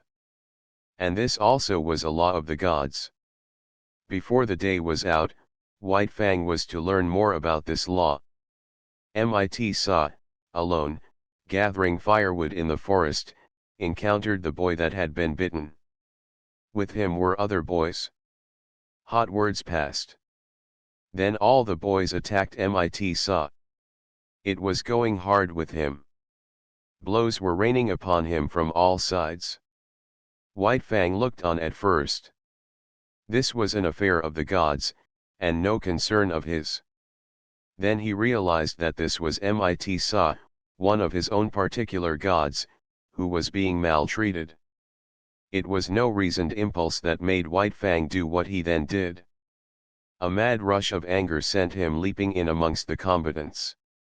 5 minutes later the landscape was covered with fleeing boys, many of whom dripped blood upon the snow in token that White Fang's teeth had not been idle. When Mit Sa told the story in camp, Grey Beaver ordered meat to be given to White Fang. He ordered much meat to be given, and White Fang, gorged and sleepy by the fire, knew that the law had received its verification. It was in line with these experiences that White Fang came to learn the law of property and the duty of the defense of property. From the protection of his god's body to the protection of his god's possessions was a step, and this step he made. What was his god's was to be defended against all the world, even to the extent of biting other gods. Not only was such an act sacrilegious in its nature, but it was fraught with peril. The gods were all-powerful, and a dog was no match against them, yet White Fang learned to face them, fiercely belligerent and unafraid. Duty rose above fear, and thieving gods learned to leave Grey Beaver's property alone. One thing, in this connection, White Fang quickly learnt, and that was that a thieving god was usually a cowardly god and prone to run away at the sounding of the alarm. Also, he learned that but brief time elapsed between his sounding of the alarm and Grey Beaver coming to his aid. He came to know that it was not fear of him that drove the thief away, but fear of Grey Beaver. White Fang did not give the alarm by barking. He never barked. His method was to drive straight at the intruder, and to sink his teeth in if he could. Because he was morose and solitary, having nothing to do with the other dogs, he was unusually fitted to guard his master's property, and in this he was encouraged and trained by Grey Beaver. One result of this was to make White Fang more ferocious and indomitable, and more solitary. The months went by, binding stronger and stronger the covenant between dog and man. This was the ancient covenant that the first wolf that came in from the wild entered into with man. And, like all succeeding wolves and wild dogs that had done likewise, White Fang worked the covenant out for himself. The terms were simple. For the possession of a flesh and blood god, he exchanged his own liberty. Food and fire, protection and companionship, were some of the things he received from the god. In return, he guarded the god's property, defended his body, worked for him, and obeyed him. The possession of a god implies service. White Fang's was a service of duty and awe, but not of love. He did not know what love was. He had no experience of love. Kick was a remote memory. Besides, not only had he abandoned the wild and his kind when he gave himself up to man, but the terms of the covenant were such that if ever he met Kick again he would not desert his god to go with her. His allegiance to man seemed somehow a law of his being greater than the love of liberty, of kind and kin. Chapter 6 The famine. The spring of the year was at hand when Grey Beaver finished his long journey. It was April, and White Fang was a year old when he pulled into the home villages and was loosed from the harness by Mit Sa. Though a long way from his full growth, White Fang, next to Lip Lip, was the largest yearling in the village. Both from his father, the wolf, and from Kick, he had inherited stature and strength, and already he was measuring up alongside the full-grown dogs. But he had not yet grown compact. His body was slender and rangy, and his strength more stringy than massive. His coat was the true wolf gray, and to all appearances he was true wolf himself. The quarter strain of dog he had inherited from Kick had left no mark on him physically, though it had played its part in his mental makeup. He wandered through the village, recognizing with staid satisfaction the various gods he had known before the long journey. Then there were the dogs, puppies growing up like himself, and grown dogs that did not look so large and formidable as the memory pictures he retained of them. Also, he stood less in fear of them than formerly, stalking among them with a certain careless ease that was as new to him as it was enjoyable. There was Basique, a grizzled old fellow that in his younger days had but to uncover his fangs to send White Fang cringing and crouching to the right about. From him White Fang had learned much of his own insignificance, and from him he was now to learn much of the change and development that had taken place in himself. While Basique had been growing weaker with age, White Fang had been growing stronger with youth. It was at the cutting up of a moose, fresh killed, that White Fang learned of the changed relations in which he stood to the dog world. He had got for himself a hoof and part of the shin bone, to which quite a bit of meat was attached. Withdrawn from the immediate scramble of the other dogs, in fact out of sight behind a thicket, he was devouring his prize, when Basique rushed in upon him. Before he knew what he was doing, he had slashed the intruder twice and sprung clear. Basique was surprised by the other's temerity and swiftness of attack. He stood, gazing stupidly across at White Fang, the raw, red shin bone between them. Basique was old, and already he had come to know the increasing valor of the dogs it had been his wont to bully. Bitter experiences these, which, perforce, he swallowed, calling upon all his wisdom to cope with them. In the old days he would have sprung upon White Fang in a fury of righteous wrath. But now his waning powers would not permit such a course. He bristled fiercely and looked ominously across the shin bone at White Fang.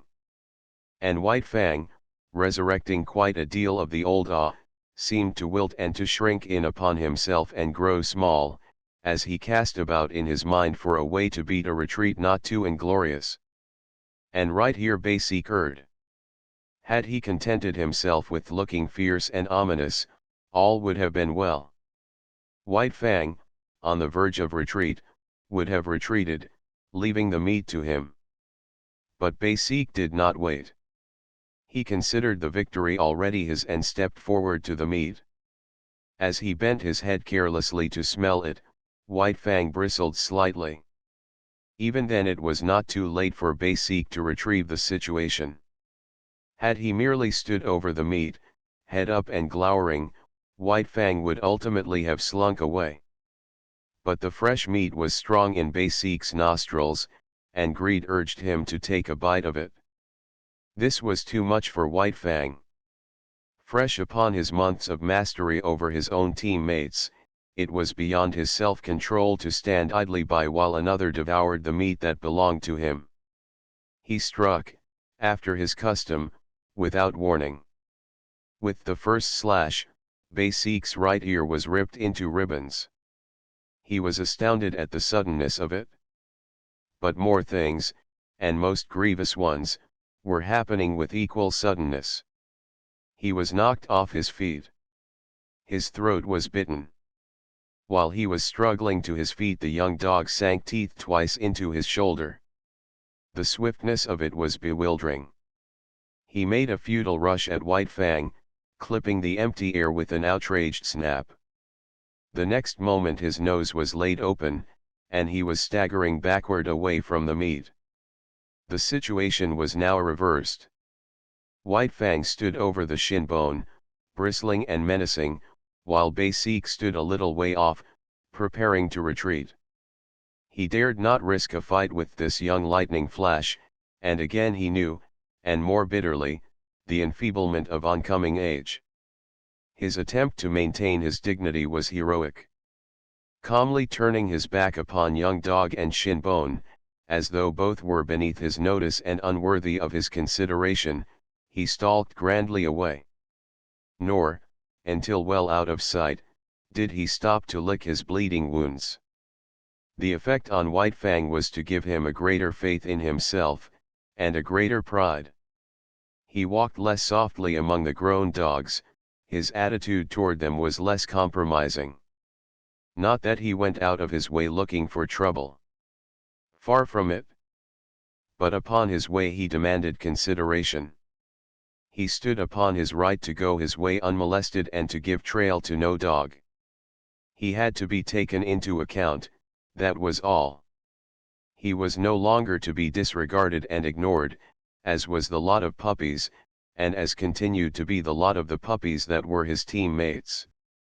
They got out of the way, gave trail to the grown dogs, and gave up meat to them under compulsion.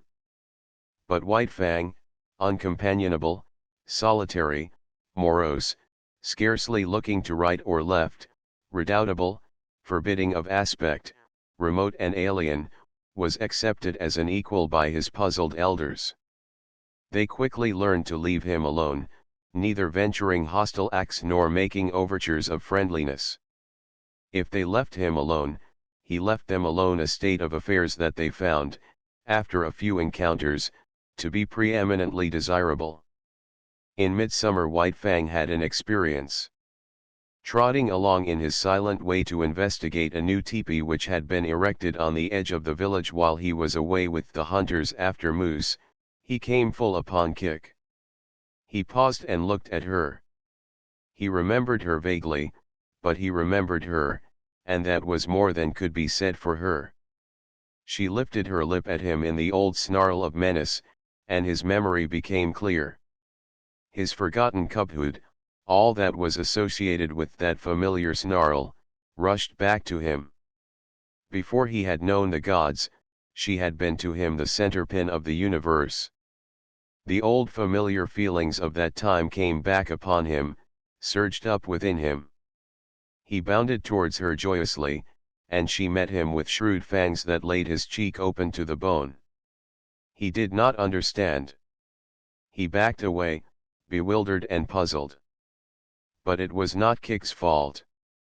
A wolf mother was not made to remember her cubs of a year or so before. So she did not remember White Fang. He was a strange animal, an intruder, and her present litter of puppies gave her the right to resent such intrusion. One of the puppies sprawled up to White Fang. They were half-brothers, only they did not know it. White Fang sniffed the puppy curiously, whereupon Kik rushed upon him, gashing his face a second time. He backed farther away. All the old memories and associations died down again and passed into the grave from which they had been resurrected. He looked at Kik licking her puppy and stopping now and then to snarl at him. She was without value to him. He had learned to get along without her. Her meaning was forgotten. There was no place for her in his scheme of things, as there was no place for him in hers. He was still standing, stupid and bewildered, the memories forgotten, wondering what it was all about, when Kik attacked him a third time, intent on driving him away altogether from the vicinity. And White Fang allowed himself to be driven away. This was a female of his kind, and it was a law of his kind that the males must not fight the females. He did not know anything about this law, for it was no generalization of the mind, not a something acquired by experience of the world. He knew it as a secret prompting, as an urge of instinct, of the same instinct that made him howl at the moon and stars of nights, and that made him fear death and the unknown. The months went by. White Fang grew stronger, heavier, and more compact, while his character was developing along the lines laid down by his heredity and his environment. His heredity was a life stuff that may be likened to clay. It possessed many possibilities, was capable of being molded into many different forms. Environment served to model the clay, to give it a particular form. Thus, had White Fang never come into the fires of man, the wild would have molded him into a true wolf. But the gods had given him a different environment, and he was molded into a dog that was rather wolfish, but that was a dog and not a wolf. And so, according to the clay of his nature and the pressure of his surroundings, his character was being molded into a certain particular shape. There was no escaping it. He was becoming more morose, more uncompanionable, more solitary, more ferocious, while the dogs were learning more and more that it was better to be at peace with him than at war, and Grey Beaver was coming to prize him more greatly with the passage of each day. White Fang, seeming to sum up strength in all his qualities, nevertheless suffered from one besetting weakness. He could not stand being laughed at. The laughter of men was a hateful thing. They might laugh among themselves about anything they pleased except himself, and he did not mind. But the moment laughter was turned upon him he would fly into a most terrible rage. Grave, dignified, somber, a laugh made him frantic to ridiculousness. It so outraged him and upset him that for hours he would behave like a demon. And woe to the dog that at such times ran foul of him. He knew the law too well to take it out of Grey Beaver. Behind Grey Beaver were a club and Godhead. But behind the dogs there was nothing but space, and into this space they flew when White Fang came on the scene, made mad by laughter. In the third year of his life there came a great famine to the Mackenzie Indians. In the summer the fish failed. In the winter the caribou forsook their accustomed track. Moose were scarce, the rabbits almost disappeared, hunting and preying animals perished. Denied their usual food supply, weakened by hunger, they fell upon and devoured one another. Only the strong survived. White Fang's gods were always hunting animals. The old and the weak of them died of hunger. There was wailing in the village, where the women and children went without in order that what little they had might go into the bellies of the lean and hollow-eyed hunters who trod the forest in the vain pursuit of meat. To such extremity were the gods driven that they ate the soft tanned leather of their moccasins and mittens, while the dogs ate the harnesses off their backs and the very whiplashes. Also, the dogs ate one another, and also the gods ate the dogs. The weakest and the more worthless were eaten first. The dogs that still lived, looked on and understood. A few of the boldest and wisest forsook the fires of the gods, which had now become a shambles, and fled into the forest, where, in the end, they starved to death or were eaten by wolves. In this time of misery, White Fang, too, stole away into the woods. He was better fitted for the life than the other dogs, for he had the training of his cubhood to guide him. Especially adept did he become in stalking small living things. He would lie concealed for hours, following every movement of a cautious tree squirrel, waiting, with a patience as huge as the hunger he suffered from, until the squirrel ventured out upon the ground.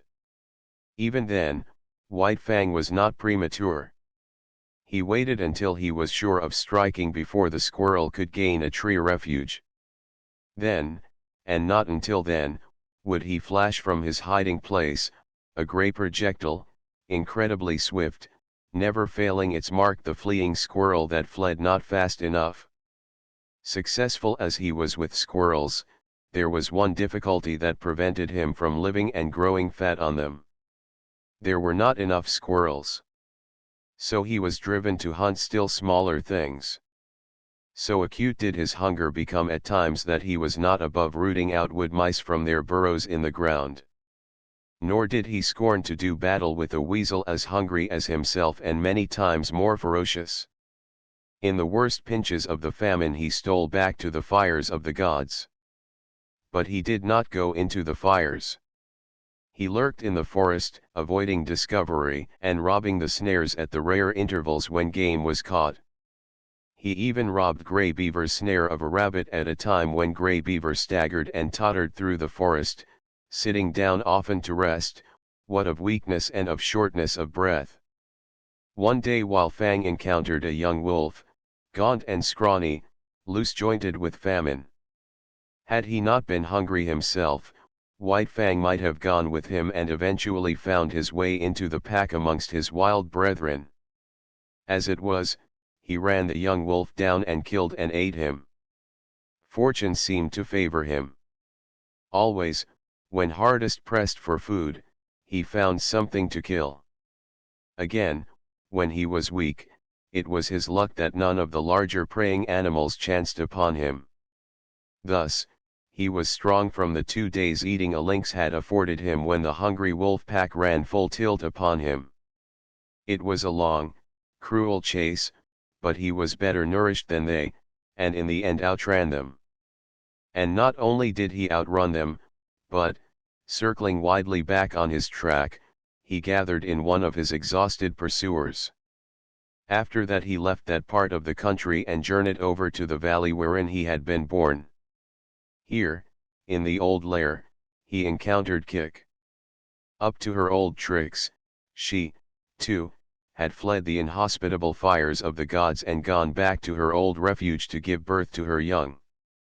Of this litter but one remained alive when White Fang came upon the scene, and this one was not destined to live long.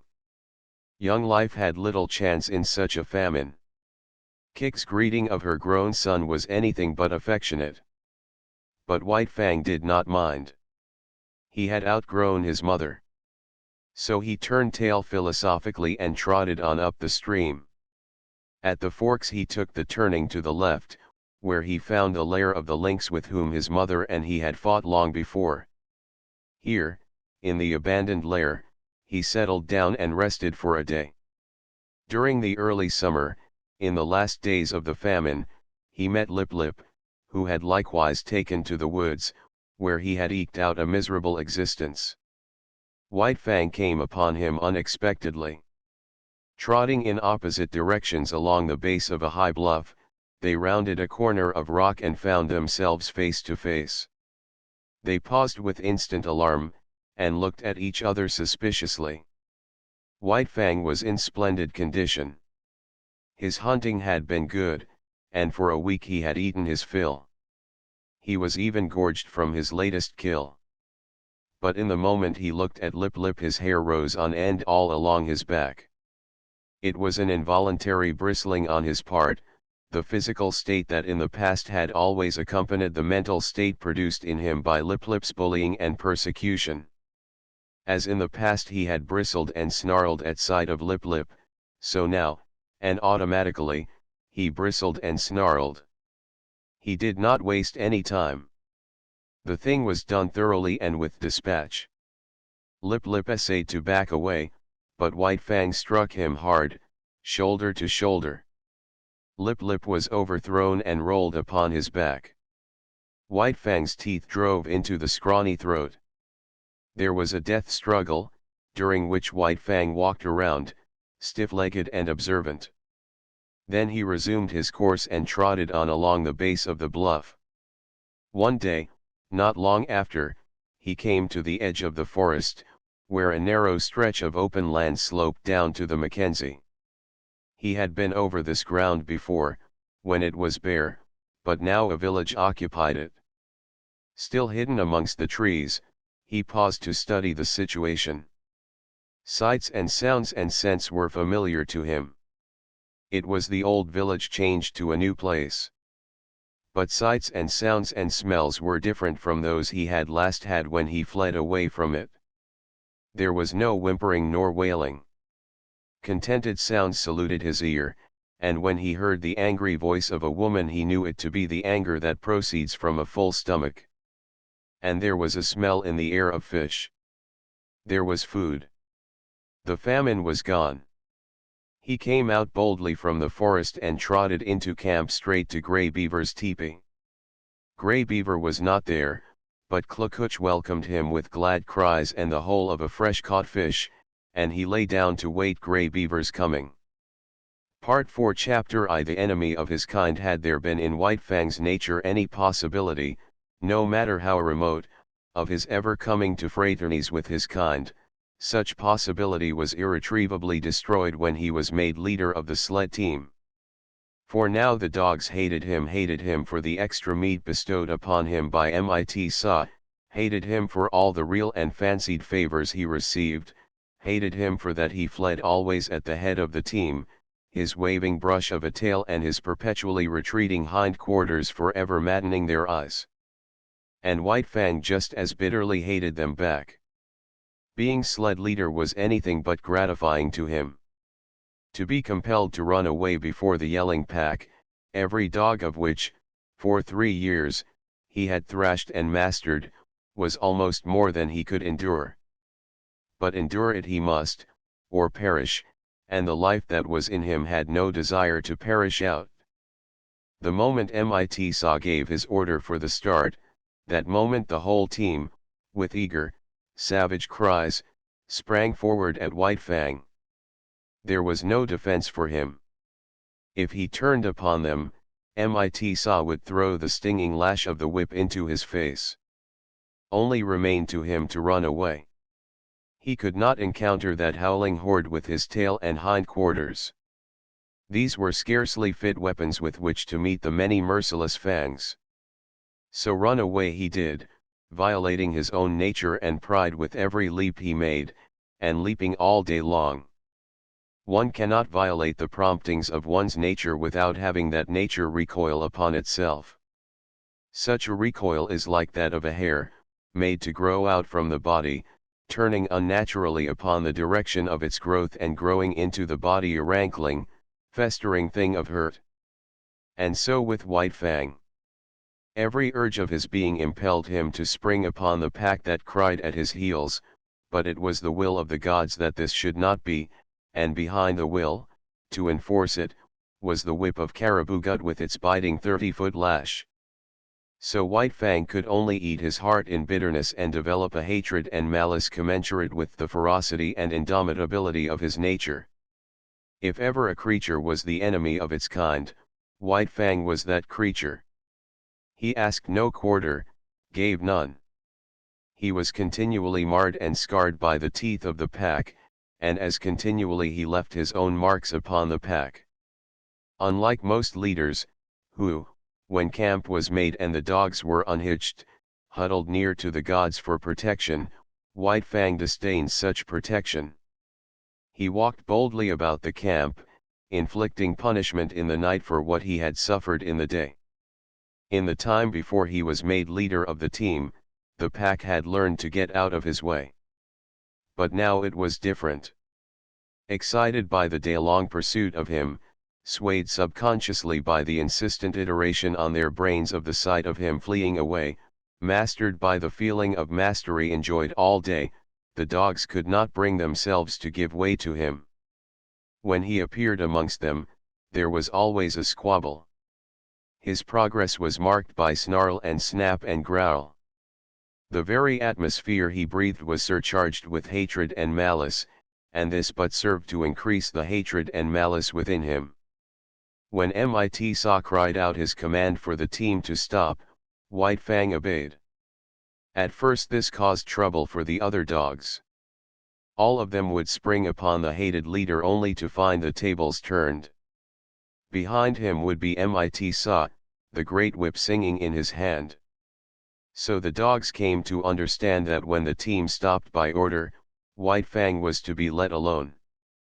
But when White Fang stopped without orders, then it was allowed them to spring upon him and destroy him if they could.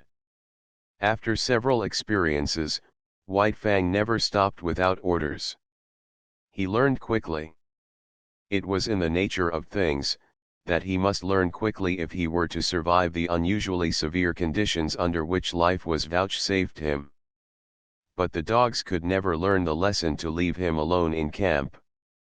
Each day, pursuing him and crying defiance at him, the lesson of the previous night was erased, and that night would have to be learned over again, to be as immediately forgotten. Besides, there was a greater consistence in their dislike of him. They sensed between themselves and him a difference of kind cause sufficient in itself for hostility. Like him, they were domesticated wolves. But they had been domesticated for generations. Much of the wild had been lost, so that to them the wild was the unknown, the terrible, the ever menacing, and ever warring. But to him, in appearance and action and impulse, still clung the wild.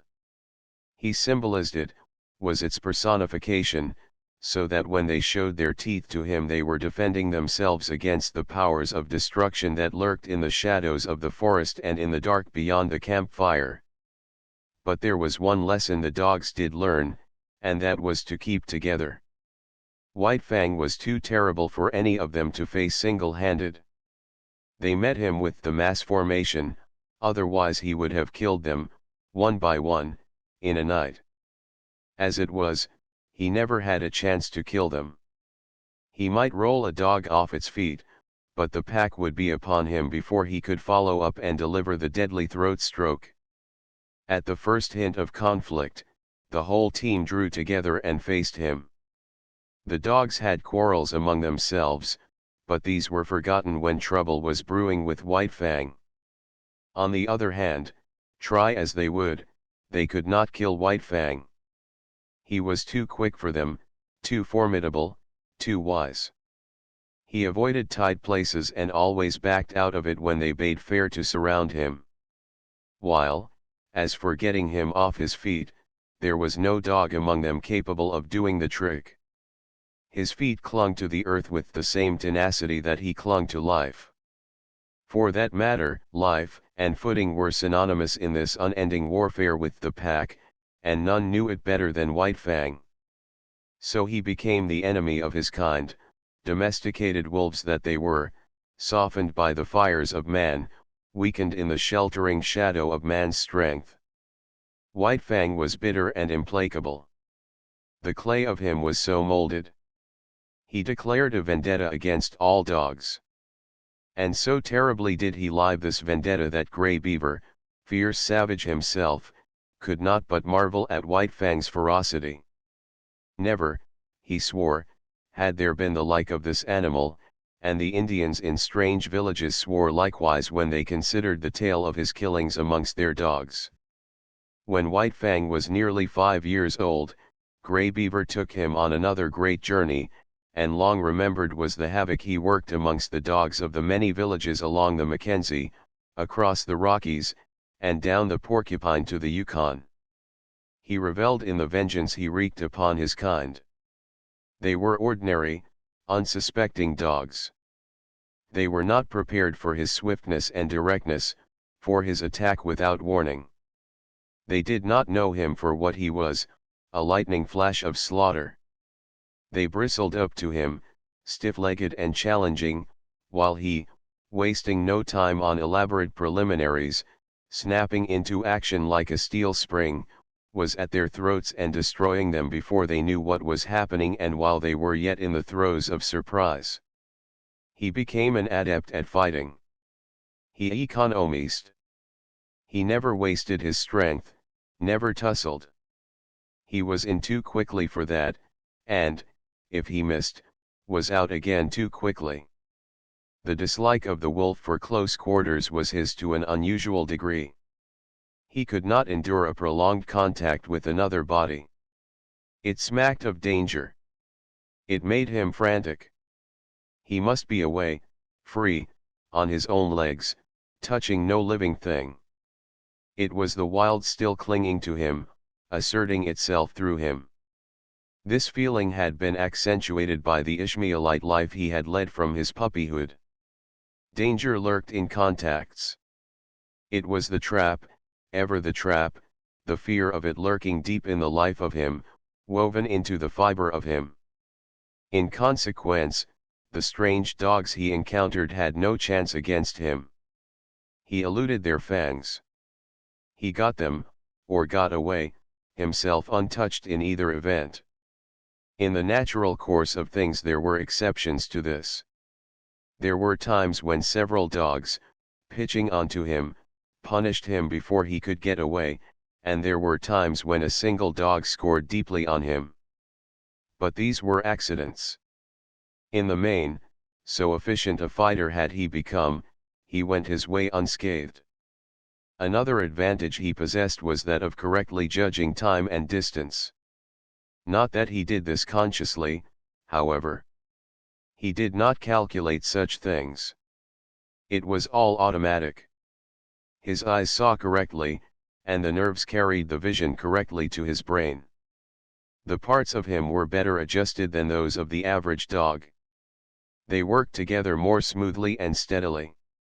His was a better, far better, nervous, mental, and muscular coordination. When his eyes conveyed to his brain the moving image of an action, his brain without conscious effort, knew the space that limited that action and the time required for its completion. Thus, he could avoid the leap of another dog, or the drive of its fangs, and at the same moment could seize the infinitesimal fraction of time in which to deliver his own attack. Body and brain, his was a more perfected mechanism. Not that he was to be praised for it. Nature had been more generous to him than to the average animal, that was all.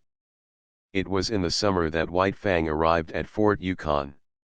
Grey Beaver had crossed the great watershed between Mackenzie and the Yukon in the late winter, and spent the spring in hunting among the western outlying spurs of the Rockies. Then, after the breakup of the ice on the Porcupine, he had built a canoe and paddled down that stream to where it effected its junction with the Yukon just under the Arctic Circle. Here stood the old Hudson's Bay Company fort, and here were many Indians, much food, and unprecedented excitement. It was the summer of 1898, and thousands of gold hunters were going up the Yukon to Dawson and the Klondike. Still hundreds of miles from their goal, nevertheless many of them had been on the way for a year, and the least any of them had traveled to get that far was 5,000 miles, while some had come from the other side of the world. Here Grey Beaver stopped. A whisper of the gold rush had reached his ears, and he had come with several bales of furs, and another of gut-sewn mittens and moccasins. He would not have ventured so long a trip had he not expected generous profits. But what he had expected was nothing to what he realized. His wildest dreams had not exceeded 100% profit, he made 1000%.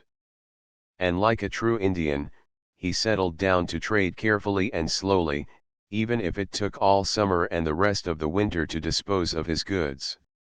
It was at Fort Yukon that White Fang saw his first white men. As compared with the Indians he had known, they were to him another race of beings, a race of superior gods.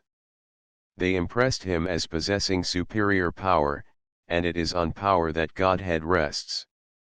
White Fang did not reason it out, did not in his mind make the sharp generalization that the white gods were more powerful. It was a feeling, nothing more, and yet none the less potent. As, in his puppyhood, the looming bulks of the teepees, man-reared, had affected him as manifestations of power, so was he affected now by the houses and the huge fort all of massive logs. Here was power.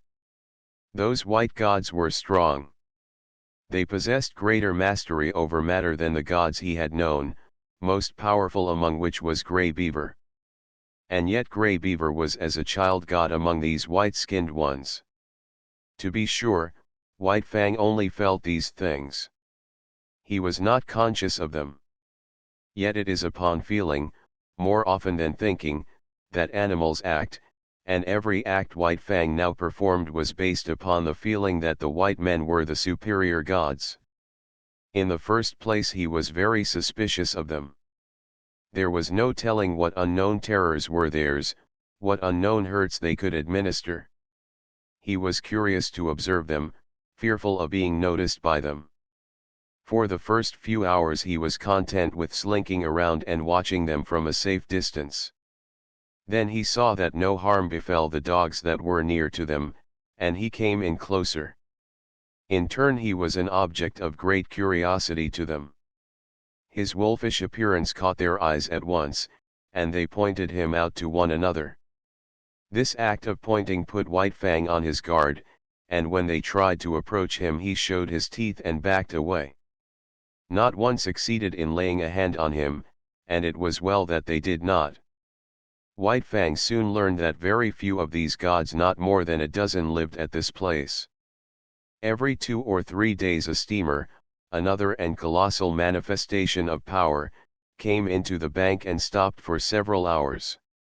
The white men came from off these steamers and went away on them again. There seemed untold numbers of these white men. In the first day or so, he saw more of them than he had seen Indians in all his life, and as the days went by they continued to come up the river, stop, and then go on up the river out of sight.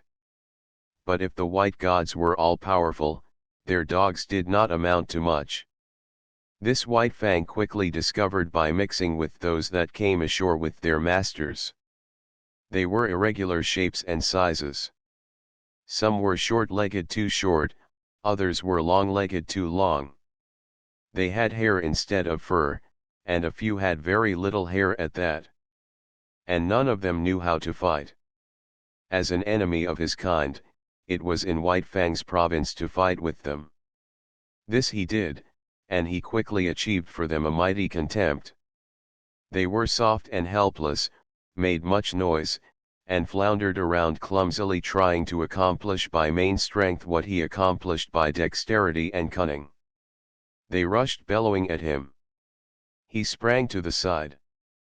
They did not know what had become of him, and in that moment he struck them on the shoulder, rolling them off their feet and delivering his stroke at the throat. Sometimes this stroke was successful, and a stricken dog rolled in the dirt, to be pounced upon and torn to pieces by the pack of Indian dogs that waited. White Fang was wise.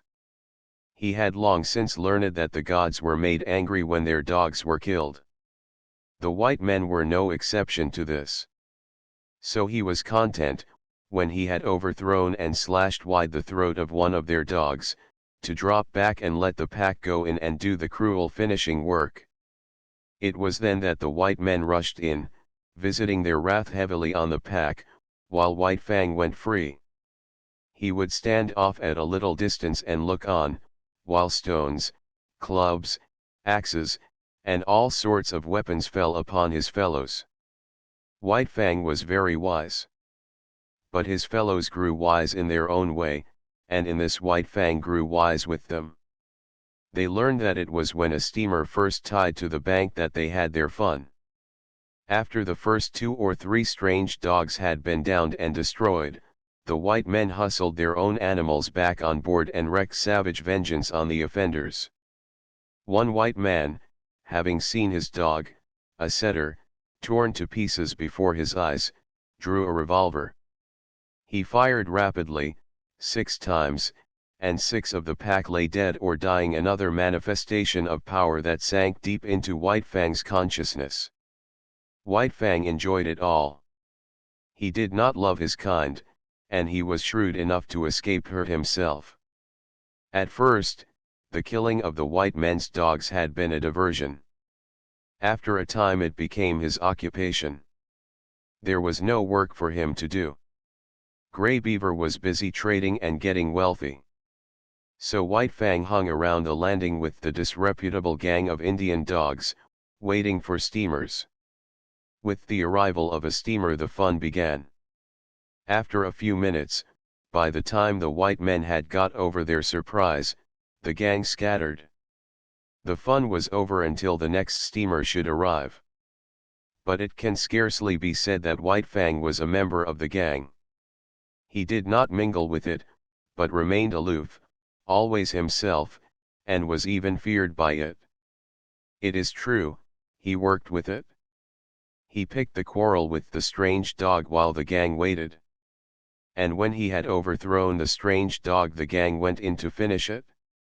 But it is equally true that he then withdrew, leaving the gang to receive the punishment of the outraged gods. It did not require much exertion to pick these quarrels.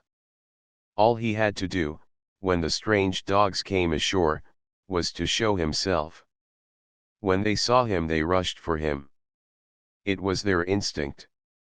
He was the wild, the unknown, the terrible, the ever-menacing, the thing that prowled in the darkness around the fires of the primeval world when they, cowering close to the fires, were reshaping their instincts, learning to fear the wild out of which they had come, and which they had deserted and betrayed. Generation by generation, down all the generations, had this fear of the wild been stamped into their natures. For centuries the wild had stood for terror and destruction. And during all this time free license had been theirs, from their masters, to kill the things of the wild. In doing this they had protected both themselves and the gods whose companionship they shared. And so, fresh from the soft southern world, these dogs, trotting down the gangplank and out upon the Yukon shore, had but to see White Fang to experience the irresistible impulse to rush upon him and destroy him. They might be town-reared dogs, but the instinctive fear of the wild was theirs just the same. Not alone with their own eyes did they see the wolfish creature in the clear light of day, standing before them. They saw him with the eyes of their ancestors, and by their inherited memory they knew White Fang for the wolf, and they remembered the ancient feud. All of which served to make White Fang's days enjoyable. If the sight of him drove these strange dogs upon him, so much the better for him, so much the worse for them. They looked upon him as legitimate prey, and as legitimate prey he looked upon them. Not for nothing had he first seen the light of day in a lonely lair and fought his first fights with the ptarmigan, the weasel, and the lynx. And not for nothing had his puppyhood been made bitter by the persecution of Lip Lip and the whole puppy pack.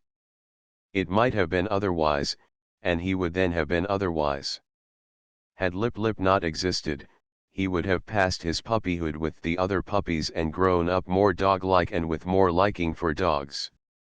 Had Gray Beaver possessed the plummet of affection and love, he might have sounded the deeps of White Fang's nature and brought up to the surface all manner of kindly qualities. But these things had not been so. The clay of White Fang had been molded until he became what he was, morose and lonely, unloving and ferocious, the enemy of all his kind. Chapter 2 The Mad God. A small number of white men lived in Fort Yukon. These men had been long in the country. They called themselves sourdoughs, and took great pride in so classifying themselves. For other men, new in the land, they felt nothing but disdain.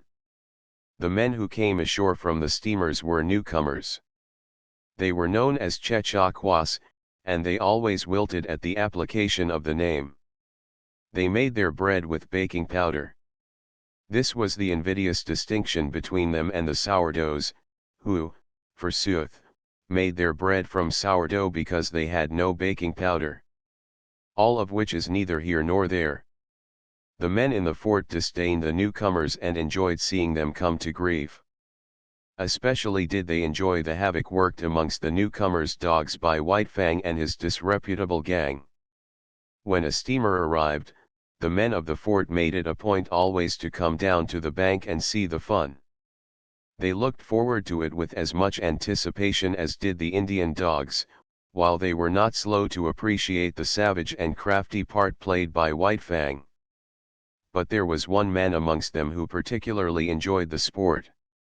He would come running at the first sound of a steamboat's whistle, and when the last fight was over and White Fang and the pack had scattered, he would return slowly to the fort, his face heavy with regret. Sometimes, when a soft Southland dog went down, shrieking its death cry under the fangs of the pack, this man would be unable to contain himself, and would leap into the air and cry out with delight. And always he had a sharp and covetous eye for White Fang. This man was called Beauty by the other men of the fort. No one knew his first name, and in general he was known in the country as Beauty Smith. But he was anything save a beauty. To antithesis was due his naming. He was preeminently unbeautiful. Nature had been niggardly with him.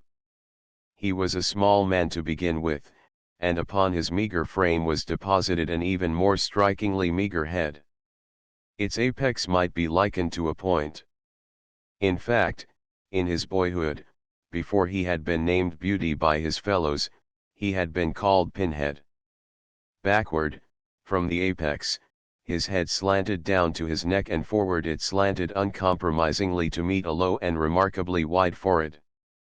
Beginning here, as though regretting her parsimony, nature had spread his features with a lavish hand. His eyes were large, and between them was the distance of two eyes. His face, in relation to the rest of him, was prodigious. In order to discover the necessary area, nature had given him an enormous prognathous jaw. It was wide and heavy, and protruded outward and down until it seemed to rest on his chest. Possibly this appearance was due to the weariness of the slender neck, unable properly to support so great a burden. This jaw gave the impression of ferocious determination. But something lacked.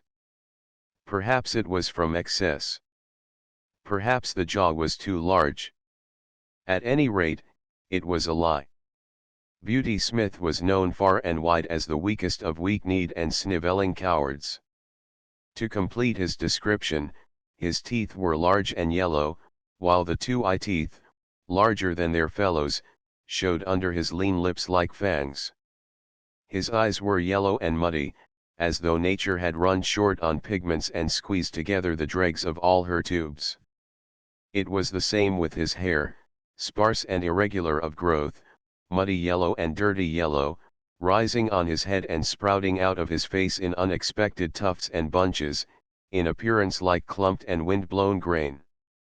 In short, Beauty Smith was a monstrosity, and the blame of it lay elsewhere. He was not responsible. The clay of him had been so molded in the making. He did the cooking for the other men in the fort, the dish-washing and the drudgery. They did not despise him. Rather did they tolerate him in a broad human way, as one tolerates any creature evilly treated in the making. Also, they feared him. His cowardly rages made them dread a shot in the back or poison in their coffee. But somebody had to do the cooking, and whatever else his shortcomings, Beauty Smith could cook. This was the man that looked at White Fang, delighted in his ferocious prowess, and desired to possess him. He made overtures to White Fang from the first. White Fang began by ignoring him. Later on, when the overtures became more insistent, White Fang bristled and bared his teeth and backed away. He did not like the man. The feel of him was bad. He sensed the evil in him, and feared the extended hand and the attempts at soft-spoken speech. Because of all this, he hated the man. With the simpler creatures, good and bad are things simply understood. The good stands for all things that bring easement and satisfaction and surcease from pain. Therefore, the good is liked. The bad stands for all things that are fraught with discomfort, menace, and hurt, and is hated accordingly. White Fang's feel of Beauty Smith was bad. From the man's distorted body and twisted mind, in occult ways, like mists rising from malarial marshes, came emanations of the unhealth within. Not by reasoning, not by the five senses alone, but by other and remoter and uncharted senses, came the feeling to White Fang that the man was ominous with evil, pregnant with hurtfulness, and therefore a thing bad, and wisely to be hated. White Fang was in Grey Beaver's camp when Beauty Smith first visited it. At the faint sound of his distant feet, before he came in sight, White Fang knew who was coming and began to bristle.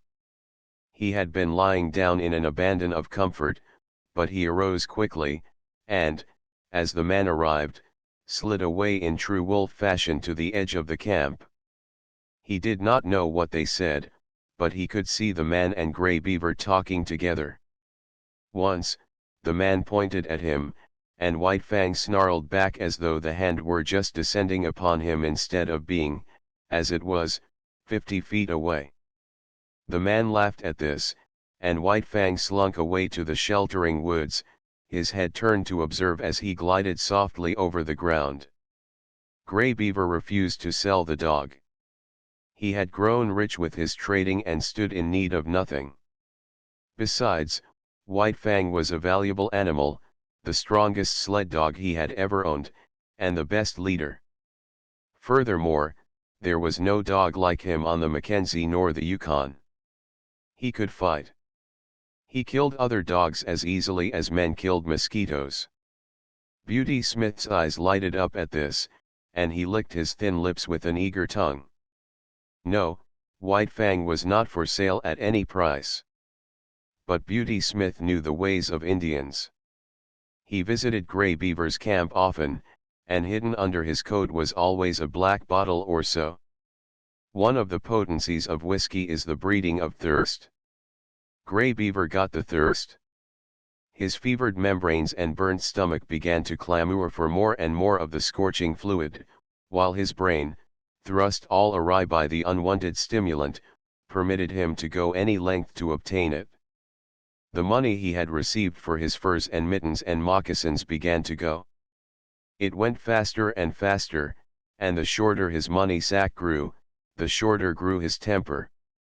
In the end his money and goods and temper were all gone. Nothing remained to him but his thirst, a prodigious possession in itself that grew more prodigious with every sober breath he drew. Then it was that Beauty Smith had talk with him again about the sale of White Fang, but this time the price offered was in bottles, not dollars, and Grey Beaver's ears were more eager to hear. "You catch dog, you take all right," was his last word. The bottles were delivered, but after 2 days. "You catch dog," were Beauty Smith's words to Grey Beaver.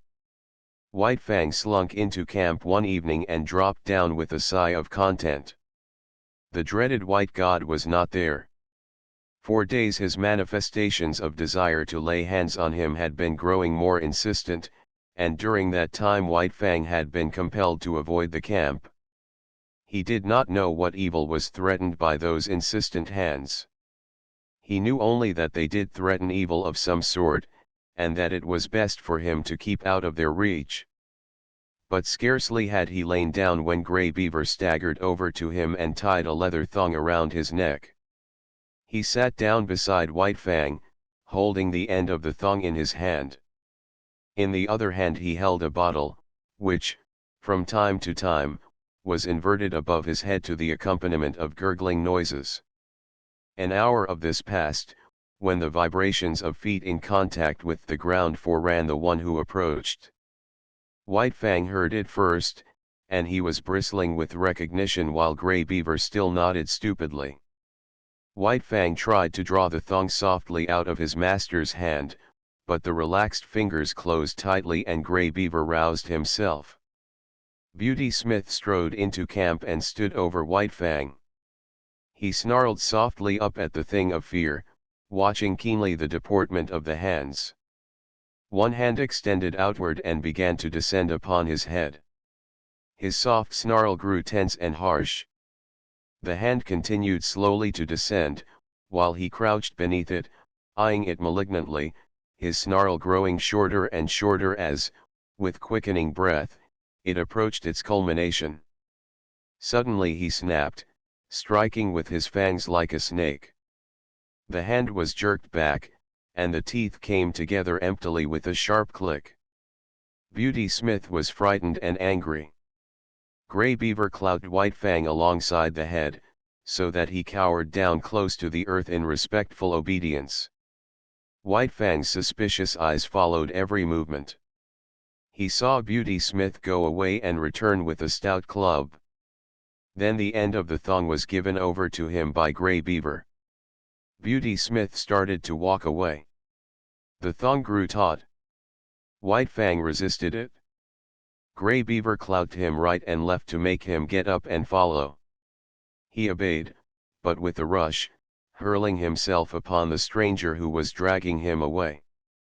Beauty Smith did not jump away. He had been waiting for this. He swung the club smartly, stopping the rush midway and smashing White Fang down upon the ground. Grey Beaver laughed and nodded approval. Beauty Smith tightened the thong again, and White Fang crawled limply and dizzily to his feet. He did not rush a second time. One smash from the club was sufficient to convince him that the White God knew how to handle it, and he was too wise to fight the inevitable. So he followed morosely at Beauty Smith's heels, his tail between his legs, yet snarling softly under his breath. But Beauty Smith kept a wary eye on him, and the club was held always ready to strike. At the fort Beauty Smith left him securely tied and went into bed. White Fang waited an hour. Then he applied his teeth to the thong, and in the space of 10 seconds was free. He had wasted no time with his teeth. There had been no useless gnawing. The thong was cut across, diagonally, almost as clean as though done by a knife. White Fang looked up at the fort, at the same time bristling and growling. Then he turned and trotted back to Grey Beaver's camp. He owed no allegiance to this strange and terrible god. He had given himself to Grey Beaver, and to Grey Beaver he considered he still belonged. But what had occurred before was repeated with a difference. Grey Beaver again made him fast with a thong, and in the morning turned him over to Beauty Smith. And here was where the difference came in. Beauty Smith gave him a beating. Tied securely, White Fang could only rage futilely and endure the punishment. Club and whip were both used upon him, and he experienced the worst beating he had ever received in his life. Even the big beating given him in his puppyhood by Grey Beaver was mild compared with this. Beauty Smith enjoyed the task. He delighted in it. He gloated over his victim, and his eyes flamed dully, as he swung the whip or club and listened to White Fang's cries of pain and to his helpless bellows and snarls. For Beauty Smith was cruel in the way that cowards are cruel. Cringing and snivelling himself before the blows or angry speech of a man, he revenged himself, in turn, upon creatures weaker than he. All life likes power, and Beauty Smith was no exception. Denied the expression of power amongst his own kind, he fell back upon the lesser creatures and there vindicated the life that was in him. But Beauty Smith had not created himself, and no blame was to be attached to him. He had come into the world with a twisted body and a brute intelligence. This had constituted the clay of him, and it had not been kindly molded by the world. White Fang knew why he was being beaten. When Grey Beaver tied the thong around his neck, and passed the end of the thong into Beauty Smith's keeping, White Fang knew that it was his God's will for him to go with Beauty Smith. And when Beauty Smith left him tied outside the fort, he knew that it was Beauty Smith's will that he should remain there. Therefore, he had disobeyed the will of both the gods, and earned the consequent punishment. He had seen dogs change owners in the past, and he had seen the runaways beaten as he was being beaten. He was wise, and yet in the nature of him there were forces greater than wisdom. One of these was fidelity. He did not love Grey Beaver, yet, even in the face of his will and his anger, he was faithful to him. He could not help it. This faithfulness was a quality of the clay that composed him. It was the quality that was peculiarly the possession of his kind, the quality that set apart his species from all other species, the quality that has enabled the wolf and the wild dog to come in from the open and be the companions of man. After the beating, White Fang was dragged back to the fort. But this time Beauty Smith left him tied with a stick. One does not give up a god easily, and so with White Fang. Grey Beaver was his own particular god, and, in spite of Grey Beaver's will, White Fang still clung to him and would not give him up.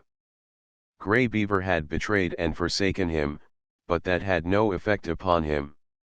Not for nothing had he surrendered himself body and soul to Grey Beaver. There had been no reservation on White Fang's part, and the bond was not to be broken easily. So, in the night, when the men in the fort were asleep, White Fang applied his teeth to the stick that held him. The wood was seasoned and dry, and it was tied so closely to his neck that he could scarcely get his teeth to it. It was only by the severest muscular exertion and neck arching that he succeeded in getting the wood between his teeth, and barely between his teeth at that, and it was only by the exercise of an immense patience, extending through many hours, that he succeeded in gnawing through the stick. This was something that dogs were not supposed to do. It was unprecedented. But White Fang did it, trotting away from the fort in the early morning, with the end of the stick hanging to his neck. He was wise. But had he been merely wise he would not have gone back to Grey Beaver who had already twice betrayed him. But there was his faithfulness, and he went back to be betrayed yet a third time. Again he yielded to the tying of a thong around his neck by Grey Beaver, and again Beauty Smith came to claim him. And this time he was beaten even more severely than before. Grey Beaver looked on stolidly while the white man wielded the whip. He gave no protection. It was no longer his dog. When the beating was over, White Fang was sick. A soft Southland dog would have died under it, but not he. His school of life had been sterner, and he was himself of sterner stuff. He had too great vitality. His clutch on life was too strong. But he was very sick. At first he was unable to drag himself along, and Beauty Smith had to wait half an hour for him. And then, blind and reeling, he followed at Beauty Smith's heels back to the fort. But now he was tied with a chain that defied his teeth, and he strove in vain, by lunging, to draw the staple from the timber into which it was driven. After a few days, sober and bankrupt, Grey Beaver departed up the Porcupine on his long journey to the Mackenzie. White Fang remained on the Yukon, the property of a man more than half mad and all brute. But what is a dog to know in its consciousness of madness? To White Fang, Beauty Smith was a veritable, if terrible, god. He was a mad god at best, but White Fang knew nothing of madness. He knew only that he must submit to the will of this new master, obey his every whim and fancy. Chapter 3 The Reign of Hate. Under the tutelage of the mad god, White Fang became a fiend. He was kept chained in a pen at the rear of the fort, and here Beauty Smith teased and irritated and drove him wild with petty torments. The man early discovered White Fang's susceptibility to laughter, and made it a point after painfully tricking him, to laugh at him. This laughter was uproarious and scornful, and at the same time the god pointed his finger derisively at White Fang. At such times reason fled from White Fang, and in his transports of rage he was even more mad than Beauty Smith. Formerly, White Fang had been merely the enemy of his kind, withal a ferocious enemy. He now became the enemy of all things, and more ferocious than ever. To such an extent was he tormented, that he hated blindly and without the faintest spark of reason. He hated the chain that bound him, the men who peered in at him through the slats of the pen, the dogs that accompanied the men and that snarled malignantly at him in his helplessness. He hated the very wood of the pen that confined him. And, first, last, and most of all, he hated Beauty Smith. But Beauty Smith had a purpose in all that he did to White Fang. One day a number of men gathered about the pen. Beauty Smith entered, club in hand, and took the chain off from White Fang's neck. When his master had gone out, White Fang turned loose and tore around the pen, trying to get at the men outside. He was magnificently terrible. Fully 5 feet in length, and standing 2½ feet at the shoulder, he far outweighed a wolf of corresponding size. From his mother he had inherited the heavier proportions of the dog, so that he weighed, without any fat and without an ounce of superfluous flesh, over 90 pounds. It was all muscle, bone, and sinew fighting flesh in the finest condition. The door of the pen was being opened again. White Fang paused. Something unusual was happening. He waited. The door was opened wider. Then a huge dog was thrust inside, and the door was slammed shut behind him. White Fang had never seen such a dog. It was a mastiff, but the size and fierce aspect of the intruder did not deter him. Here was something, not wood, nor iron, upon which to wreak his hate. He leaped in with a flash of fangs that ripped down the side of the mastiff's neck. The mastiff shook his head, growled hoarsely, and plunged at White Fang. But White Fang was here, there, and everywhere, always evading and eluding, and always leaping in and slashing with his fangs and leaping out again in time to escape punishment. The men outside shouted and applauded, while Beauty Smith, in an ecstasy of delight, gloated over the ripping and mangling performed by White Fang. There was no hope for the mastiff from the first. He was too ponderous and slow. In the end, while Beauty Smith beat White Fang back with a club, the mastiff was dragged out by its owner. Then there was a payment of bets, and money clinked in Beauty Smith's hand. White Fang came to look forward eagerly to the gathering of the men around his pen. It meant a fight, and this was the only way that was now vouchsafed him of expressing the life that was in him. Tormented, incited to hate, he was kept a prisoner so that there was no way of satisfying that hate except at the times his master saw fit to put another dog against him. Beauty Smith had estimated his powers well, for he was invariably the victor. One day, 3 dogs were turned in upon him in succession. Another day a full-grown wolf, fresh caught from the wild, was shoved in through the door of the pen. And on still another day 2 dogs were set against him at the same time. This was his severest fight, and though in the end he killed them both, he was himself half killed in doing it. In the fall of the year, when the first snows were falling and mush ice was running in the river, Beauty Smith took passage for himself and White Fang on a steamboat bound up the Yukon to Dawson. White Fang had now achieved a reputation in the land. As the fighting wolf he was known far and wide, and the cage in which he was kept on the steamboat's deck was usually surrounded by curious men. He raged and snarled at them, or lay quietly and studied them with cold hatred. Why should he not hate them? He never asked himself the question. He knew only hate and lost himself in the passion of it. Life had become a hell to him. He had not been made for the close confinement wild beasts endure at the hands of men. And yet it was in precisely this way that he was treated. Men stared at him, poked sticks between the bars to make him snarl, and then laughed at him. They were his environment, these men, and they were molding the clay of him into a more ferocious thing than had been intended by nature. Nevertheless, nature had given him plasticity. Where many another animal would have died or had its spirit broken, he adjusted himself and lived, and at no expense of the spirit. Possibly Beauty Smith, arch-fiend and tormentor, was capable of breaking White Fang's spirit, but as yet there were no signs of his succeeding. If Beauty Smith had in him a devil, White Fang had another, and the two of them raged against each other unceasingly. In the days before, White Fang had had the wisdom to cower down and submit to a man with a club in his hand, but this wisdom now left him. The mere sight of Beauty Smith was sufficient to send him into transports of fury.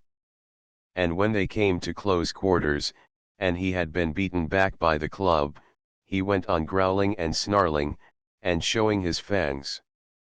The last growl could never be extracted from him.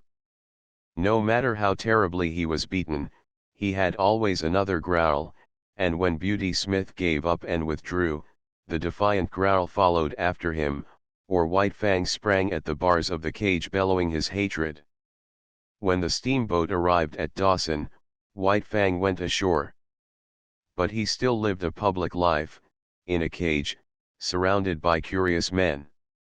He was exhibited as the Fighting Wolf, and men paid 50 cents in gold dust to see him. He was given no rest. Did he lie down to sleep, he was stirred up by a sharp stick so that the audience might get its money's worth. In order to make the exhibition interesting, he was kept in a rage most of the time. But worse than all this, was the atmosphere in which he lived. He was regarded as the most fearful of wild beasts, and this was borne into him through the bars of the cage. Every word, every cautious action, on the part of the men, impressed upon him his own terrible ferocity. It was so much added fuel to the flame of his fierceness. There could be but one result, and that was that his ferocity fed upon itself and increased. It was another instance of the plasticity of his clay, of his capacity for being molded by the pressure of environment. In addition to being exhibited, he was a professional fighting animal. At irregular intervals, whenever a fight could be arranged, he was taken out of his cage and led off into the woods a few miles from town. Usually this occurred at night, so as to avoid interference from the mounted police of the territory. After a few hours of waiting, when daylight had come, the audience and the dog with which he was to fight arrived. In this manner it came about that he fought all sizes and breeds of dogs. It was a savage land, the men were savage, and the fights were usually to the death. Since White Fang continued to fight, it is obvious that it was the other dogs that died. He never knew defeat. His early training, when he fought with Lip Lip and the whole puppy pack, stood him in good stead. There was the tenacity with which he clung to the earth. No dog could make him lose his footing. This was the favorite trick of the wolf breeds, to rush in upon him, either directly or with an unexpected swerve, in the hope of striking his shoulder and overthrowing him. Mackenzie hounds, Eskimo and Labrador dogs, huskies and male mutes all tried it on him, and all failed. He was never known to lose his footing. Men told this to one another, and looked each time to see it happen, but White Fang always disappointed them. Then there was his lightning quickness. It gave him a tremendous advantage over his antagonists. No matter what their fighting experience, they had never encountered a dog that moved so swiftly as he. Also to be reckoned with, was the immediateness of his attack. The average dog was accustomed to the preliminaries of snarling and bristling and growling, and the average dog was knocked off his feet and finished before he had begun to fight or recovered from his surprise. So often did this happen, that it became the custom to hold White Fang until the other dog went through its preliminaries, was good and ready, and even made the first attack. But greatest of all the advantages in White Fang's favor, was his experience. He knew more about fighting than did any of the dogs that faced him. He had fought more fights, knew how to meet more tricks and methods, and had more tricks himself, while his own method was scarcely to be improved upon. As the time went by, he had fewer and fewer fights. Men despaired of matching him with an equal, and Beauty Smith was compelled to pit wolves against him. These were trapped by the Indians for the purpose, and a fight between White Fang and a wolf was always sure to draw a crowd. Once, a full-grown female lynx was secured, and this time White Fang fought for his life. Her quickness matched his, her ferocity equaled his, while he fought with his fangs alone, and she fought with her sharp-clawed feet as well. But after the lynx, all fighting ceased for White Fang. There were no more animals with which to fight, at least, there was none considered worthy of fighting with him. So he remained on exhibition until spring, when one Tim Keenan, a faro dealer, arrived in the land. With him came the first bulldog that had ever entered the Klondike. That this dog and White Fang should come together was inevitable, and for a week the anticipated fight was the mainspring of conversation in certain quarters of the town. Chapter 4 The clinging death. Beauty Smith slipped the chain from his neck and stepped back. For once White Fang did not make an immediate attack. He stood still, ears pricked forward, alert and curious, surveying the strange animal that faced him. He had never seen such a dog before.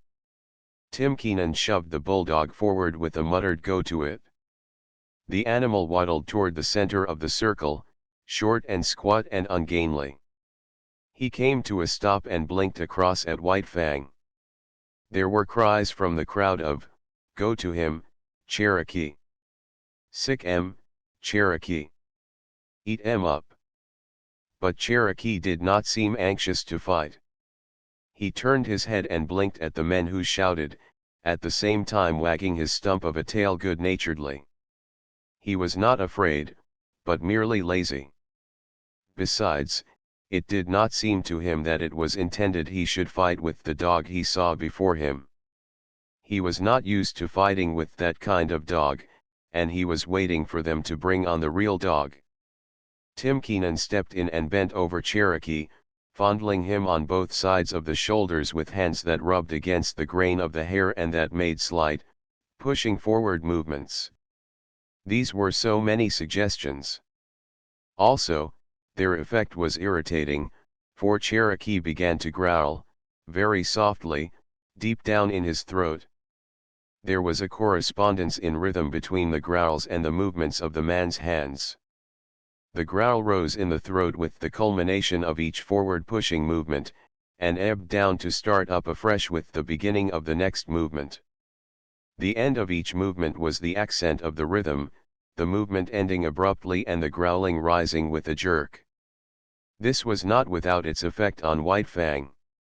The hair began to rise on his neck and across the shoulders. Tim Keenan gave a final shove forward and stepped back again. As the impetus that carried Cherokee forward died down, he continued to go forward of his own volition, in a swift, bow-legged run. Then White Fang struck. A cry of startled admiration went up. He had covered the distance and gone in more like a cat than a dog, and with the same cat-like swiftness he had slashed with his fangs and leaped clear. The bulldog was bleeding back of one ear from a rip in his thick neck. He gave no sign, did not even snarl, but turned and followed after White Fang. The display on both sides, the quickness of the one and the steadiness of the other, had excited the partisan spirit of the crowd, and the men were making new bets and increasing original bets. Again, and yet again, White Fang sprang in, slashed, and got away untouched, and still his strange foe followed after him, without too great haste, not slowly, but deliberately and determinedly, in a business-like sort of way. There was purpose in his method, something for him to do that he was intent upon doing and from which nothing could distract him. His whole demeanor, every action, was stamped with this purpose. It puzzled White Fang. Never had he seen such a dog. It had no hair protection. It was soft, and bled easily.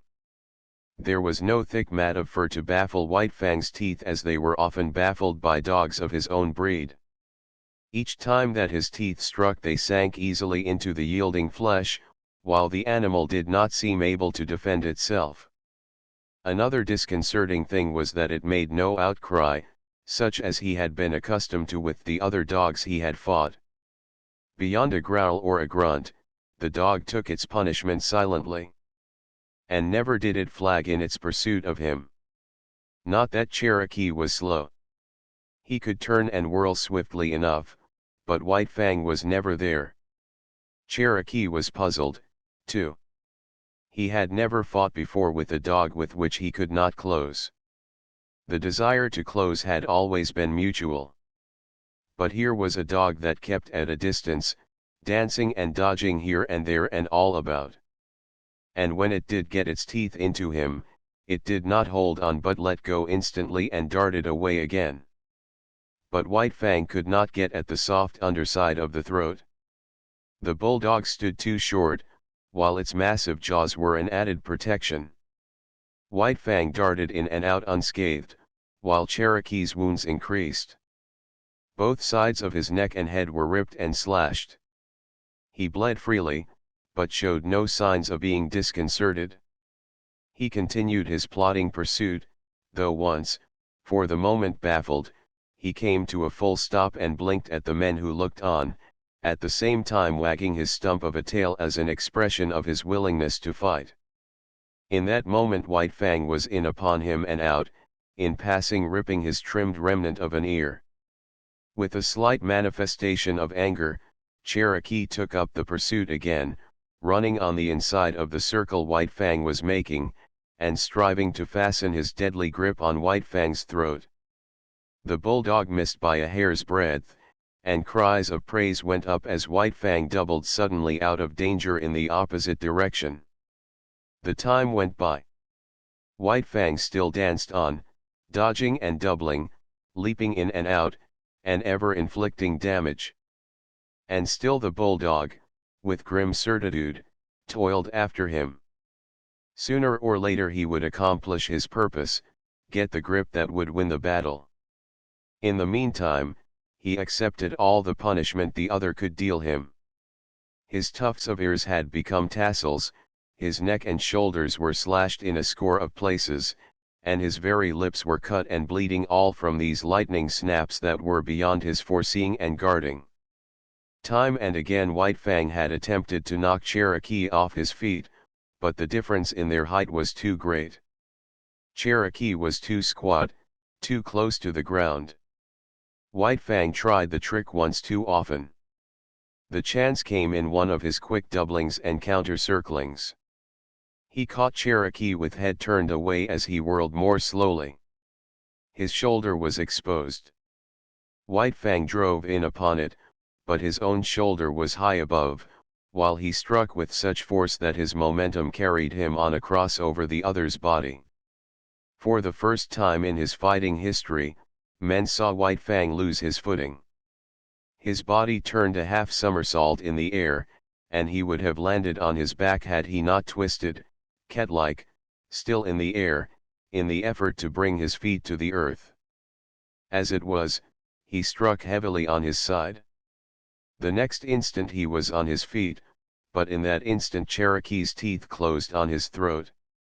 It was not a good grip, being too low down toward the chest, but Cherokee held on. White Fang sprang to his feet and tore wildly around, trying to shake off the bulldog's body. It made him frantic, this clinging, dragging weight. It bound his movements, restricted his freedom. It was like the trap, and all his instinct resented it and revolted against it. It was a mad revolt. For several minutes he was to all intents insane. The basic life that was in him took charge of him. The will to exist of his body surged over him. He was dominated by this mere flesh love of life. All intelligence was gone. It was as though he had no brain. His reason was unseated by the blind yearning of the flesh to exist and move, at all hazards to move, to continue to move, for movement was the expression of its existence. Round and round he went, whirling and turning and reversing, trying to shake off the 50-pound weight that dragged at his throat. The bulldog did little but keep his grip. Sometimes, and rarely, he managed to get his feet to the earth and for a moment to brace himself against White Fang. But the next moment his footing would be lost and he would be dragging around in the whirl of one of White Fang's mad gyrations. Cherokee identified himself with his instinct. He knew that he was doing the right thing by holding on, and there came to him certain blissful thrills of satisfaction. At such moments he even closed his eyes and allowed his body to be hurled hither and thither, willy-nilly, careless of any hurt that might thereby come to it. That did not count. The grip was the thing, and the grip he kept. White Fang ceased only when he had tired himself out. He could do nothing, and he could not understand. Never, in all his fighting, had this thing happened. The dogs he had fought with did not fight that way. With them it was snap and slash and get away, snap and slash and get away. He lay partly on his side, panting for breath. Cherokee, still holding his grip, urged against him, trying to get him over entirely on his side. White Fang resisted, and he could feel the jaws shifting their grip, slightly relaxing and coming together again in a chewing movement. Each shift brought the grip closer to his throat. The bulldog's method was to hold what he had, and when opportunity favored to work in for more. Opportunity favored when White Fang remained quiet. When White Fang struggled, Cherokee was content merely to hold on. The bulging back of Cherokee's neck was the only portion of his body that White Fang's teeth could reach. He got hold toward the base where the neck comes out from the shoulders, but he did not know the chewing method of fighting, nor were his jaws adapted to it. He spasmodically ripped and tore with his fangs for a space. Then a change in their position diverted him. The bulldog had managed to roll him over on his back, and still hanging onto his throat, was on top of him. Like a cat, White Fang bowed his hindquarters in, and, with the feet digging into his enemy's abdomen above him, he began to claw with long tearing strokes. Cherokee might well have been disemboweled had he not quickly pivoted on his grip and got his body off of White Fang's and at right angles to it. There was no escaping that grip. It was like fate itself, and as inexorable. Slowly it shifted up along the jugular. All that saved White Fang from death was the loose skin of his neck and the thick fur that covered it. This served to form a large roll in Cherokee's mouth, the fur of which well nigh defied his teeth. But bit by bit, whenever the chance offered, he was getting more of the loose skin and fur in his mouth. The result was that he was slowly throttling White Fang. The latter's breath was drawn with greater and greater difficulty as the moments went by. It began to look as though the battle were over. The backers of Cherokee waxed jubilant and offered ridiculous odds. White Fang's backers were correspondingly depressed, and refused bets of 10-1 and 20-1, though one man was rash enough to close a wager of 50-1. This man was Beauty Smith. He took a step into the ring and pointed his finger at White Fang. Then he began to laugh derisively and scornfully. This produced the desired effect. White Fang went wild with rage. He called up his reserves of strength, and gained his feet. As he struggled around the ring, the 50 pounds of his foe ever dragging on his throat, his anger passed on into panic. The basic life of him dominated him again, and his intelligence fled before the will of his flesh to live. Round and back again, stumbling and falling and rising, even uprearing at times on his hind legs and lifting his foe clear of the earth, he struggled vainly to shake off the clinging death. At last he fell, toppling backward, exhausted, and the bulldog promptly shifted his grip, getting in closer, mangling more and more of the fur-folded flesh, throttling White Fang more severely than ever. Shouts of applause went up for the victor, and there were many cries of Cherokee. Cherokee. To this Cherokee responded by vigorous wagging of the stump of his tail. But the clamor of approval did not distract him. There was no sympathetic relation between his tail and his massive jaws. The one might wag, but the others held their terrible grip on White Fang's throat. It was at this time that a diversion came to the spectators. There was a jingle of bells. Dog mushers' cries were heard. Everybody, save Beauty Smith, looked apprehensively, the fear of the police strong upon them. But they saw, up the trail, and not down, 2 men running with sled and dogs.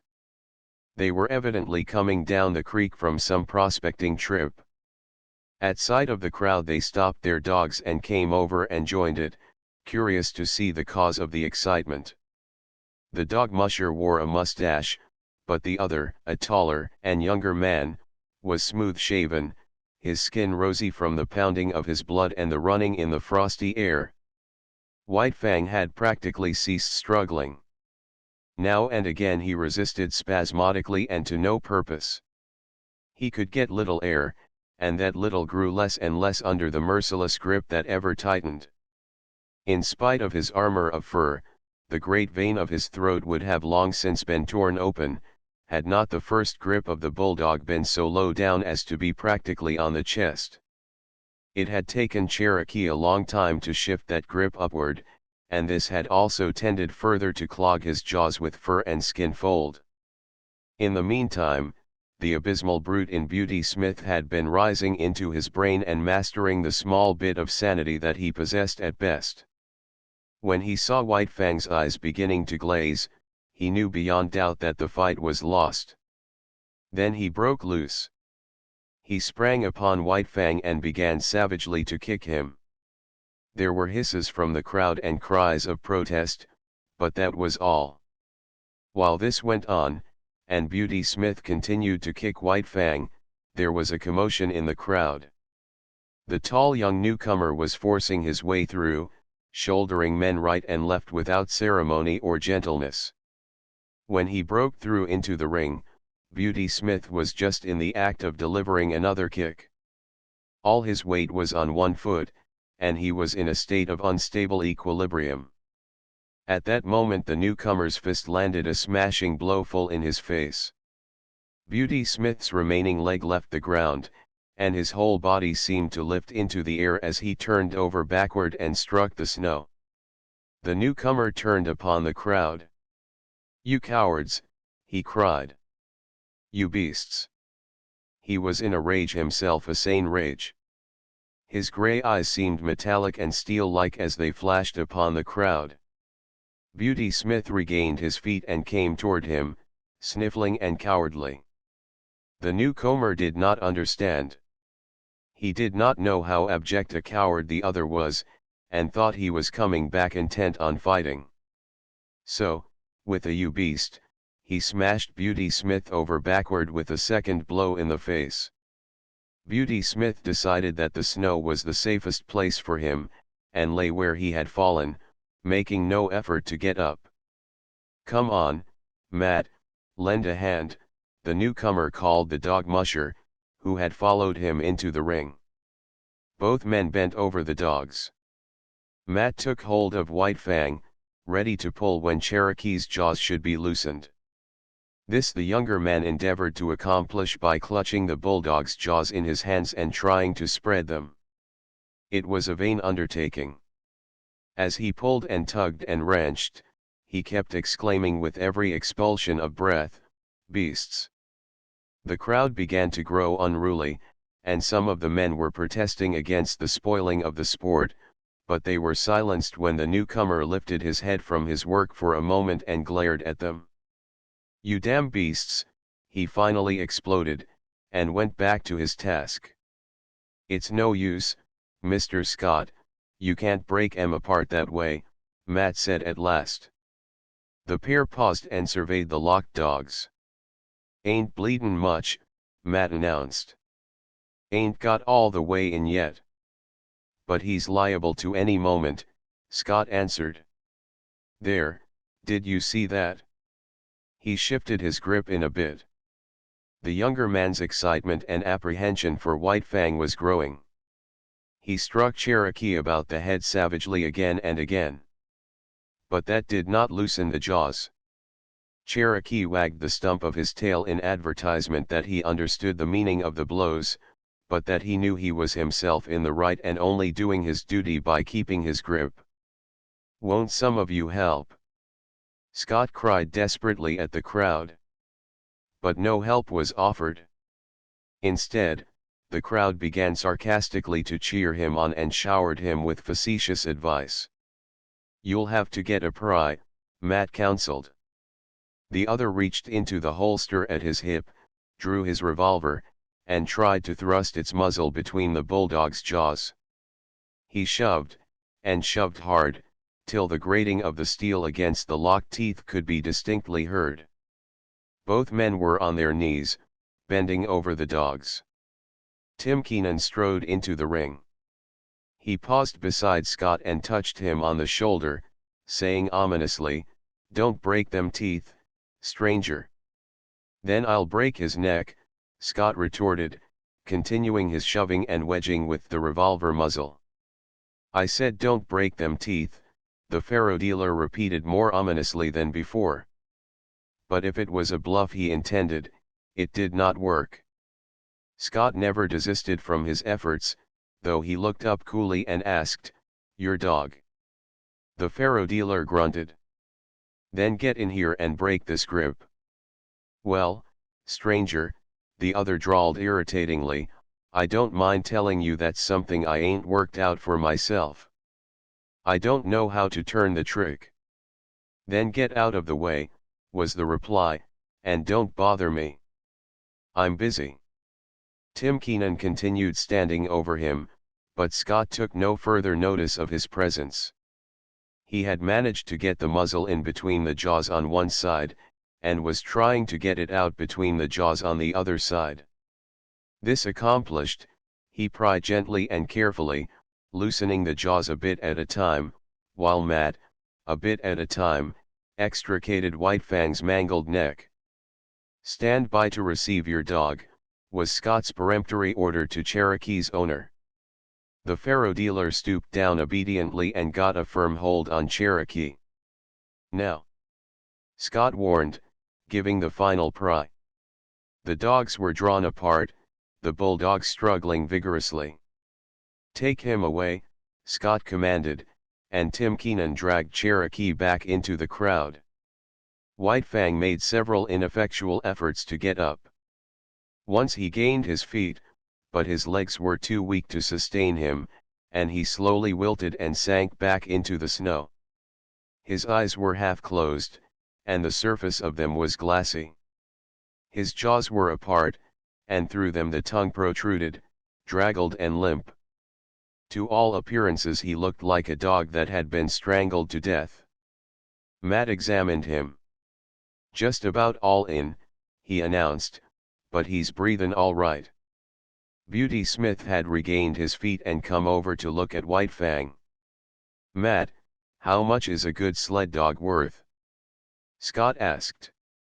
The dog musher, still on his knees and stooped over White Fang, calculated for a moment. $300, he answered. "And how much for one that's all chewed up like this one?" Scott asked, nudging White Fang with his foot. "Half of that," was the dog musher's judgment. Scott turned upon Beauty Smith. Did you hear, Mr. Beast? I'm going to take your dog from you, and I'm going to give you 150 for him. He opened his pocketbook and counted out the bills. Beauty Smith put his hands behind his back, refusing to touch the proffered money. I ain't a sellin', he said. Oh, yes you are, the other assured him. Because I'm buying. Here's your money. The dog's mine. Beauty Smith, his hands still behind him, began to back away. Scott sprang toward him, drawing his fist back to strike. Beauty Smith cowered down in anticipation of the blow. I've got my rights, he whimpered. You've forfeited your rights to own that dog, was the rejoinder. Are you going to take the money, or do I have to hit you again? All right, Beauty Smith spoke up with the alacrity of fear. But I take the money under protest, he added. The dog's a mint. I ain't a goin' to be robbed. A man's got his rights. Correct, Scott answered, passing the money over to him. A man's got his rights. But you're not a man. You're a beast. Wait till I get back to Dawson, Beauty Smith threatened. I'll have the law on you. If you open your mouth when you get back to Dawson, I'll have you run out of town. Understand? Beauty Smith replied with a grunt. Understand, the other thundered with abrupt fierceness. Yes, Beauty Smith grunted, shrinking away. Yes what? Yes, sir, Beauty Smith snarled. Look out. He'll bite, someone shouted, and a guffaw of laughter went up. Scott turned his back on him, and returned to help the dog musher, who was working over White Fang. Some of the men were already departing, others stood in groups, looking on and talking. Tim Keenan joined one of the groups. Who's that mug? He asked. Weedon Scott, someone answered. And who in hell is Weedon Scott? The faro dealer demanded. Oh, one of them crackerjack minin experts. He's in with all the big bugs. If you want to keep out of trouble, you'll steer clear of him, that's my talk. He's all hunky with the officials. The Gold Commissioner's a special pal of his. I thought he must be somebody, was the faro dealer's comment. That's why I kept my hands off him at the start. Chapter V The Indomitable It's hopeless, Weedon Scott confessed. He sat on the step of his cabin and stared at the dog musher, who responded with a shrug that was equally hopeless. Together they looked at White Fang at the end of his stretched chain, bristling, snarling, ferocious, straining to get at the sled dogs. Having received sundry lessons from Matt, said lessons being imparted by means of a club, the sled dogs had learned to leave White Fang alone, and even then they were lying down at a distance, apparently oblivious of his existence. It's a wolf and there's no taming it, Weedon Scott announced. Oh, I don't know about that, Matt objected. Might be a lot of dog in 'em, for all you can tell. But there's one thing I know sure, and that there's no gettin' away from. The dog musher paused and nodded his head confidentially at Moosehide Mountain. Well, don't be a miser with what you know, Scott said sharply, after waiting a suitable length of time. Spit it out. What is it? The dog musher indicated White Fang with a backward thrust of his thumb. Wolf or dog, it's all the same, he's been tamed ready. No. I tell you yes, and broke to harness. Look close there. D'ye see them marks across the chest? You're right, Matt. He was a sled dog before Beauty Smith got hold of him. And there's not much reason against his being a sled dog again. What d'ye think? Scott queried eagerly. Then the hope died down as he added, shaking his head, we've had him 2 weeks now, and if anything he's wilder than ever at the present moment. Give M a chance, Matt counseled. Turn M loose for a spell. The other looked at him incredulously. Yes, Matt went on, I know you've tried to, but you didn't take a club. You try it then. The dog musher secured a club and went over to the chained animal. White Fang watched the club after the manner of a caged lion watching the whip of its trainer. See M keep his eye on that club, Matt said. That's a good sign. He's no fool. Don't dast tackle me so long as I got that club handy. He's not clean crazy, sure.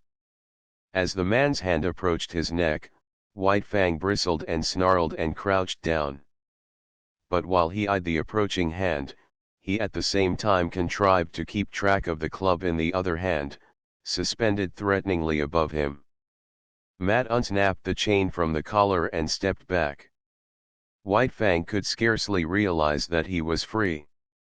Many months had gone by since he passed into the possession of Beauty Smith, and in all that period he had never known a moment of freedom except at the times he had been loose to fight with other dogs. Immediately after such fights he had always been imprisoned again. He did not know what to make of it. Perhaps some new devilry of the gods was about to be perpetrated on him. He walked slowly and cautiously, prepared to be assailed at any moment. He did not know what to do, it was all so unprecedented.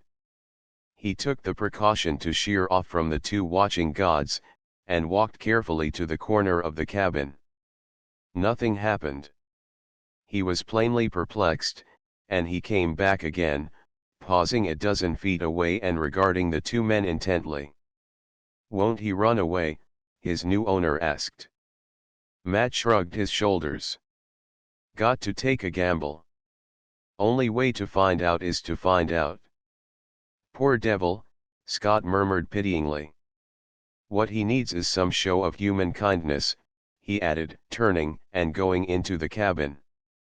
He came out with a piece of meat, which he tossed to White Fang. He sprang away from it, and from a distance studied it suspiciously. Hi you, Major. Matt shouted warningly, but too late. Major had made a spring for the meat. At the instant his jaws closed on it, White Fang struck him. He was overthrown. Matt rushed in, but quicker than he was White Fang. Major staggered to his feet, but the blood spouting from his throat reddened the snow in a widening path. It's too bad, but it served him right, Scott said hastily. But Matt's foot had already started on its way to kick White Fang. There was a leap, a flash of teeth, a sharp exclamation. White Fang, snarling fiercely, scrambled backward for several yards, while Matt stooped and investigated his leg. He got me all right, he announced, pointing to the torn trousers and undercloths, and the growing stain of red. I told you it was hopeless, Matt, Scott said in a discouraged voice. I've thought about it off and on, while not wanting to think of it. But we've come to it now. It's the only thing to do. As he talked, with reluctant movements he drew his revolver, threw open the cylinder, and assured himself of its contents. Look here, Mr. Scott, Matt objected, that dog's been through hell. You can't expect M to come out a white and shinin' angel. Give M time. Look at Major, the other rejoined. The dog musher surveyed the stricken dog. He had sunk down on the snow in the circle of his blood and was plainly in the last gasp. Served M right. You said so yourself, Mr. Scott. He tried to take White Fang's meat, and he's dead-o. That was to be expected. I wouldn't give two whoops in hell for a dog that wouldn't fight for his own meat. But look at yourself, Matt. It's all right about the dogs, but we must draw the line somewhere. Served me right, Matt argued stubbornly. What'd I want to kick M for? You said yourself that he'd done right. Then I had no right to kick M. It would be a mercy to kill him, Scott insisted. He's untamable. Now look here, Mr. Scott, give the poor devil a fightin' chance. He ain't had no chance yet. He's just come through hell, and this is the first time he's been loose. Give him a fair chance, and if he don't deliver the goods, I'll kill him myself. There. God knows I don't want to kill him or have him killed, Scott answered, putting away the revolver. We'll let him run loose and see what kindness can do for him. And here's a try at it. He walked over to White Fang and began talking to him gently and soothingly. Better have a club handy, Matt warned. Scott shook his head and went on trying to win White Fang's confidence. White Fang was suspicious. Something was impending. He had killed this god's dog, bitten his companion god, and what else was to be expected than some terrible punishment? But in the face of it he was indomitable. He bristled and showed his teeth, his eyes vigilant, his whole body wary and prepared for anything. The god had no club, so he suffered him to approach quite near.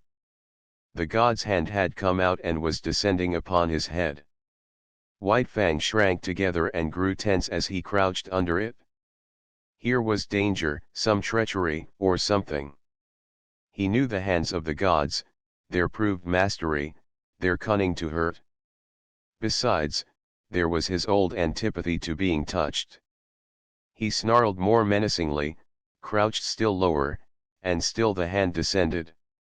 He did not want to bite the hand, and he endured the peril of it until his instinct surged up in him, mastering him with its insatiable yearning for life. Weedon Scott had believed that he was quick enough to avoid any snap or slash.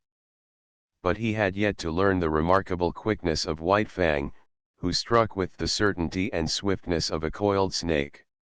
Scott cried out sharply with surprise, catching his torn hand and holding it tightly in his other hand. Matt uttered a great oath and sprang to his side. White Fang crouched down, and backed away, bristling, showing his fangs, his eyes malignant with menace. Now he could expect a beating as fearful as any he had received from Beauty Smith. Here! What are you doing? Scott cried suddenly. Matt had dashed into the cabin and come out with a rifle. Nothin', he said slowly, with a careless calmness that was assumed, only goin' to keep that promise I made. I reckon it's up to me to kill 'em as I said I'd do. No you don't. Yes I do. Watch me. As Matt had pleaded for White Fang when he had been bitten, it was now Weedon Scott's turn to plead. You said to give him a chance. Well, give it to him. We've only just started, and we can't quit at the beginning. It served me right, this time. And look at him. White Fang, near the corner of the cabin and 40 feet away, was snarling with blood-curdling viciousness, not at Scott, but at the dog musher. Well, I'll be everlastingly gosh swoggled, was the dog musher's expression of astonishment. Look at the intelligence of him, Scott went on hastily.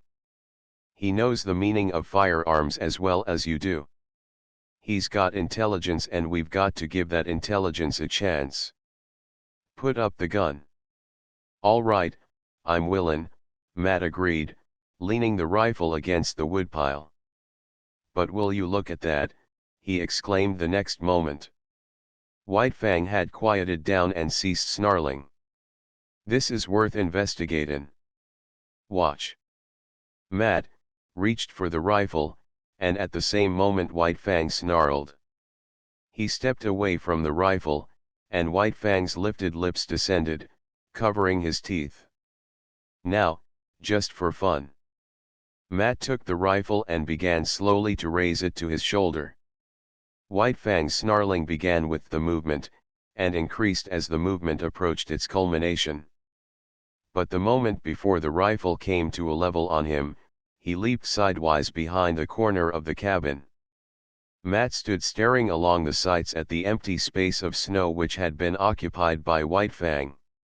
The dog musher put the rifle down solemnly, then turned and looked at his employer. "I agree with you, Mr. Scott. That dog's too intelligent to kill." Chapter 6 The Love Master. As White Fang watched Wheaton Scott approach, he bristled and snarled to advertise that he would not submit to punishment. 24 hours had passed since he had slashed open the hand that was now bandaged and held up by a sling to keep the blood out of it. In the past White Fang had experienced delayed punishments, and he apprehended that such a one was about to befall him. How could it be otherwise? He had committed what was to him sacrilege, sunk his fangs into the holy flesh of a god, and of a white-skinned superior god at that. In the nature of things, and of intercourse with gods, something terrible awaited him. The god sat down several feet away. White Fang could see nothing dangerous in that. When the gods administered punishment they stood on their legs. Besides, this god had no club, no whip, no firearm. And furthermore, he himself was free. No chain nor stick bound him. He could escape into safety while the god was scrambling to his feet. In the meantime he would wait and see. The god remained quiet, made no movement, and White Fang's snarl slowly dwindled to a growl that ebbed down in his throat and ceased. Then the god spoke, and at the first sound of his voice, the hair rose on White Fang's neck and the growl rushed up in his throat. But the god made no hostile movement, and went on calmly talking. For a time White Fang growled in unison with him, a correspondence of rhythm being established between growl and voice. But the god talked on interminably. He talked to White Fang as White Fang had never been talked to before. He talked softly and soothingly, with a gentleness that somehow, somewhere, touched White Fang. In spite of himself and all the pricking warnings of his instinct, White Fang began to have confidence in this god. He had a feeling of security that was belied by all his experience with men. After a long time, the god got up and went into the cabin. White Fang scanned him apprehensively when he came out. He had neither whip nor club nor weapon. Nor was his uninjured hand behind his back hiding something. He sat down as before, in the same spot, several feet away. He held out a small piece of meat. White Fang pricked his ears and investigated it suspiciously, managing to look at the same time both at the meat and the god, alert for any overt act, his body tense and ready to spring away at the first sign of hostility. Still the punishment delayed. The god merely held near to his nose a piece of meat. And about the meat there seemed nothing wrong. Still White Fang suspected, and though the meat was proffered to him with short inviting thrusts of the hand, he refused to touch it. The gods were all wise, and there was no telling what masterful treachery lurked behind that apparently harmless piece of meat. In past experience, especially in dealing with squaws, meat and punishment had often been disastrously related. In the end, the god tossed the meat on the snow at White Fang's feet. He smelled the meat carefully, but he did not look at it. While he smelled it he kept his eyes on the god. Nothing happened. He took the meat into his mouth and swallowed it. Still nothing happened. The god was actually offering him another piece of meat. Again he refused to take it from the hand, and again it was tossed to him. This was repeated a number of times. But there came a time when the god refused to toss it. He kept it in his hand and steadfastly proffered it. The meat was good meat, and White Fang was hungry. Bit by bit, infinitely cautious, he approached the hand. At last the time came that he decided to eat the meat from the hand. He never took his eyes from the god, thrusting his head forward with ears flattened back and hair involuntarily rising and cresting on his neck. Also a low growl rumbled in his throat as warning that he was not to be trifled with. He ate the meat, and nothing happened. Piece by piece, he ate all the meat, and nothing happened. Still the punishment delayed. He licked his chops and waited. The god went on talking. In his voice was kindness, something of which White Fang had no experience whatever. And within him it aroused feelings which he had likewise never experienced before. He was aware of a certain strange satisfaction, as though some need were being gratified, as though some void in his being were being filled. Then again came the prod of his instinct and the warning of past experience. The gods were ever crafty, and they had unguist ways of attaining their ends. Ah, he had thought so. There it came now, the god's hand, cunning to hurt, thrusting out at him, descending upon his head. But the god went on talking. His voice was soft and soothing. In spite of the menacing hand, the voice inspired confidence. And in spite of the assuring voice, the hand inspired distrust. White Fang was torn by conflicting feelings, impulses.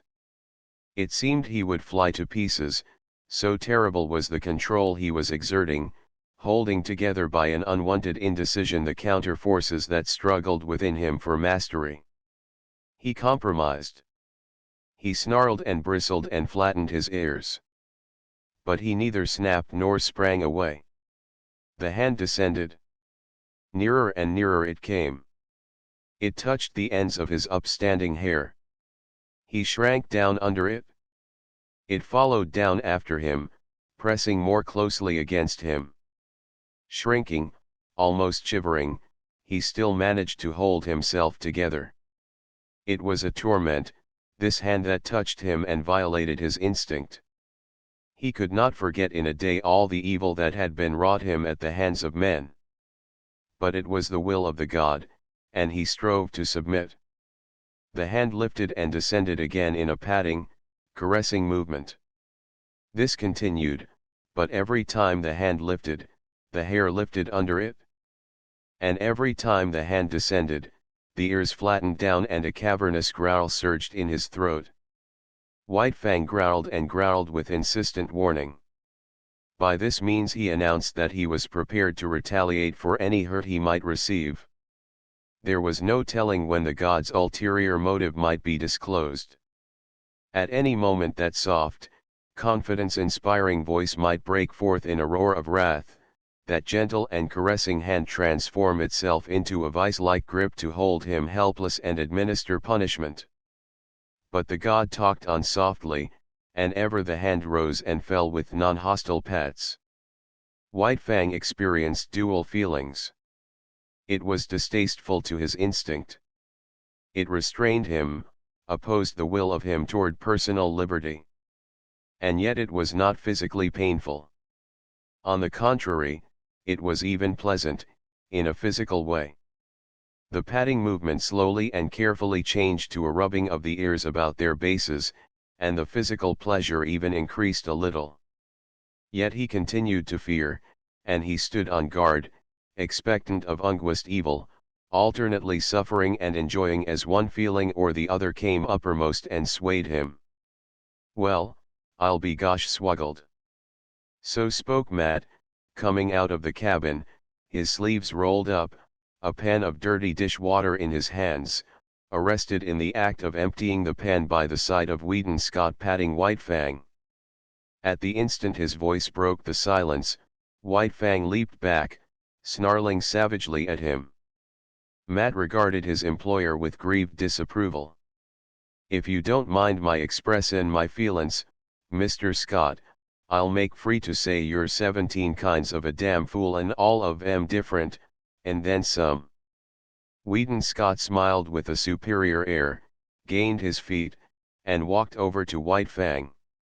He talked soothingly to him, but not for long, then slowly put out his hand, rested it on White Fang's head, and resumed the interrupted patting.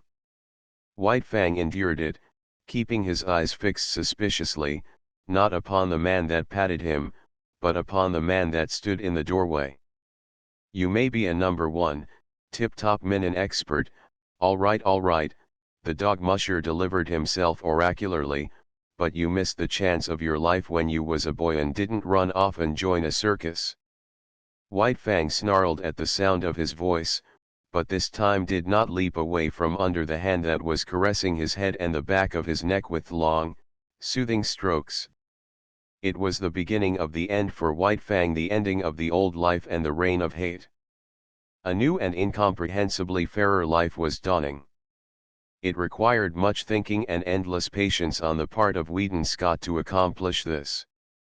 And on the part of White Fang it required nothing less than a revolution. He had to ignore the urges and promptings of instinct and reason, defy experience, give the lie to life itself. Life, as he had known it, not only had had no place in it for much that he now did, but all the currents had gone counter to those to which he now abandoned himself. In short, when all things were considered, he had to achieve an orientation far vaster than the one he had achieved at the time he came voluntarily in from the wild and accepted Grey Beaver as his lord.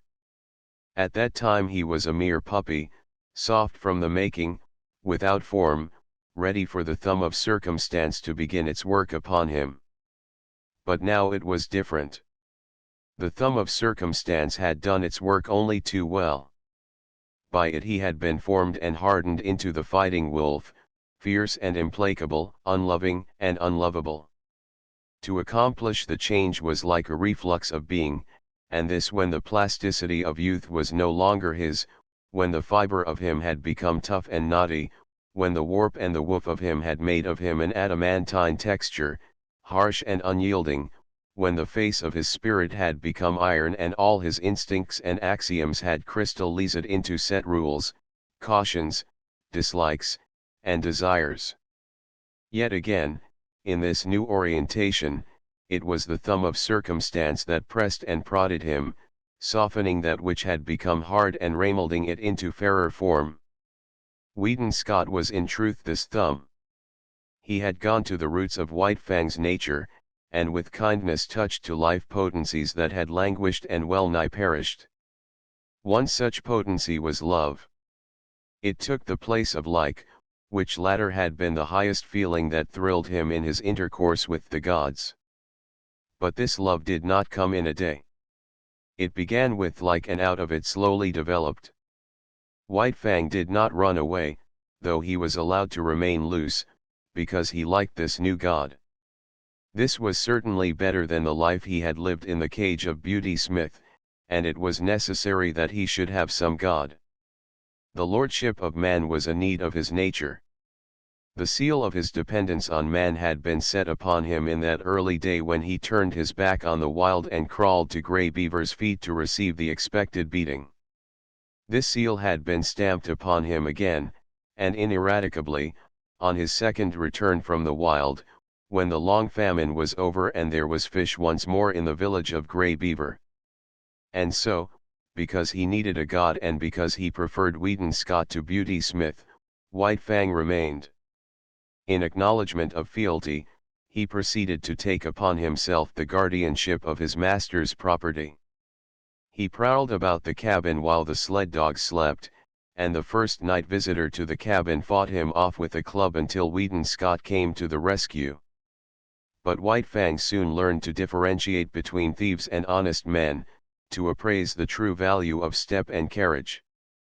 The man who traveled, loud-stepping, the direct line to the cabin door, he let alone though he watched him vigilantly until the door opened and he received the endorsement of the master. But the man who went softly, by circuitous ways, peering with caution, seeking after secrecy, that was the man who received no suspension of judgment from White Fang, and who went away abruptly, hurriedly, and without dignity. Weedon Scott had set himself the task of redeeming White Fang, or rather, of redeeming mankind from the wrong it had done White Fang. It was a matter of principle and conscience. He felt that the ill done White Fang was a debt incurred by man and that it must be paid. So he went out of his way to be especially kind to the fighting wolf. Each day he made it a point to caress and pet White Fang, and to do it at length. At first suspicious and hostile, White Fang grew to like this petting. But there was one thing that he never outgrew: his growling. Growl he would, from the moment the petting began till it ended. But it was a growl with a new note in it. A stranger could not hear this note, and to such a stranger the growling of White Fang was an exhibition of primordial savagery, nerve-wracking and blood-curdling. But White Fang's throat had become harsh-fibered from the making of ferocious sounds through the many years since his first little rasp of anger in the lair of his cubhood, and he could not soften the sounds of that throat now to express the gentleness he felt. Nevertheless, Weedon Scott's ear and sympathy were fine enough to catch the new note, all but drowned in the fierceness the note that was the faintest hint of a croon of content and that none but he could hear. As the days went by, the evolution of like into love was accelerated. White Fang himself began to grow aware of it, though in his consciousness he knew not what love was. It manifested itself to him as a void in his being, a hungry, aching, yearning void that clamored to be filled. It was a pain and an unrest, and it received easement only by the touch of the new God's presence. At such times love was joy to him, a wild, keen thrilling satisfaction. But when away from his God, the pain and the unrest returned, the void in him sprang up and pressed against him with its emptiness, and the hunger gnawed and gnawed unceasingly. White Fang was in the process of finding himself. In spite of the maturity of his years and of the savage rigidity of the mold that had formed him, his nature was undergoing an expansion. There was a burgeoning within him of strange feelings and unwanted impulses. His old code of conduct was changing. In the past he had liked comfort and surcease from pain, disliked discomfort and pain, and he had adjusted his actions accordingly. But now it was different. Because of this new feeling within him, he ofttimes elected discomfort and pain for the sake of his God. Thus, in the early morning, instead of roaming and foraging, or lying in a sheltered nook, he would wait for hours on the cheerless cabin stoop for a sight of the God's face. At night, when the God returned home, White Fang would leave the warm sleeping place he had burrowed in the snow in order to receive the friendly snap of fingers and the word of greeting. Meat, even meat itself, he would forego to be with his God, to receive a caress from him or to accompany him down into the town. Like had been replaced by love. And love was the plummet dropped down into the deeps of him where like had never gone. And responsive out of his deeps had come the new thing, love. That which was given unto him did he return. This was a God indeed, a love God, a warm and radiant God, in whose light White Fang's nature expanded as a flower expands under the sun. But White Fang was not demonstrative. He was too old, too firmly molded, to become adept at expressing himself in new ways. He was too self-possessed, too strongly poised in his own isolation. Too long had he cultivated reticence, aloofness, and moroseness. He had never barked in his life, and he could not now learn to bark a welcome when his God approached. He was never in the way, never extravagant nor foolish in the expression of his love. He never ran to meet his God. He waited at a distance, but he always waited, was always there. His love partook of the nature of worship, dumb, inarticulate, a silent adoration. Only by the steady regard of his eyes did he express his love, and by the unceasing following with his eyes of his God's every movement. Also, at times, when his God looked at him and spoke to him, he betrayed an awkward self-consciousness, caused by the struggle of his love to express itself and his physical inability to express it. He learned to adjust himself in many ways to his new mode of life. It was borne in upon him that he must let his master's dogs alone. Yet his dominant nature asserted itself, and he had first to thrash them into an acknowledgement of his superiority and leadership. This accomplished, he had little trouble with them. They gave trail to him when he came and went or walked among them, and when he asserted his will they obeyed. In the same way, he came to tolerate Matt as a possession of his master. His master rarely fed him. Matt did that, it was his business, yet White Fang divined that it was his master's food he ate and that it was his master who thus fed him vicariously. Matt it was who tried to put him into the harness and make him haul sled with the other dogs. But Matt failed. It was not until Weedon Scott put the harness on White Fang and worked him, that he understood. He took it as his master's will that Matt should drive him and work him just as he drove and worked his master's other dogs. Different from the Mackenzie toboggans were the Klondike sleds with runners under them. And different was the method of driving the dogs. There was no fan formation of the team. The dogs worked in single file, one behind another, hauling on double traces. And here, in the Klondike, the leader was indeed the leader. The wisest as well as strongest dog was the leader, and the team obeyed him and feared him. That White Fang should quickly gain this post was inevitable. He could not be satisfied with less, as Matt learned after much inconvenience and trouble. White Fang picked out the post for himself, and Matt backed his judgment with strong language after the experiment had been tried. But, though he worked in the sled in the day, White Fang did not forego the guarding of his master's property in the night. Thus he was on duty all the time, ever vigilant and faithful, the most valuable of all the dogs. "Makin' free to spit out what's in me," Matt said one day. "I beg to state that you was a wise guy all right when you paid the price you did for that dog. You clean swindled Beauty Smith on top of pushin' his face in with your fist." A recrudescence of anger glinted in Weedon Scott's gray eyes, and he muttered savagely, "The beast." In the late spring a great trouble came to White Fang. Without warning, the love master disappeared. There had been warning, but White Fang was unversed in such things and did not understand the packing of a grip. He remembered afterwards that his packing had preceded the master's disappearance, but at the time he suspected nothing. That night he waited for the master to return. At midnight the chill wind that blew drove him to shelter at the rear of the cabin. There he drowsed, only half asleep, his ears keyed for the first sound of the familiar step.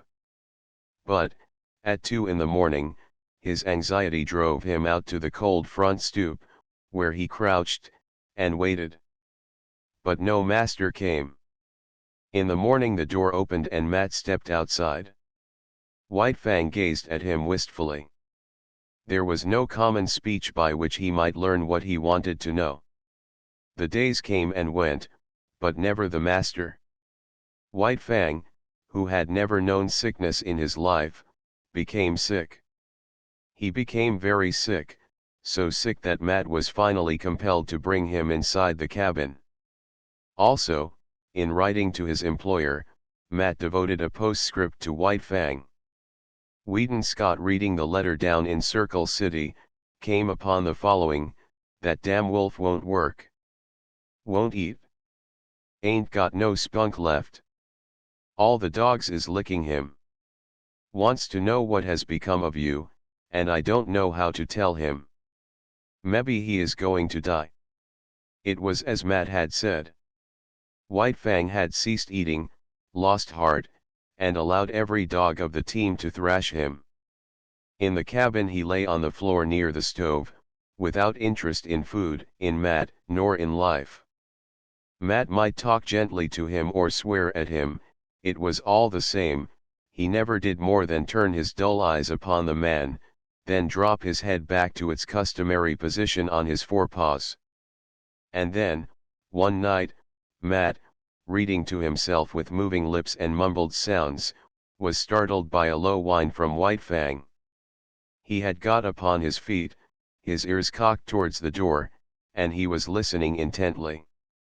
A moment later, Matt heard a footstep. The door opened, and Weedon Scott stepped in. The two men shook hands. Then Scott looked around the room. "Where's the wolf?" he asked. Then he discovered him, standing where he had been lying, near to the stove.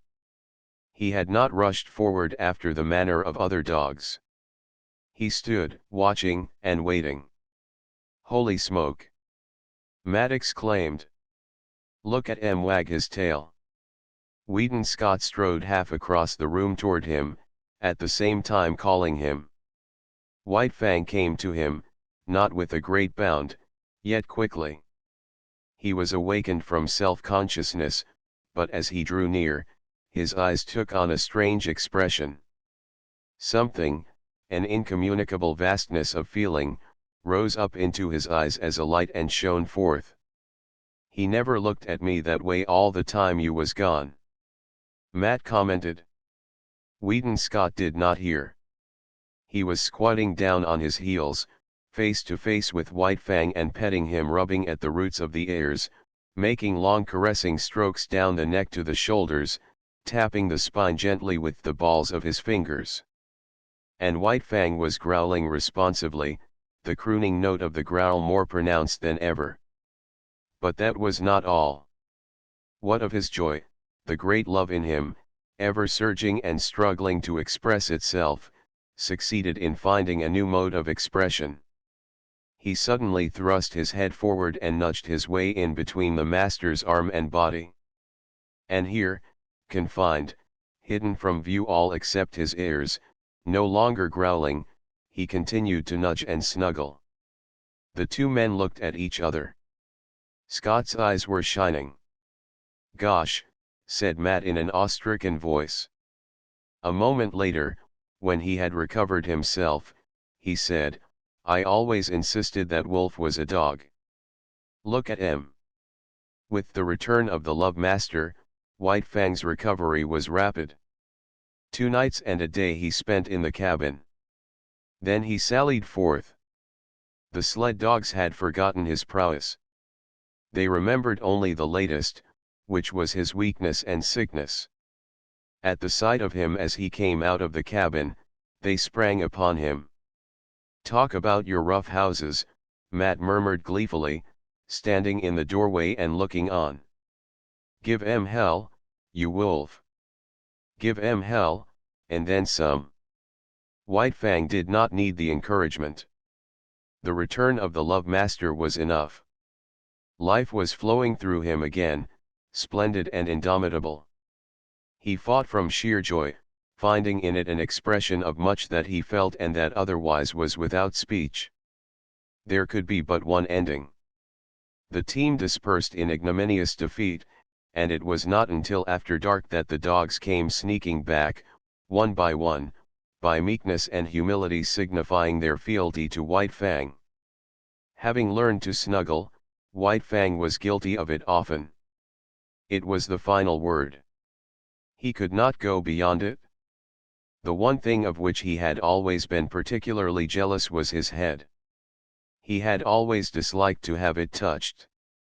It was the wild in him, the fear of hurt and of the trap, that had given rise to the panicky impulses to avoid contacts. It was the mandate of his instinct that that head must be free. And now, with the Love Master, his snuggling was the deliberate act of putting himself into a position of hopeless helplessness. It was an expression of perfect confidence, of absolute self-surrender, as though he said, "I put myself into thy hands.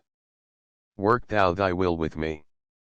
One night, not long after the return, Scott and Matt sat at a game of cribbage preliminary to going to bed.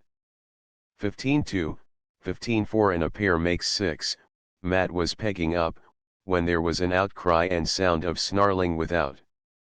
They looked at each other as they started to rise to their feet. "The wolf's nailed somebody," Matt said. A wild scream of fear and anguish hastened them. "Bring a light," Scott shouted, as he sprang outside.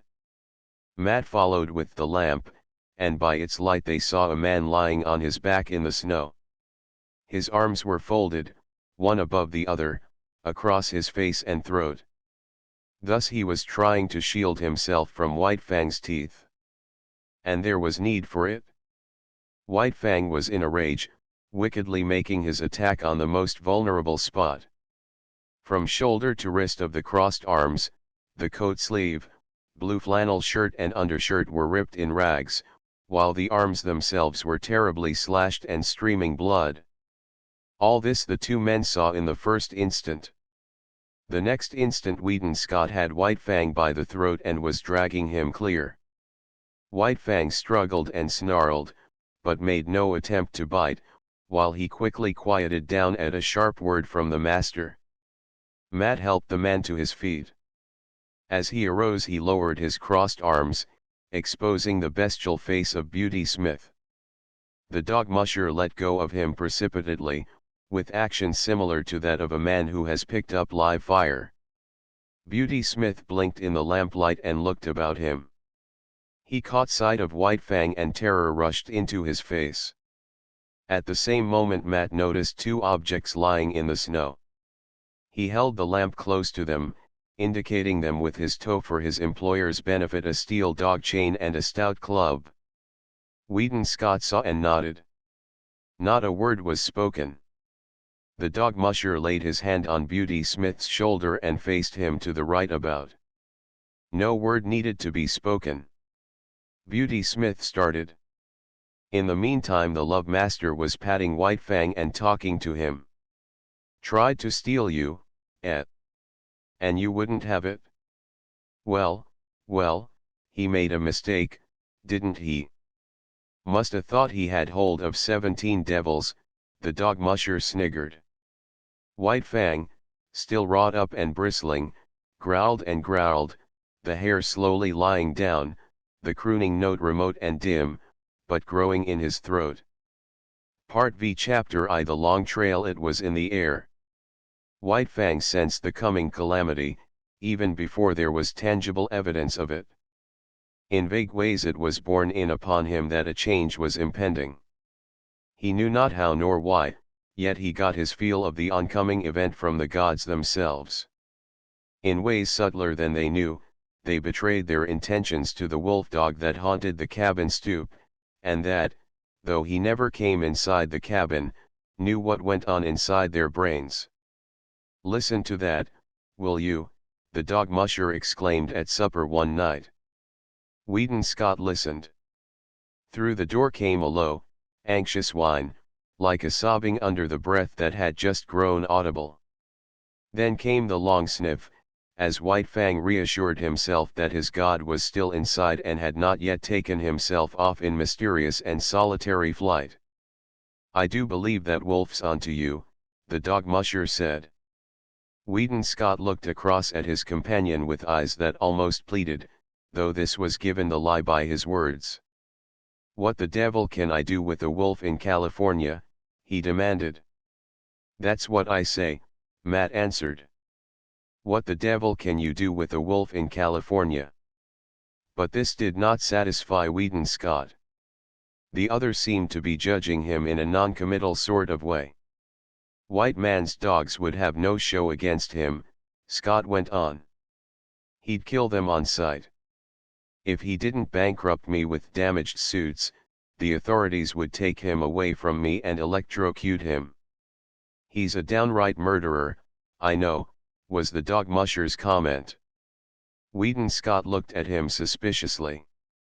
"It would never do," he said decisively. "It would never do." Matt concurred. "Why, you'd have to hire a man specially to take care of him." The other suspicion was allayed. He nodded cheerfully. In the silence that followed, the low, half-sobbing whine was heard at the door and then the long, questing sniff. "There's no denyin' he thinks a hell of a lot of you," Matt said. The other glared at him in sudden wrath. "Damn it all, man. I know my own mind and what's best. I'm agreein' with you, only." "Only what?" Scott snapped out. "Only," the dog musher began softly, then changed his mind and betrayed a rising anger of his own. "Well, you needn't get so all fired head up about it. Judging by your actions one think you didn't know your own mind. Whedon Scott debated with himself for a while, and then said more gently, "You are right, Matt. I don't know my own mind, and that's what's the trouble. Why, it would be rank ridiculousness for me to take that dog along," he broke out after another pause. "I'm agreein' with you," was Matt's answer, and again his employer was not quite satisfied with him. "But how in the name of the great Sardanapalus he knows you're goin' is what gets me," the dog musher continued innocently.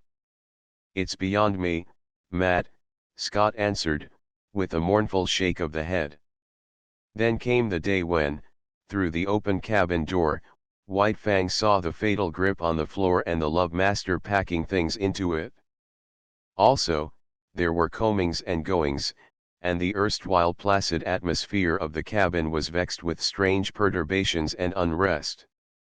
Here was indubitable evidence. White Fang had already scented it. He now reasoned it. His god was preparing for another flight.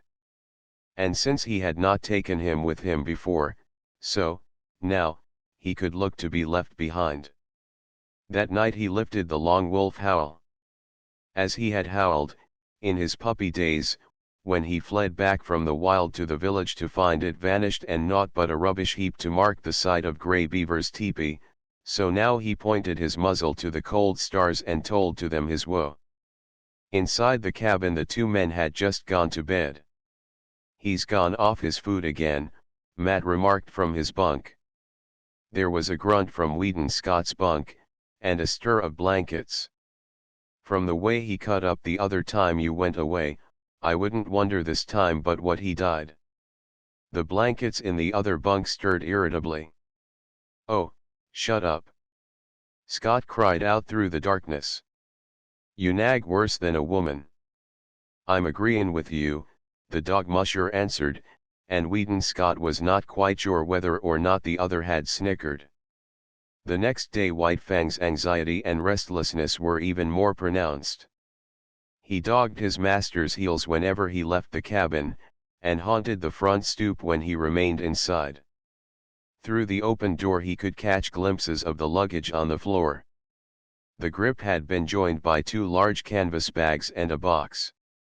Matt was rolling the master's blankets and fur robe inside a small tarpaulin. White Fang whined as he watched the operation. Later on 2 Indians arrived. He watched them closely as they shouldered the luggage and were led off down the hill by Matt, who carried the bedding and the grip. But White Fang did not follow them. The master was still in the cabin. After a time, Matt returned. The master came to the door and called White Fang inside. "You poor devil," he said gently, rubbing White Fang's ears and tapping his spine. "I'm hitting the long trail, old man, where you cannot follow. Now give me a growl, the last, goodbye growl." But White Fang refused to growl.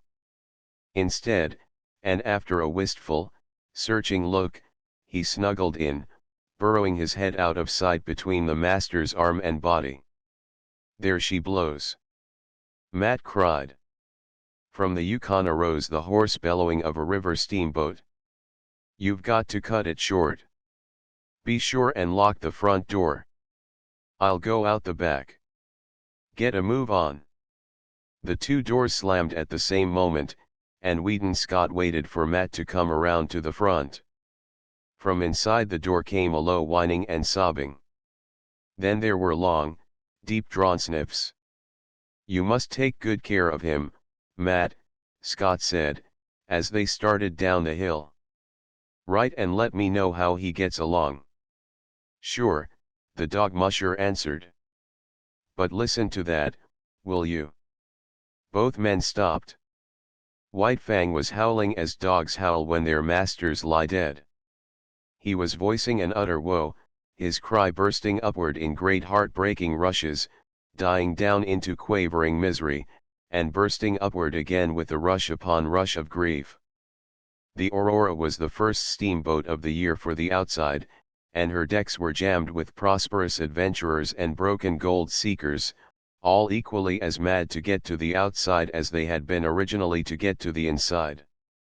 Near the gangplank, Scott was shaking hands with Matt, who was preparing to go ashore. But Matt's hand went limp in the other's grasp as his gaze shot past and remained fixed on something behind him. Scott turned to see. Sitting on the deck several feet away and watching wistfully was White Fang. The dog musher swore softly, in awe-stricken accents. Scott could only look in wonder. "Did you lock the front door?" Matt demanded. The other nodded, and asked, "How about the back?" "You just bet I did," was the fervent reply. White Fang flattened his ears ingratiatingly, but remained where he was, making no attempt to approach. "I'll have to take Em ashore with me." Matt made a couple of steps toward White Fang, but the latter slid away from him. The dog musher made a rush of it, and White Fang dodged between the legs of a group of men. Ducking, turning, doubling, he slid about the deck, eluding the others' efforts to capture him. But when the love master spoke, White Fang came to him with prompt obedience. "Won't come to the hand that's fed Em all these months," the dog musher muttered resentfully. "And you ain't never fed Em after them first days of gettin' acquainted. I'm blamed if I can see how he works it out that you're the boss." Scott, who had been patting White Fang, suddenly bent closer and pointed out fresh-made cuts on his muzzle, and a gash between the eyes. Matt bent over and passed his hand along White Fang's belly. "We plump forgot the window. He's all cut and gouged underneath. Musta butted clean through it, begosh." But Wheaton Scott was not listening. He was thinking rapidly. The Aurora's whistle hooted a final announcement of departure. Men were scurrying down the gangplank to the shore. Matt loosened the bandana from his own neck and started to put it around White Fang's. Scott grasped the dog musher's hand. "Goodbye, Matt, old man. About the wolf you needn't write. You see, I've—" "What?" the dog musher exploded. "You don't mean to say—" "The very thing I mean. Here's your bandana. I'll write to you about him." Matt paused halfway down the gangplank. "He'll never stand the climate," he shouted back. "Unless you clip Em in warm weather." The gangplank was hauled in, and the Aurora swung out from the bank. Wheaton Scott waved a last goodbye. Then he turned and bent over White Fang, standing by his side. "Now growl, damn you, growl," he said, as he patted the responsive head and rubbed the flattening ears. Chapter 2 The Southland White Fang landed from the steamer in San Francisco. He was appalled.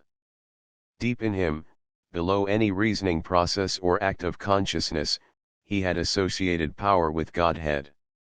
And never had the white men seemed such marvelous gods as now, when he trod the slimy pavement of San Francisco. The log cabins he had known were replaced by towering buildings.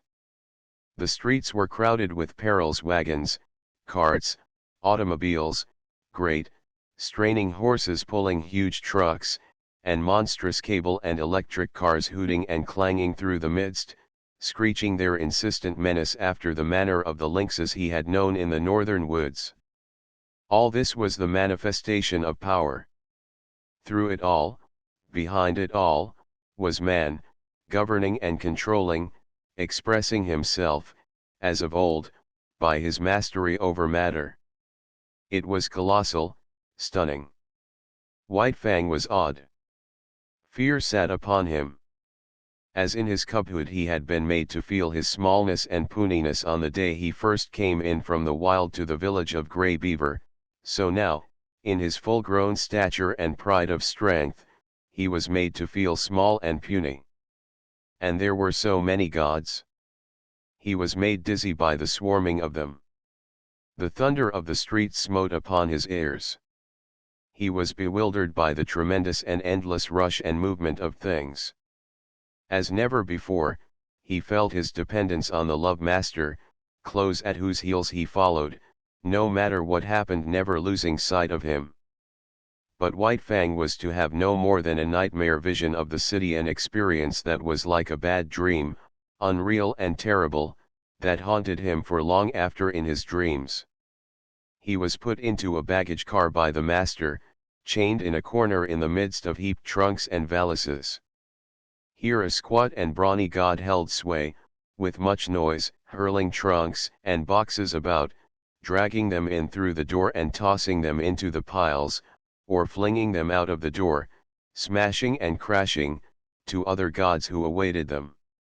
And here, in this inferno of luggage, was White Fang deserted by the master. Or at least White Fang thought he was deserted, until he smelled out the master's canvas clothes bags alongside of him, and proceeded to mount guard over them. "'Bout time you come," growled the god of the car, an hour later, when Wheaton Scott appeared at the door. "That dog of yourn won't let me lay a finger on your stuff." White Fang emerged from the car. He was astonished. The nightmare city was gone. The car had been to him no more than a room in a house, and when he had entered it the city had been all around him. In the interval the city had disappeared. The roar of it no longer dinned upon his ears. Before him was smiling country, streaming with sunshine, lazy with quietude. But he had little time to marvel at the transformation. He accepted it as he accepted all the unaccountable doings and manifestations of the gods. It was their way. There was a carriage waiting. A man and a woman approached the master. The woman's arms went out and clutched the master around the neck, a hostile act. The next moment Wheaton Scott had torn loose from the embrace and closed with White Fang, who had become a snarling, raging demon. "It's all right, mother," Scott was saying as he kept tight hold of White Fang and placated him. "He thought you were going to injure me, and he wouldn't stand for it. It's all right. It's all right. He'll learn soon enough. And in the meantime I may be permitted to love my son when his dog is not around." She laughed, though she was pale and weak from the fright.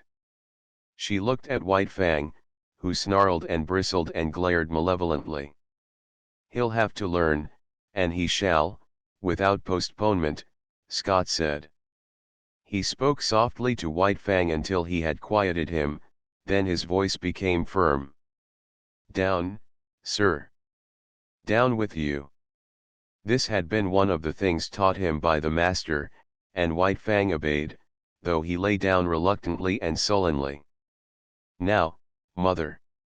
Scott opened his arms to her, but kept his eyes on White Fang. "Down," he warned. "Down." White Fang, bristling silently, half crouching as he rose, sank back and watched the hostile act repeated. But no harm came of it, nor of the embrace from the strange man-god that followed. Then the clothes bags were taken into the carriage, the strange gods and the love master followed, and White Fang pursued, now running vigilantly behind, now bristling up to the running horses and warning them that he was there to see that no harm befell the god they dragged so swiftly across the earth. At the end of 15 minutes, the carriage swung in through a stone gateway and on between a double row of arched and interlacing walnut trees. On either side stretched lawns, their broad sweep broken here and there by great sturdy-limbed oaks. In the near distance, in contrast with the young green of the tended grass, sunburnt hayfields showed tan and gold, while beyond were the tawny hills and upland pastures. From the head of the lawn, on the first soft swell from the valley level, looked down the deep porched, many-windowed house. Little opportunity was given White Fang to see all this. Hardly had the carriage entered the grounds, when he was set upon by a sheepdog, bright-eyed, sharp-muzzled, righteously indignant and angry. It was between him and the master, cutting him off. White Fang snarled no warning, but his hair bristled as he made his silent and deadly rush. This rush was never completed. He halted with awkward abruptness, with stiff forelegs bracing himself against his momentum, almost sitting down on his haunches, so desirous was he of avoiding contact with the dog he was in the act of attacking. It was a female, and the law of his kind thrust a barrier between. For him to attack her would require nothing less than a violation of his instinct.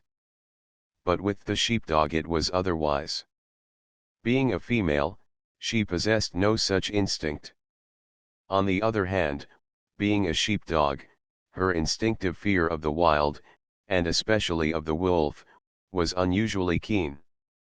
White Fang was to her a wolf, the hereditary marauder who had preyed upon her flocks from the time sheep were first herded and guarded by some dim ancestor of hers. And so, as he abandoned his rush at her and braced himself to avoid the contact, she sprang upon him. He snarled involuntarily as he felt her teeth in his shoulder, but beyond this made no offer to hurt her. He backed away, stiff-legged with self-consciousness, and tried to go around her. He dodged this way and that, and curved and turned, but to no purpose. She remained always between him and the way he wanted to go. "Here, collie," called the strange man in the carriage. Weedon Scott laughed. "Never mind, father. It is good discipline. White Fang will have to learn many things, and it's just as well that he begins now. He'll adjust himself all right." The carriage drove on, and still Collie blocked White Fang's way. He tried to outrun her by leaving the drive and circling across the lawn, but she ran on the inner and smaller circle, and was always there, facing him with her 2 rows of gleaming teeth. Back he circled, across the drive to the other lawn, and again she headed him off. The carriage was bearing the master away. White Fang caught glimpses of it disappearing amongst the trees. The situation was desperate. He essayed another circle. She followed, running swiftly. And then, suddenly, he turned upon her. It was his old fighting trick. Shoulder to shoulder, he struck her squarely. Not only was she overthrown. So fast had she been running that she rolled along, now on her back, now on her side, as she struggled to stop, clawing gravel with her feet and crying shrilly her hurt pride and indignation. White Fang did not wait. The way was clear, and that was all he had wanted. She took after him, never ceasing her outcry. It was the straight away now, and when it came to real running, White Fang could teach her things. She ran frantically, hysterically, straining to the utmost, advertising the effort she was making with every leap, and all the time White Fang slid smoothly away from her silently, without effort, gliding like a ghost over the ground. As he rounded the house to the porte cochere, he came upon the carriage. It had stopped, and the master was alighting. At this moment, still running at top speed, White Fang became suddenly aware of an attack from the side. It was a deerhound rushing upon him. White Fang tried to face it. But he was going too fast, and the hound was too close.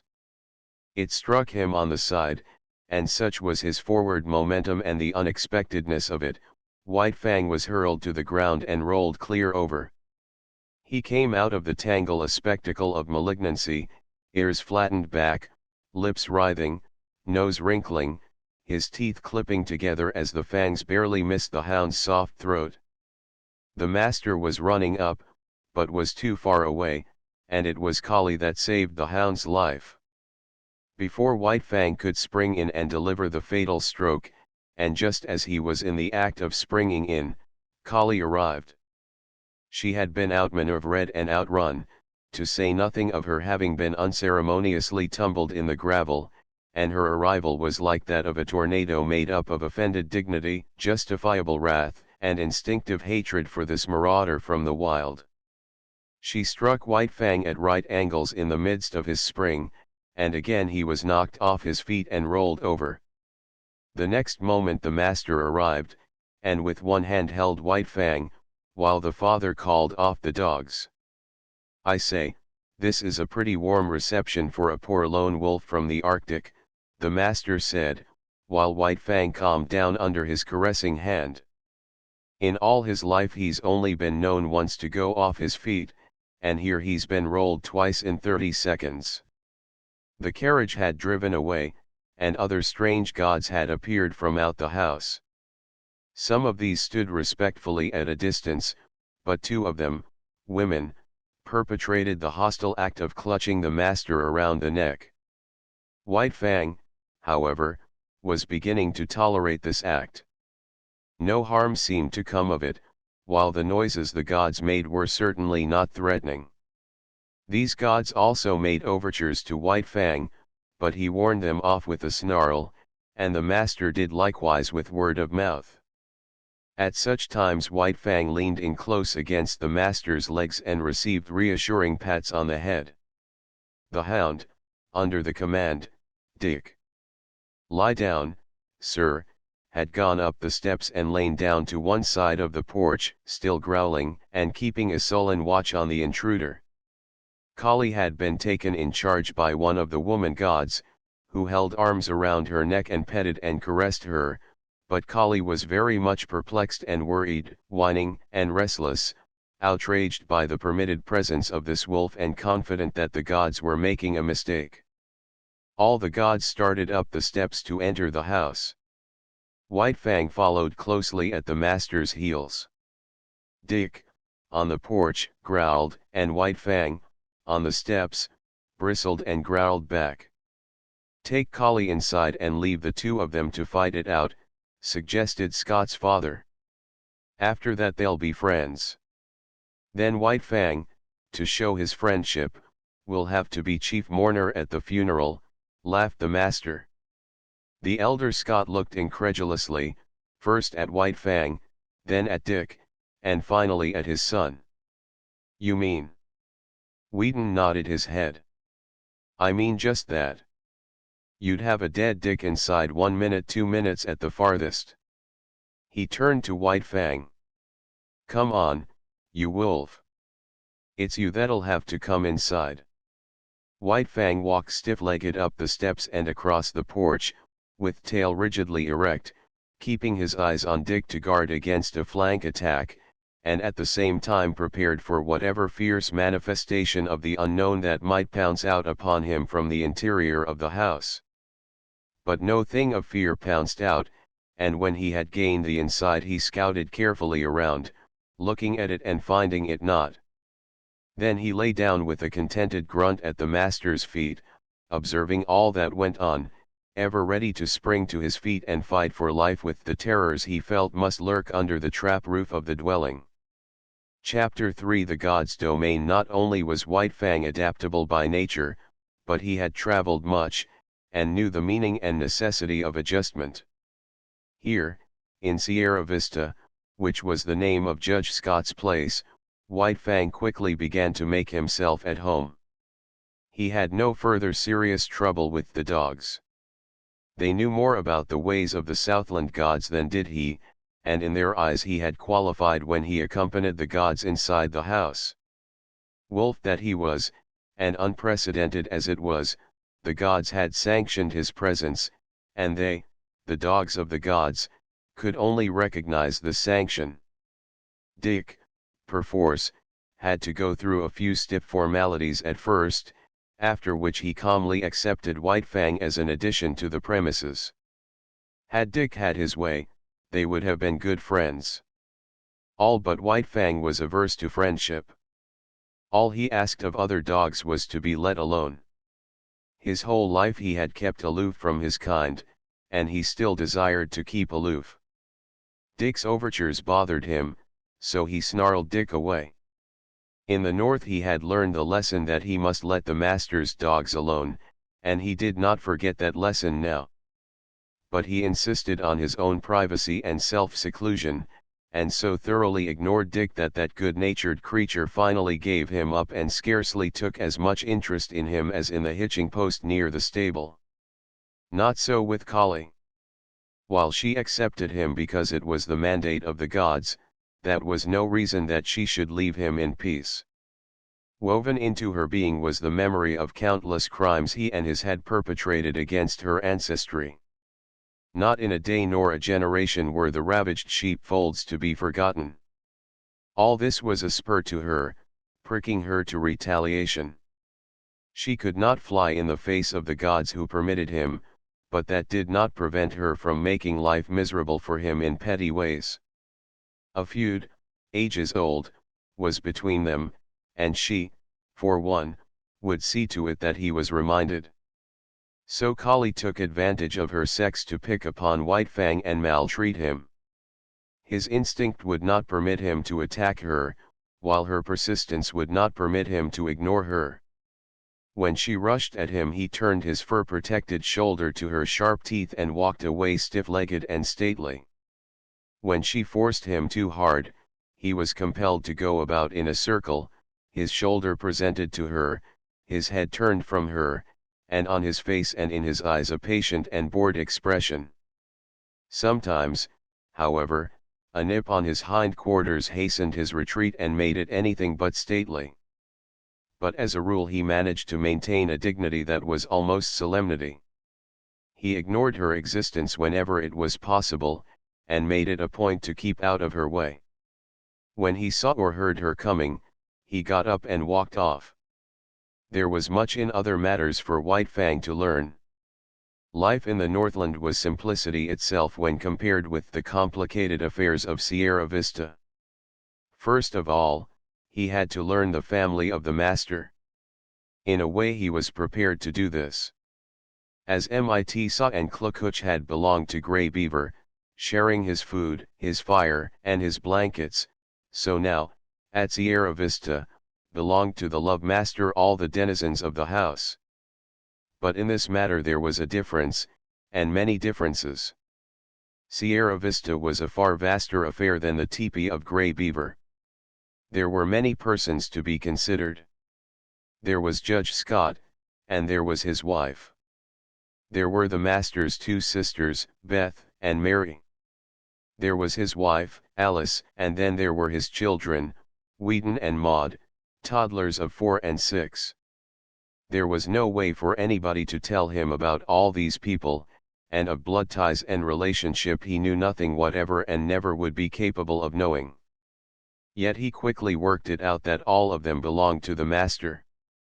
Then, by observation, whenever opportunity offered, by study of action, speech, and the very intonations of the voice, he slowly learned the intimacy and the degree of favor they enjoyed with the master. And by this ascertained standard, White Fang treated them accordingly. What was of value to the master he valued, what was dear to the master was to be cherished by White Fang and guarded carefully. Thus it was with the two children. All his life he had disliked children. He hated and feared their hands. The lessons were not tender that he had learned of their tyranny and cruelty in the days of the Indian villages.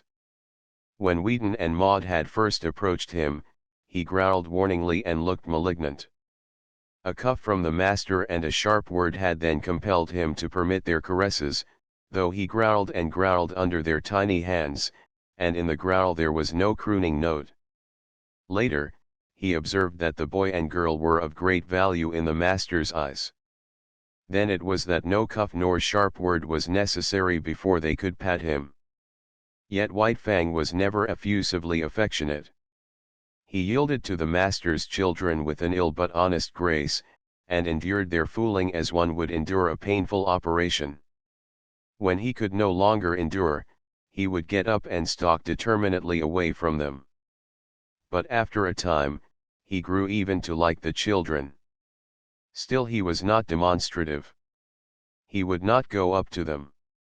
On the other hand, instead of walking away at sight of them, he waited for them to come to him. And still later, it was noticed that a pleased light came into his eyes when he saw them approaching, and that he looked after them with an appearance of curious regret when they left him for other amusements. All this was a matter of development, and took time. Next in his regard, after the children, was Judge Scott. There were two reasons, possibly, for this. First, he was evidently a valuable possession of the master's, and next, he was undemonstrative. White Fang liked to lie at his feet on the wide porch when he read the newspaper, from time to time favoring White Fang with a look or a word, untroublesome tokens that he recognized White Fang's presence and existence. But this was only when the master was not around. When the master appeared, all other beings ceased to exist so far as White Fang was concerned. White Fang allowed all the members of the family to pet him and make much of him, but he never gave to them what he gave to the master. No caress of theirs could put the love croon into his throat, and, try as they would, they could never persuade him into snuggling against them. This expression of abandon and surrender, of absolute trust, he reserved for the master alone. In fact, he never regarded the members of the family in any other light than possessions of the love master. Also, White Fang had early come to differentiate between the family and the servants of the household. The latter were afraid of him, while he merely refrained from attacking them. This because he considered that they were likewise possessions of the master. Between White Fang and them existed a neutrality and no more. They cooked for the master and washed the dishes and did other things just as Matt had done up in the Klondike. They were, in short, appurtenances of the household. Outside the household there was even more for White Fang to learn. The master's domain was wide and complex, yet it had its metes and bounds. The land itself ceased at the county road. Outside was the common domain of all gods, the roads and streets. Then inside other fences were the particular domains of other gods. A myriad laws governed all these things and determined conduct, yet he did not know the speech of the gods, nor was there any way for him to learn save by experience. He obeyed his natural impulses until they ran him counter to some law. When this had been done a few times, he learned the law and after that observed it. But most potent in his education was the cuff of the master's hand, the censure of the master's voice. Because of White Fang's very great love, a cuff from the master hurt him far more than any beating Grey Beaver or Beauty Smith had ever given him. They had hurt only the flesh of him, beneath the flesh the spirit had still raged, splendid and invincible. But with the master the cuff was always too light to hurt the flesh. Yet it went deeper. It was an expression of the master's disapproval, and White Fang's spirit wilted under it.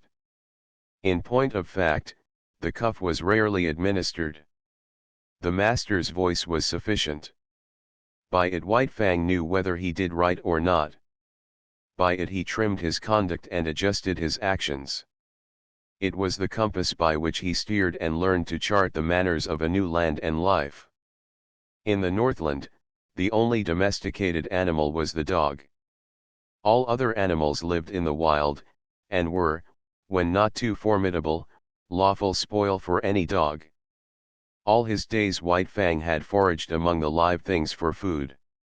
It did not enter his head that in the Southland it was otherwise. But this he was to learn early in his residence in Santa Clara Valley. Sauntering around the corner of the house in the early morning, he came upon a chicken that had escaped from the chicken yard. White Fang's natural impulse was to eat it. A couple of bounds, a flash of teeth and a frightened squawk, and he had scooped in the adventurous fowl. It was farm-bred and fat and tender, and White Fang licked his chops and decided that such fare was good. Later in the day, he chanced upon another stray chicken near the stables. One of the grooms ran to the rescue. He did not know White Fang's breed, so for weapon he took a light buggy whip. At the first cut of the whip, White Fang left the chicken for the man. A club might have stopped White Fang, but not a whip.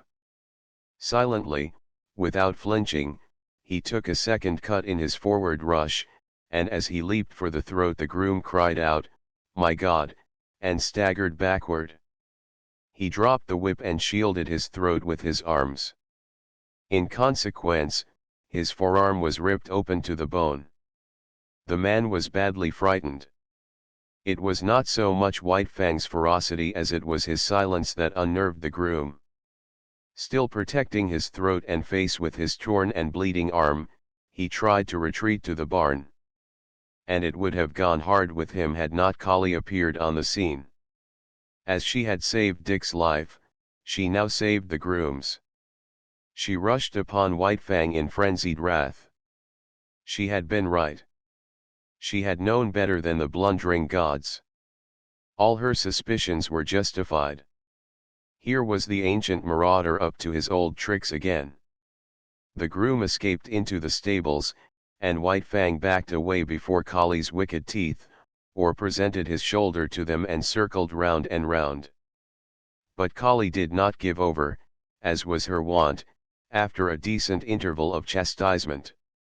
On the contrary, she grew more excited and angry every moment, until, in the end, White Fang flung dignity to the winds and frankly fled away from her across the fields. "He'll learn to leave chickens alone," the master said. "But I can't give him the lesson until I catch him in the act."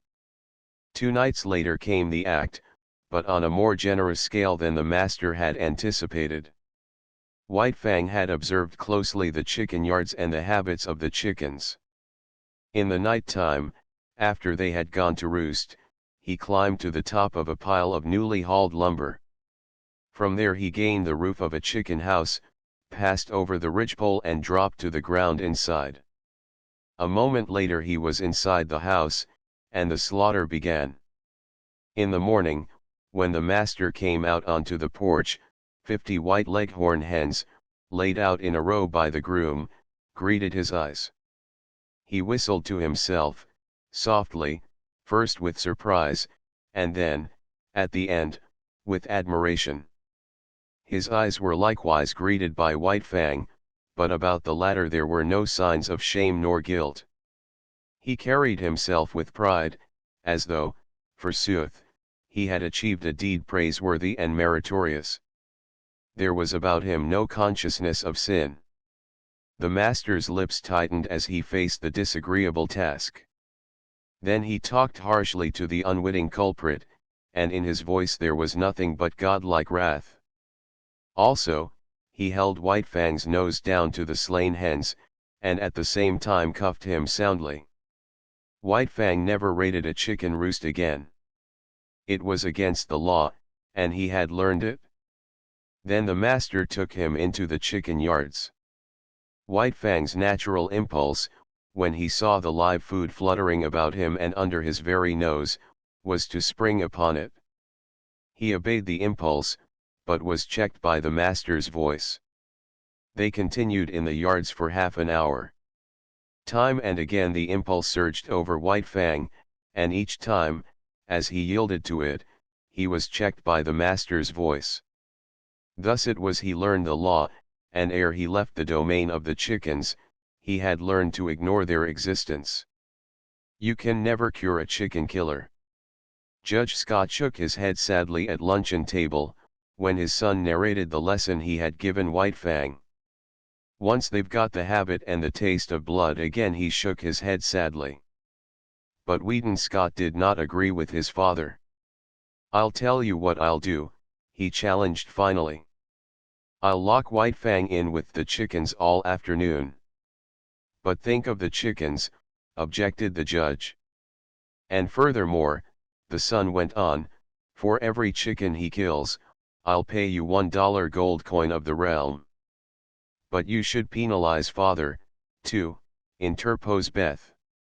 Her sister seconded her, and a chorus of approval arose from around the table. Judge Scott nodded his head in agreement. All right. Wheaton Scott pondered for a moment. And if, at the end of the afternoon, White Fang hasn't harmed a chicken, for every 10 minutes of the time he has spent in the yard, you will have to say to him, gravely and with deliberation, just as if you were sitting on the bench and solemnly passing judgment, "White Fang, you are smarter than I thought."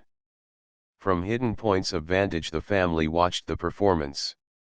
But it was a fizzle. Locked in the yard and there deserted by the master, White Fang lay down and went to sleep. Once he got up and walked over to the trough for a drink of water. The chickens he calmly ignored. So far as he was concerned they did not exist. At 4 o'clock he executed a running jump, gained the roof of the chicken house and leaped to the ground outside, whence he sauntered gravely to the house. He had learned the law. And on the porch, before the delighted family, Judge Scott, face to face with White Fang, said slowly and solemnly, 16 times, "White Fang, you are smarter than I thought." But it was the multiplicity of laws that befuddled White Fang and often brought him into disgrace. He had to learn that he must not touch the chickens that belonged to other gods. Then there were cats, and rabbits, and turkeys, all these he must let alone. In fact, when he had but partly learned the law, his impression was that he must leave all live things alone. Out in the back pasture, a quail could flutter up under his nose unharmed. All tense and trembling with eagerness and desire, he mastered his instinct and stood still. He was obeying the will of the gods. And then, one day, again out in the back pasture, he saw Dick start a jackrabbit and run it. The master himself was looking on and did not interfere. Nay, he encouraged White Fang to join in the chase. And thus he learned that there was no taboo on jackrabbits. In the end he worked out the complete law. Between him and all domestic animals there must be no hostilities. If not amity, at least neutrality must obtain. But the other animals, the squirrels, and quail, and cottontails, were creatures of the wild who had never yielded allegiance to man. They were the lawful prey of any dog. It was only the tame that the gods protected, and between the tame deadly strife was not permitted. The gods held the power of life and death over their subjects, and the gods were jealous of their power. Life was complex in the Santa Clara Valley after the simplicities of the Northland. And the chief thing demanded by these intricacies of civilization was control, restraint, a poise of self that was as delicate as the fluttering of gossamer wings and at the same time as rigid as steel. Life had 1,000 faces, and White Fang found he must meet them all thus, when he went to town, into San Jose, running behind the carriage or loafing about the streets when the carriage stopped. Life flowed past him, deep and wide and varied, continually impinging upon his senses, demanding of him instant and endless adjustments and correspondences, and compelling him, almost always, to suppress his natural impulses. There were butcher shops where meat hung within reach. This meat he must not touch. There were cats at the houses the master visited that must be let alone. And there were dogs everywhere that snarled at him and that he must not attack. And then, on the crowded sidewalks there were persons innumerable whose attention he attracted. They would stop and look at him, point him out to one another, examine him, talk of him, and, worst of all, pat him. And these perilous contacts from all these strange hands he must endure. Yet this endurance he achieved. Furthermore, he got over being awkward and self-conscious. In a lofty way he received the attentions of the multitudes of strange gods. With condescension he accepted their condescension. On the other hand, there was something about him that prevented great familiarity. They patted him on the head and passed on, contented and pleased with their own daring. But it was not all easy for White Fang. Running behind the carriage in the outskirts of San Jose, he encountered certain small boys who made a practice of flinging stones at him. Yet he knew that it was not permitted him to pursue and drag them down. Here he was compelled to violate his instinct of self-preservation, and violate it he did, for he was becoming tame and qualifying himself for civilization. Nevertheless, White Fang was not quite satisfied with the arrangement. He had no abstract ideas about justice and fair play. But there is a certain sense of equity that resides in life, and it was this sense in him that resented the unfairness of his being permitted no defense against the stone throwers. He forgot that in the covenant entered into between him and the gods they were pledged to care for him and defend him. But one day the master sprang from the carriage, whip in hand, and gave the stone throwers a thrashing. After that they threw stones no more, and White Fang understood and was satisfied. One other experience of similar nature was his. On the way to town, hanging around the saloon at the crossroads, were 3 dogs that made a practice of rushing out upon him when he went by. Knowing his deadly method of fighting, the master had never ceased impressing upon White Fang the law that he must not fight. As a result, having learned the lesson well, White Fang was hard put whenever he passed the crossroads saloon. After the first rush, each time, his snarl kept the 3 dogs at a distance, but they trailed along behind, yelping and bickering and insulting him. This endured for some time. The men at the saloon even urged the dogs on to attack White Fang. One day they openly sicked the dogs on him. The master stopped the carriage. "Go to it," he said to White Fang. But White Fang could not believe. He looked at the master, and he looked at the dogs. Then he looked back eagerly and questioningly at the master. The master nodded his head. "Go to them, old fellow. Eat them up." White Fang no longer hesitated. He turned and leaped silently among his enemies. All 3 faced him. There was a great snarling and growling, a clashing of teeth and a flurry of bodies. The dust of the road arose in a cloud and screened the battle. But at the end of several minutes 2 dogs were struggling in the dirt and the 3rd was in full flight. He leaped a ditch, went through a rail fence, and fled across a field. White Fang followed, sliding over the ground in wolf fashion and with wolf speed, swiftly and without noise, and in the center of the field he dragged down and slew the dog. With this triple killing his main troubles with dogs ceased. The word went up and down the valley, and men saw to it that their dogs did not molest the fighting wolf. Chapter 4 The Call of Kind. The months came and went. There was plenty of food and no work in the Southland, and White Fang lived fat and prosperous and happy. Not alone was he in the geographical Southland, for he was in the Southland of life. Human kindness was like a sun shining upon him, and he flourished like a flower planted in good soil. And yet he remained somehow different from other dogs. He knew the law even better than did the dogs that had known no other life, and he observed the law more punctiliously, but still there was about him a suggestion of lurking ferocity, as though the wild still lingered in him and the wolf in him merely slept. He never chummed with other dogs. Lonely he had lived, so far as his kind was concerned, and lonely he would continue to live. In his puppyhood, under the persecution of Lip Lip and the puppy pack, and in his fighting days with Beauty Smith, he had acquired a fixed aversion for dogs. The natural course of his life had been diverted, and, recoiling from his kind, he had clung to the human. Besides, all Southland dogs looked upon him with suspicion. He aroused in them their instinctive fear of the wild, and they greeted him always with snarl and growl and belligerent hatred. He, on the other hand, learned that it was not necessary to use his teeth upon them. His naked fangs and writhing lips were uniformly efficacious, rarely failing to send a bellowing onrushing dog back on its haunches. But there was one trial in White Fang's life: Collie.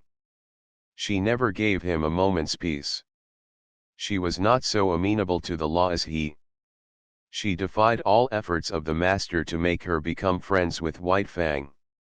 Ever in his ears was sounding her sharp and nervous snarl. She had never forgiven him the chicken killing episode, and persistently held to the belief that his intentions were bad.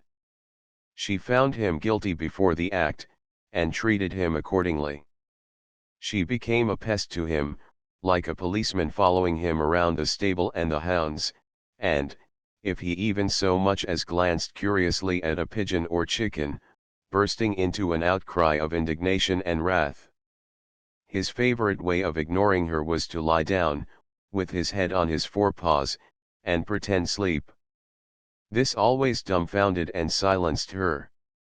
With the exception of Kali, all things went well with White Fang. He had learned control and poise, and he knew the law. He achieved a staidness and calmness and philosophic tolerance. He no longer lived in a hostile environment. Danger and hurt and death did not lurk everywhere about him. In time, the unknown, as a thing of terror and menace ever impending, faded away. Life was soft and easy. It flowed along smoothly, and neither fear nor foe lurked by the way. He missed the snow without being aware of it. An unduly long summer would have been his thought had he thought about it. As it was, he merely missed the snow in a vague, subconscious way. In the same fashion, especially in the heat of summer when he suffered from the sun, he experienced faint longings for the Northland. Their only effect upon him, however, was to make him uneasy and restless without his knowing what was the matter. White Fang had never been very demonstrative. Beyond his snuggling and the throwing of a crooning note into his love growl, he had no way of expressing his love. Yet it was given him to discover a third way. He had always been susceptible to the laughter of the gods. Laughter had affected him with madness, made him frantic with rage. But he did not have it in him to be angry with the love master, and when that god elected to laugh at him in a good-natured, bantering way, he was nonplussed. He could feel the pricking and stinging of the old anger as it strove to rise up in him, but it strove against love. He could not be angry, yet he had to do something. At first he was dignified, and the master laughed the harder. Then he tried to be more dignified, and the master laughed harder than before. In the end, the master laughed him out of his dignity. His jaws slightly parted, his lips lifted a little, and a quizzical expression that was more love than humor came into his eyes. He had learned to laugh. Likewise he learned to romp with the master, to be tumbled down and rolled over, and be the victim of innumerable rough tricks. In return he feigned anger, bristling and growling ferociously, and clipping his teeth together in snaps that had all the seeming of deadly intention. But he never forgot himself. Those snaps were always delivered on the empty air. At the end of such a romp, when blow and cuff and snap and snarl were fast and furious, they would break off suddenly and stand several feet apart, glaring at each other. And then, just as suddenly, like the sun rising on a stormy sea, they would begin to laugh. This would always culminate with the master's arms going around White Fang's neck and shoulders while the latter crooned and growled his love song. But nobody else ever romped with White Fang. He did not permit it. He stood on his dignity, and when they attempted it, his warning snarl and bristling mane were anything but playful. That he allowed the master these liberties was no reason that he should be a common dog, loving here and loving there, everybody's property for a romp and good time.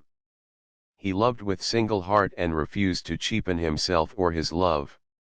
The master went out on horseback a great deal, and to accompany him was one of White Fang's chief duties in life.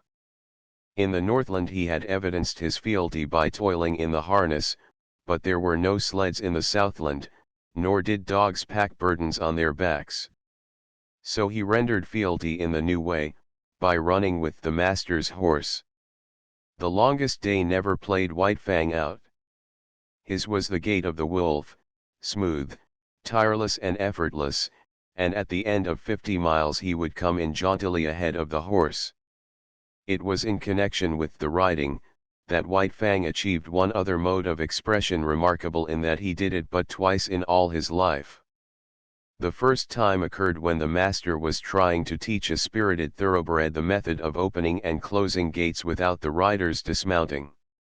Time and again and many times he ranged the horse up to the gate in the effort to close it, and each time the horse became frightened and backed and plunged away.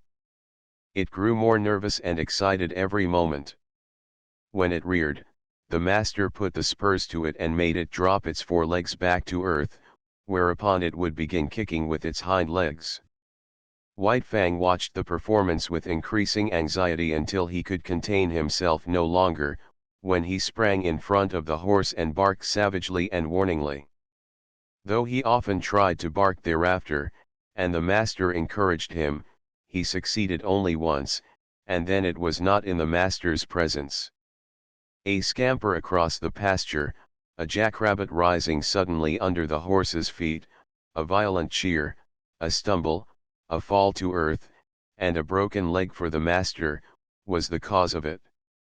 White Fang sprang in a rage at the throat of the offending horse, but was checked by the master's voice. "Home! Go home," the master commanded when he had ascertained his injury. White Fang was disinclined to desert him. The master thought of writing a note, but searched his pockets vainly for pencil and paper. Again he commanded White Fang to go home. The latter regarded him wistfully, started away, then returned and whined softly. The master talked to him gently but seriously, and he cocked his ears, and listened with painful intentness. "That's all right, old fellow, you just run along home," ran the talk. "Go on home and tell them what's happened to me. Home with you, you wolf. Get along home." White Fang knew the meaning of home, and though he did not understand the remainder of the master's language, he knew it was his will that he should go home. He turned and trotted reluctantly away. Then he stopped, undecided, and looked back over his shoulder. "Go home," came the sharp command, and this time he obeyed. The family was on the porch, taking the cool of the afternoon, when White Fang arrived. He came in among them, panting, covered with dust. "Whedon's back," Whedon's mother announced. The children welcomed White Fang with glad cries and ran to meet him. He avoided them and passed down the porch, but they cornered him against a rocking chair and the railing. He growled and tried to push by them. Their mother looked apprehensively in their direction. "I confess, he makes me nervous around the children," she said. "I have a dread that he will turn upon them unexpectedly some day." Growling savagely, White Fang sprang out of the corner, overturning the boy and the girl. The mother called them to her and comforted them, telling them not to bother White Fang. "A wolf is a wolf," commented Judge Scott. "There is no trusting one." "But he is not all wolf," interposed Beth, standing for her brother in his absence. "You have only Whedon's opinion for that," rejoined the judge. "He merely surmises that there is some strain of dog in White Fang, but as he will tell you himself, he knows nothing about it." As for his appearance, he did not finish his sentence. White Fang stood before him, growling fiercely. "Go away. Lie down, sir," Judge Scott commanded. White Fang turned to the love master's wife. She screamed with fright as he seized her dress in his teeth and dragged on it till the frail fabric tore away. By this time he had become the center of interest. He had ceased from his growling and stood, head up, looking into their faces. His throat worked spasmodically, but made no sound, while he struggled with all his body, convulsed with the effort to rid himself of the incommunicable something that strained for utterance. "I hope he is not going mad," said Whedon's mother. "I told Whedon that I was afraid the warm climate would not agree with an Arctic animal." "He's trying to speak, I do believe," Beth announced. At this moment speech came to White Fang, rushing up in a great burst of barking. "Something has happened to Wheaton," his wife said decisively. They were all on their feet now, and White Fang ran down the steps, looking back for them to follow. For the second and last time in his life he had barked and made himself understood. After this event he found a warmer place in the hearts of the Sierra Vista people, and even the groom whose arm he had slashed admitted that he was a wise dog even if he was a wolf. Judge Scott still held to the same opinion, and proved it to everybody's dissatisfaction by measurements and descriptions taken from the encyclopedia and various works on natural history. The days came and went, streaming their unbroken sunshine over the Santa Clara Valley. But as they grew shorter and White Fang's second winter in the Southland came on, he made a strange discovery. Collie's teeth were no longer sharp. There was a playfulness about her nips and a gentleness that prevented them from really hurting him. He forgot that she had made life a burden to him, and when she disported herself around him he responded solemnly, striving to be playful and becoming no more than ridiculous. One day she led him off on a long chase through the back pasture land into the woods. It was the afternoon that the master was to ride, and White Fang knew it. The horse stood saddled and waiting at the door. White Fang hesitated. But there was that in him deeper than all the law he had learned, than the customs that had molded him, than his love for the master, than the very will to live of himself, and when, in the moment of his indecision, Collie nipped him and scampered off, he turned and followed after.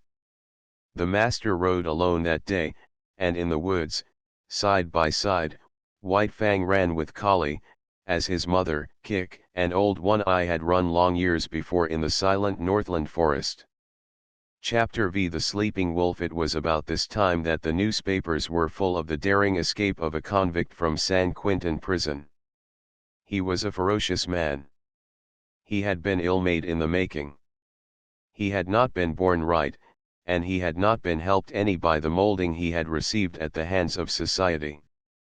The hands of society are harsh, and this man was a striking sample of its handiwork. He was a beast, a human beast, it is true, but nevertheless so terrible a beast that he can best be characterized as carnivorous. In San Quentin prison he had proved incorrigible. Punishment failed to break his spirit. He could die dumb mad and fighting to the last, but he could not live and be beaten. The more fiercely he fought, the more harshly society handled him, and the only effect of harshness was to make him fiercer. Straitjackets, starvation, and beatings and clubbings were the wrong treatment for Jim Hall, but it was the treatment he received. It was the treatment he had received from the time he was a little pulpy boy in a San Francisco slum, soft clay in the hands of society and ready to be formed into something. It was during Jim Hall's third term in prison that he encountered a guard that was almost as great a beast as he. The guard treated him unfairly, lied about him to the warden, lost his credits, persecuted him. The difference between them was that the guard carried a bunch of keys and a revolver. Jim Hall had only his naked hands and his teeth. But he sprang upon the guard one day and used his teeth on the other's throat just like any jungle animal. After this, Jim Hall went to live in the incorrigible cell. He lived there 3 years. The cell was of iron, the floor, the walls, the roof. He never left this cell. He never saw the sky nor the sunshine.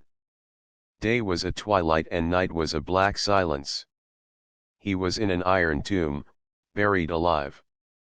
He saw no human face, spoke to no human thing. When his food was shoved into him, he growled like a wild animal. He hated all things. For days and nights he bellowed his rage at the universe. For weeks and months he never made a sound, in the black silence eating his very soul. He was a man and a monstrosity, as fearful a thing of fear as ever gibbered in the visions of a maddened brain. And then, one night, he escaped. The warders said it was impossible, but nevertheless the cell was empty, and half in half out of it lay the body of a dead guard. 2 other dead guards marked his trail through the prison to the outer walls, and he had killed with his hands to avoid noise. He was armed with the weapons of the slain guards, a live arsenal that fled through the hills pursued by the organized might of society. A heavy price of gold was upon his head. Avaricious farmers hunted him with shotguns. His blood might pay off a mortgage or send a son to college. Public-spirited citizens took down their rifles and went out after him. A pack of bloodhounds followed the way of his bleeding feet. And the sleuth-hounds of the law, the paid fighting animals of society, with telephone and telegraph, and special train, clung to his trail night and day. Sometimes they came upon him, and men faced him like heroes, or stampeded through barbed wire fences to the delight of the Commonwealth reading the account at the breakfast table. It was after such encounters that the dead and wounded were carted back to the towns, and their places filled by men eager for the manhunt. And then Jim Hall disappeared. The bloodhounds vainly quested on the lost trail. Inoffensive ranchers in remote valleys were held up by armed men and compelled to identify themselves. While the remains of Jim Hall were discovered on a dozen mountainsides by greedy claimants for blood money. In the meantime the newspapers were read at Sierra Vista, not so much with interest as with anxiety. The women were afraid. Judge Scott pooh-poohed and laughed, but not with reason, for it was in his last days on the bench that Jim Hall had stood before him and received sentence.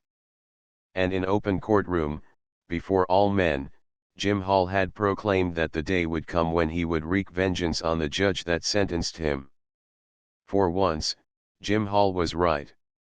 He was innocent of the crime for which he was sentenced. It was a case, in the parlance of thieves and police, of railroading. Jim Hall was being railroaded to prison for a crime he had not committed. Because of the 2 prior convictions against him, Judge Scott imposed upon him a sentence of 50 years. Judge Scott did not know all things, and he did not know that he was party to a police conspiracy, that the evidence was hatched and perjured, that Jim Hall was guiltless of the crime charged. And Jim Hall, on the other hand, did not know that Judge Scott was merely ignorant. Jim Hall believed that the judge knew all about it and was hand in glove with the police in the perpetration of the monstrous injustice. So it was, when the doom of 50 years of living death was uttered by Judge Scott, that Jim Hall, hating all things in the society that misused him, rose up and raged in the courtroom until dragged down by half a dozen of his blue-coated enemies. To him, Judge Scott was the keystone in the arch of injustice, and upon Judge Scott he emptied the vials of his wrath and hurled the threats of his revenge yet to come. Then Jim Hall went to his living death and escaped. Of all this White Fang knew nothing. But between him and Alice, the master's wife, there existed a secret. Each night, after Sierra Vista had gone to bed, she rose and let in White Fang to sleep in the big hall. Now White Fang was not a house dog, nor was he permitted to sleep in the house, so each morning, early, she slipped down and let him out before the family was awake. On one such night, while all the house slept, White Fang awoke and lay very quietly. And very quietly he smelled the air and read the message it bore of a strange god's presence. And to his ears came sounds of the strange god's movements. White Fang burst into no furious outcry. It was not his way. The strange god walked softly, but more softly walked White Fang, for he had no clothes to rub against the flesh of his body. He followed silently. In the wild he had hunted live meat that was infinitely timid, and he knew the advantage of surprise. The strange god paused at the foot of the great staircase and listened, and White Fang was as dead, so without movement was he as he watched and waited. Up that staircase the way led to the Love Master and to the Love Master's dearest possessions. White Fang bristled, but waited. The strange god's foot lifted. He was beginning the ascent. Then it was that White Fang struck. He gave no warning, with no snarl anticipated his own action. Into the air he lifted his body in the spring that landed him on the strange god's back. White Fang clung with his forepaws to the man's shoulders, at the same time burying his fangs into the back of the man's neck. He clung on for a moment, long enough to drag the god over backward. Together they crashed to the floor. White Fang leaped clear, and, as the man struggled to rise, was in again with the slashing fangs. Sierra Vista awoke in alarm. The noise from downstairs was as that of a score of battling fiends. There were revolver shots. A man's voice screamed once in horror and anguish. There was a great snarling and growling, and over all arose a smashing and crashing of furniture and glass. But almost as quickly as it had arisen, the commotion died away. The struggle had not lasted more than 3 minutes. The frightened household clustered at the top of the stairway. From below, as from out an abyss of blackness, came up a gurgling sound, as of air bubbling through water. Sometimes this gurgle became sibilant, almost a whistle. But this, too, quickly died down and ceased. Then naught came up out of the blackness save a heavy panting of some creature struggling sorely for air. Wheaton Scott pressed a button, and the staircase and downstairs hall were flooded with light. Then he and Judge Scott, revolvers in hand, cautiously descended. There was no need for this caution. White Fang had done his work. In the midst of the wreckage of overthrown and smashed furniture, partly on his side, his face hidden by an arm, lay a man. Wheaton Scott bent over, removed the arm and turned the man's face upward. A gaping throat explained the manner of his death. "Jim Hall," said Judge Scott, and father and son looked significantly at each other. Then they turned to White Fang. He, too, was lying on his side. His eyes were closed, but the lid slightly lifted in an effort to look at them as they bent over him, and the tail was perceptibly agitated in a vain effort to wag. Wheaton Scott patted him, and his throat rumbled an acknowledging growl. But it was a weak growl at best, and it quickly ceased. His eyelids drooped and went shut, and his whole body seemed to relax and flatten out upon the floor. "He's all in, poor devil," muttered the master. "We'll see about that," asserted the judge, as he started for the telephone. "Frankly, he has one chance in 1,000, announced the surgeon, after he had worked an hour and a half on White Fang. Dawn was breaking through the windows and dimming the electric lights. With the exception of the children, the whole family was gathered about the surgeon to hear his verdict. "One broken hind leg," he went on. "3 broken ribs, one at least of which has pierced the lungs. He has lost nearly all the blood in his body. There is a large likelihood of internal injuries. He must have been jumped upon. To say nothing of 3 bullet holes clear through him. One chance in 1,000 is really optimistic. He hasn't a chance in 10,000. But he mustn't lose any chance that might be of help to him," Judge Scott exclaimed. "Never mind expense. Put him under the X-ray anything. Wheaton, telegraph at once to San Francisco for Dr. Nichols. No reflection on you, doctor, you understand, but he must have the advantage of every chance." The surgeon smiled indulgently. "Of course I understand.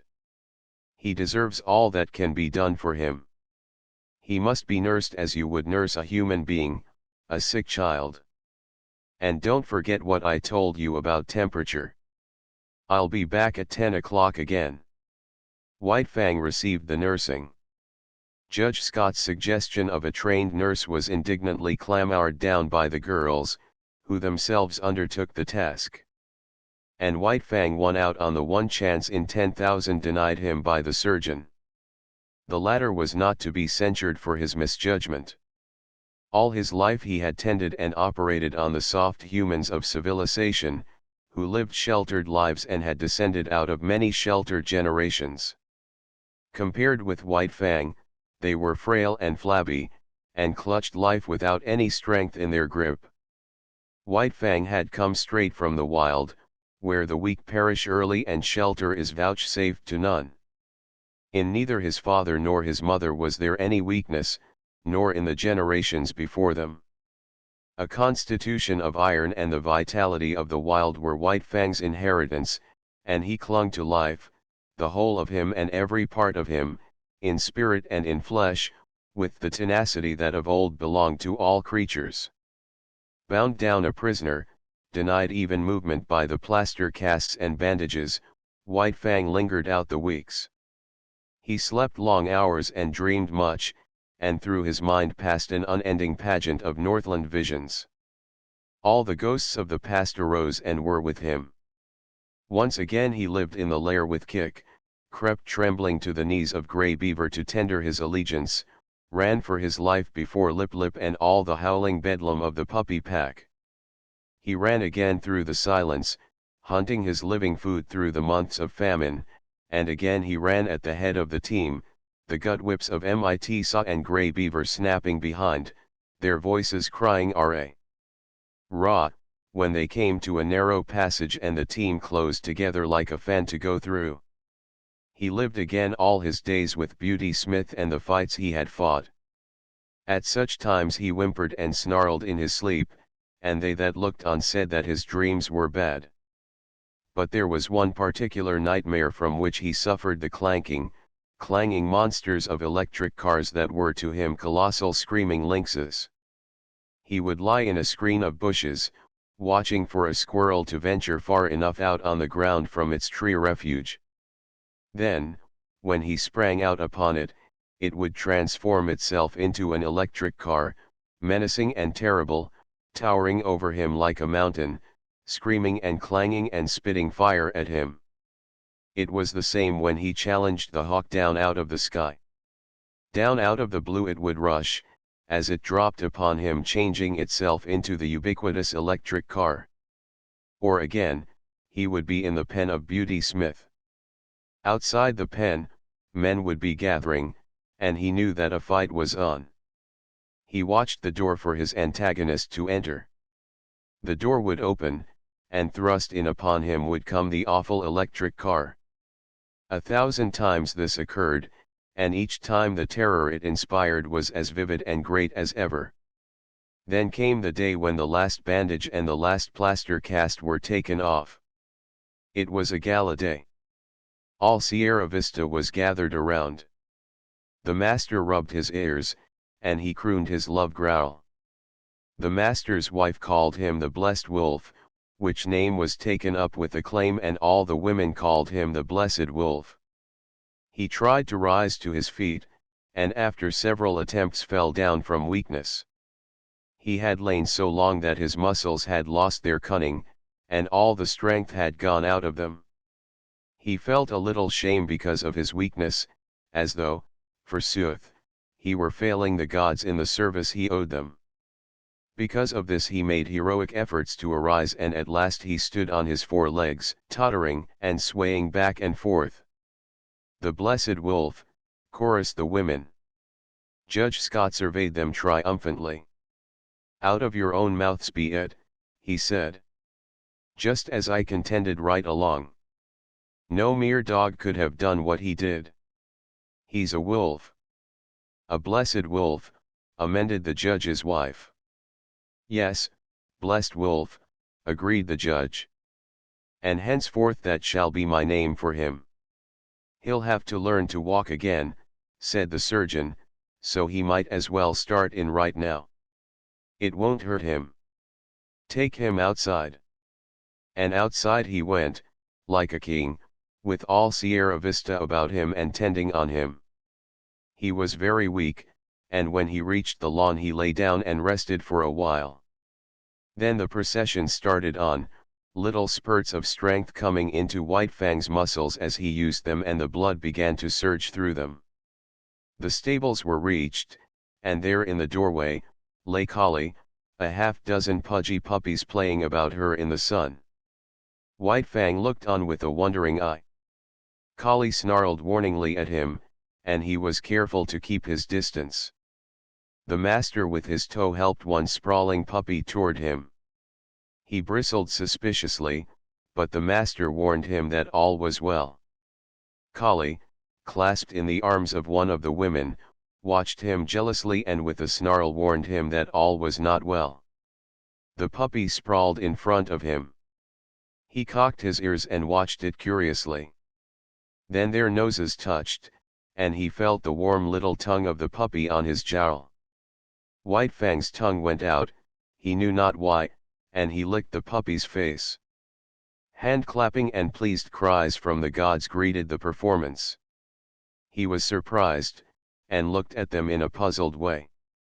Then his weakness asserted itself, and he lay down, his ears cocked, his head on one side, as he watched the puppy. The other puppies came sprawling toward him, to Collie's great disgust, and he gravely permitted them to clamber and tumble over him. At first, amid the applause of the gods, he betrayed a trifle of his old self-consciousness and awkwardness. This passed away as the puppy's antics and mauling continued, and he lay with half-shut patient eyes, drowsing in the sun. End of the Project Gutenberg ebook. White Fang updated editions will replace the previous one. The old editions will be renamed. Creating the works from print editions not protected by U.S. copyright law means that no one owns a United States copyright in these works, so the Foundation, and you, can copy and distribute it in the United States without permission and without paying copyright royalties. Special rules, set forth in the General Terms of Use part of this license, apply to copying and distributing Project Gutenberg trademark electronic works to protect the Project Gutenberg trademark concept and trademark. Project Gutenberg is a registered trademark, and may not be used if you charge for an ebook, except by following the terms of the trademark license, including paying royalties for use of the Project Gutenberg trademark. If you do not charge anything for copies of this ebook, complying with the trademark license is very easy. You may use this ebook for nearly any purpose such as creation of derivative works, reports, performances, and research. Project Gutenberg ebooks may be modified and printed and given away. You may do practically anything in the United States with ebooks not protected by U.S. copyright law. Redistribution is subject to the trademark license, especially commercial redistribution. Start, full license. The full Project Gutenberg license. Please read this before you distribute or use this work to protect the Project Gutenberg trademark mission of promoting the free distribution of electronic works, by using or distributing this work, or any other work associated in any way with the phrase Project Gutenberg.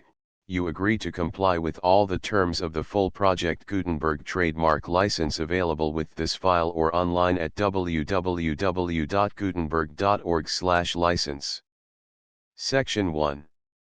General Terms of Use and Redistributing Project Gutenberg Trademark Electronic Works 1.a.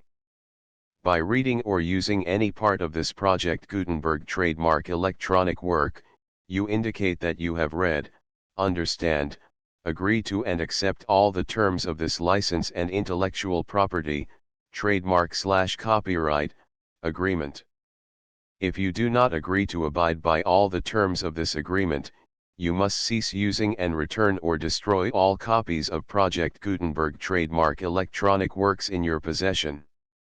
If you paid a fee for obtaining a copy of or access to a Project Gutenberg trademark electronic work and you do not agree to be bound by the terms of this agreement, you may obtain a refund from the person or entity to whom you paid the fee as set forth in paragraph 1.e.8. 1.b. Project Gutenberg is a registered trademark. It may only be used on or associated in any way with an electronic work by people who agree to be bound by the terms of this agreement. There are a few things that you can do with most Project Gutenberg trademark electronic works even without complying with the full terms of this agreement. See paragraph 1.c below. There are a lot of things you can do with Project Gutenberg trademark electronic works if you follow the terms of this agreement and help preserve free future access to Project Gutenberg trademark electronic works. See paragraph 1.e below. 1.c.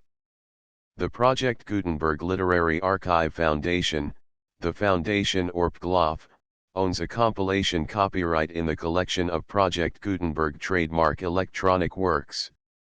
Nearly all the individual works in the collection are in the public domain in the United States.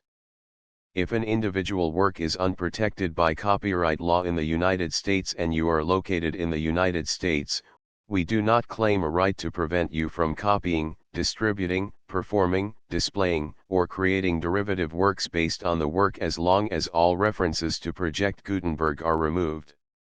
Of course, we hope that you will support the Project Gutenberg trademark mission of promoting free access to electronic works by freely sharing Project Gutenberg trademark works in compliance with the terms of this agreement for keeping the Project Gutenberg trademark name associated with the work. You can easily comply with the terms of this agreement by keeping this work in the same format with its attached full Project Gutenberg trademark license when you share it without charge with others. 1.d. The copyright laws of the place where you are located also govern what you can do with this work. Copyright laws in most countries are in a constant state of change. If you are outside the United States, check the laws of your country in addition to the terms of this agreement before downloading, copying, displaying, performing, distributing or creating derivative works based on this work or any other Project Gutenberg trademark work. The Foundation makes no representations concerning the copyright status of any work in any country other than the United States. 1.e. Unless you have removed all references to Project Gutenberg, 1.e.1. The following sentence, with active links to, or other immediate access to, the full Project Gutenberg trademark license must appear prominently whenever any copy of a Project Gutenberg trademark work, any work on which the phrase Project Gutenberg appears, or with which the phrase Project Gutenberg is associated, is accessed, displayed, performed, viewed, copied or distributed. This ebook is for the use of anyone anywhere in the United States and most other parts of the world at no cost and with almost no restrictions whatsoever. You may copy it, give it away or reuse it under the terms of the Project Gutenberg license included with this ebook or online at www.gutenberg.org. If you are not located in the United States, you will have to check the laws of the country where you are located before using this ebook. 1.e.2. If an individual Project Gutenberg trademark electronic work is derived from texts not protected by U.S. copyright law, does not contain a notice indicating that it is posted with permission of the copyright holder, the work can be copied and distributed to anyone in the United States without paying any fees or charges. If you are redistributing or providing access to a work with the phrase Project Gutenberg associated with or appearing on the work, you must comply either with the requirements of paragraphs 1.e.1 through 1.e.7 or obtain permission for the use of the work and the Project Gutenberg trademark as set forth in paragraphs 1.e.8 or 1.e.9. 1.e.3. If an individual Project Gutenberg trademark electronic work is posted with the permission of the copyright holder, your use and distribution must comply with both paragraphs 1.e.1 through 1.e.7 and any additional terms imposed by the copyright holder. Additional terms will be linked to the Project Gutenberg trademark license for all works posted with the permission of the copyright holder found at the beginning of this work. 1.e.4. Do not unlink or detach or remove the full Project Gutenberg trademark license terms from this work, or any files containing a part of this work or any other work associated with Project Gutenberg trademark. 1.e.5. Do not copy, display, perform, distribute or redistribute this electronic work, or any part of this electronic work, without prominently displaying the sentence set forth in paragraph 1.e.1 with active links or immediate access to the full terms of the Project Gutenberg trademark license.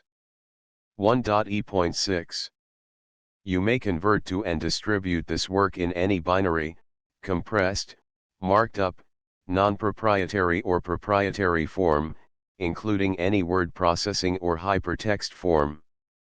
However, if you provide access to or distribute copies of a Project Gutenberg trademark work in a format other than plain vanilla ASCII or other format used in the official version posted on the official Project Gutenberg trademark website, www.gutenberg.org, you must, at no additional cost, fee, or expense to the user, provide a copy, a means of exporting a copy, or a means of obtaining a copy upon request, of the work in its original plain vanilla ASCII or other form. Any alternate format must include the full Project Gutenberg trademark license as specified in paragraph 1.e.1. 1.e.7.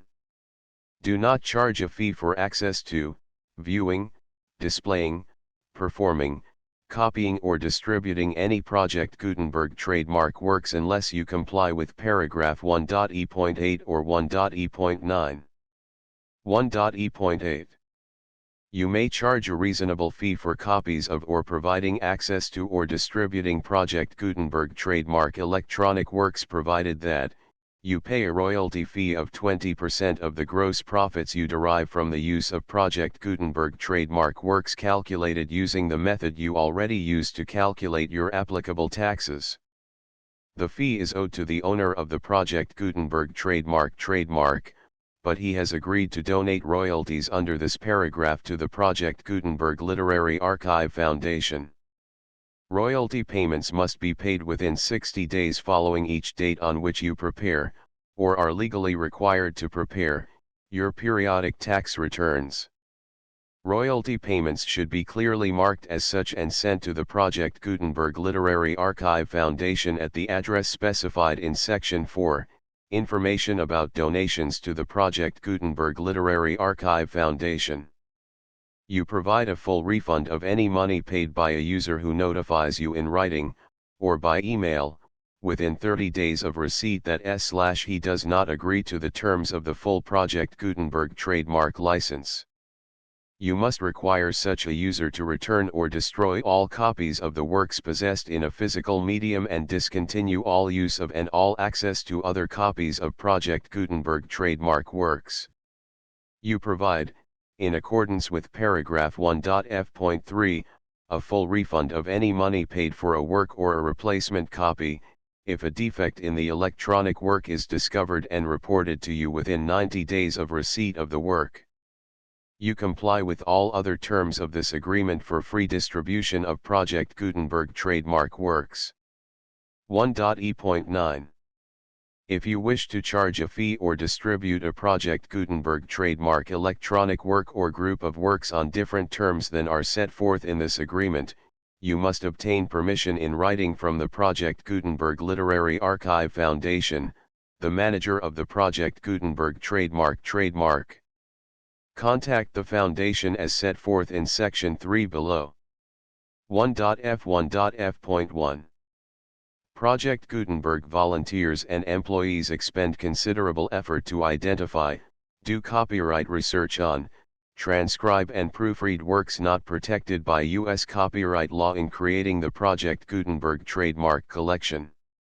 Despite these efforts, Project Gutenberg trademark electronic works, and the medium on which they may be stored, may contain defects, such as, but not limited to, incomplete, inaccurate or corrupt data, transcription errors, a copyright or other intellectual property infringement, a defective or damaged disk or other medium, a computer virus, or computer codes that damage or cannot be read by your equipment. 1.f.2. Limited warranty, disclaimer of damages, except for the right of replacement or refund described in paragraph 1.f.3, the Project Gutenberg Literary Archive Foundation, the owner of the Project Gutenberg trademark, and any other party distributing a Project Gutenberg trademark electronic work under this agreement, disclaim all liability to you for damages, costs, and expenses, including legal fees. You agree that you have no remedies for negligence, strict liability, breach of warranty or breach of contract except those provided in paragraph 1.f.3. You agree that the foundation, the trademark owner, and any distributor under this agreement will not be liable to you for actual, direct, indirect, consequential, punitive, or incidental damages even if you give notice of the possibility of such damage. 1.f.3. Limited right of replacement or refund. If you discover a defect in this electronic work within 90 days of receiving it, you can receive a refund of the money, if any, you paid for it by sending a written explanation to the person you received the work from. If you received the work on a physical medium, you must return the medium with your written explanation. The person or entity that provided you with the defective work may elect to provide a replacement copy in lieu of a refund. If you received the work electronically, the person or entity providing it to you may choose to give you a second opportunity to receive the work electronically in lieu of a refund. If the second copy is also defective, you may demand a refund in writing without further opportunities to fix the problem. 1.f.4. Except for the limited right of replacement or refund set forth in paragraph 1.f.3, this work is provided to you as is, with no other warranties of any kind, express or implied, including but not limited to warranties of merchantability or fitness for any purpose. 1.f.5. Some states do not allow disclaimers of certain implied warranties or the exclusion or limitation of certain types of damages. If any disclaimer or limitation set forth in this agreement violates the law of the state applicable to this agreement, the agreement shall be interpreted to make the maximum disclaimer or limitation permitted by the applicable state law. The invalidity or unenforceability of any provision of this agreement shall not void the remaining provisions. 1.f.6. Indemnity. You agree to indemnify and hold the foundation, the trademark owner, any agent or employee of the foundation, anyone providing copies of Project Gutenberg trademark electronic works in accordance with this agreement, and any volunteers associated with the production, promotion, and distribution of Project Gutenberg trademark electronic works, harmless from all liability, costs, and expenses, including legal fees, that arise directly or indirectly from any of the following which you do or cause to occur. A. Distribution of this or any Project Gutenberg trademark work. B. Alteration, modification, or additions or deletions to any Project Gutenberg trademark work, and C. Any defect you cause. Section 2. Information about the mission of Project Gutenberg trademark. Project Gutenberg trademark is synonymous with the free distribution of electronic works in formats readable by the widest variety of computers including obsolete, old, middle-aged, and new computers. It exists because of the efforts of hundreds of volunteers and donations from people in all walks of life. Volunteers and financial support to provide volunteers with the assistance they need are critical to reaching Project Gutenberg trademark's goals and ensuring that the Project Gutenberg trademark collection will remain freely available for generations to come.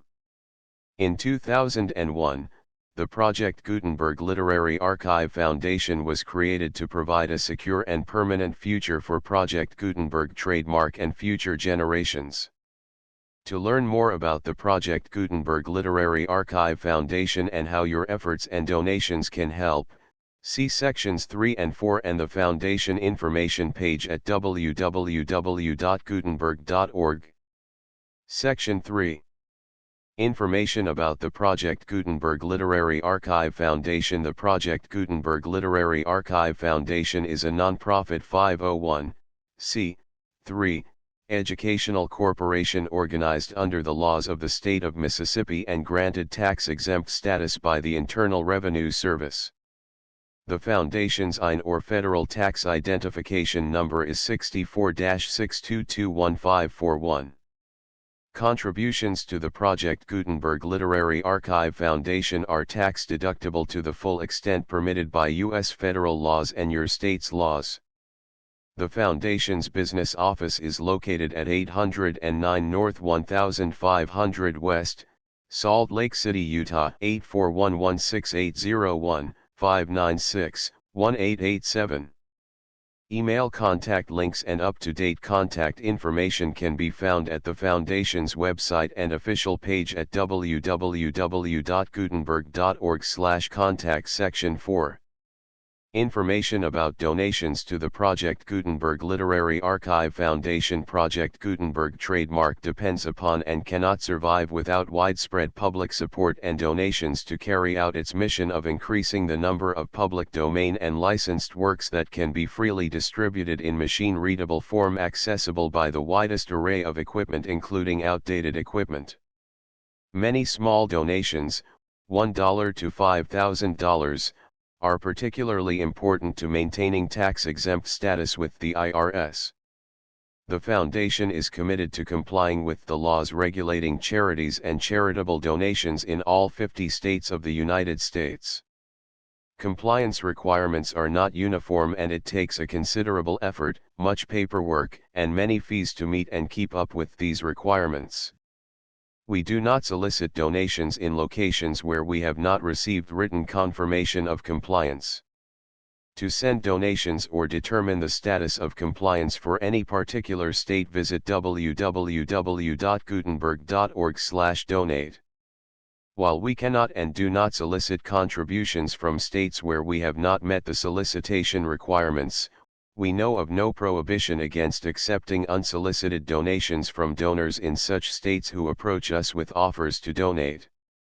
International donations are gratefully accepted, but we cannot make any statements concerning tax treatment of donations received from outside the United States. U.S. laws alone swamp our small staff. Please check the Project Gutenberg web pages for current donation methods and addresses.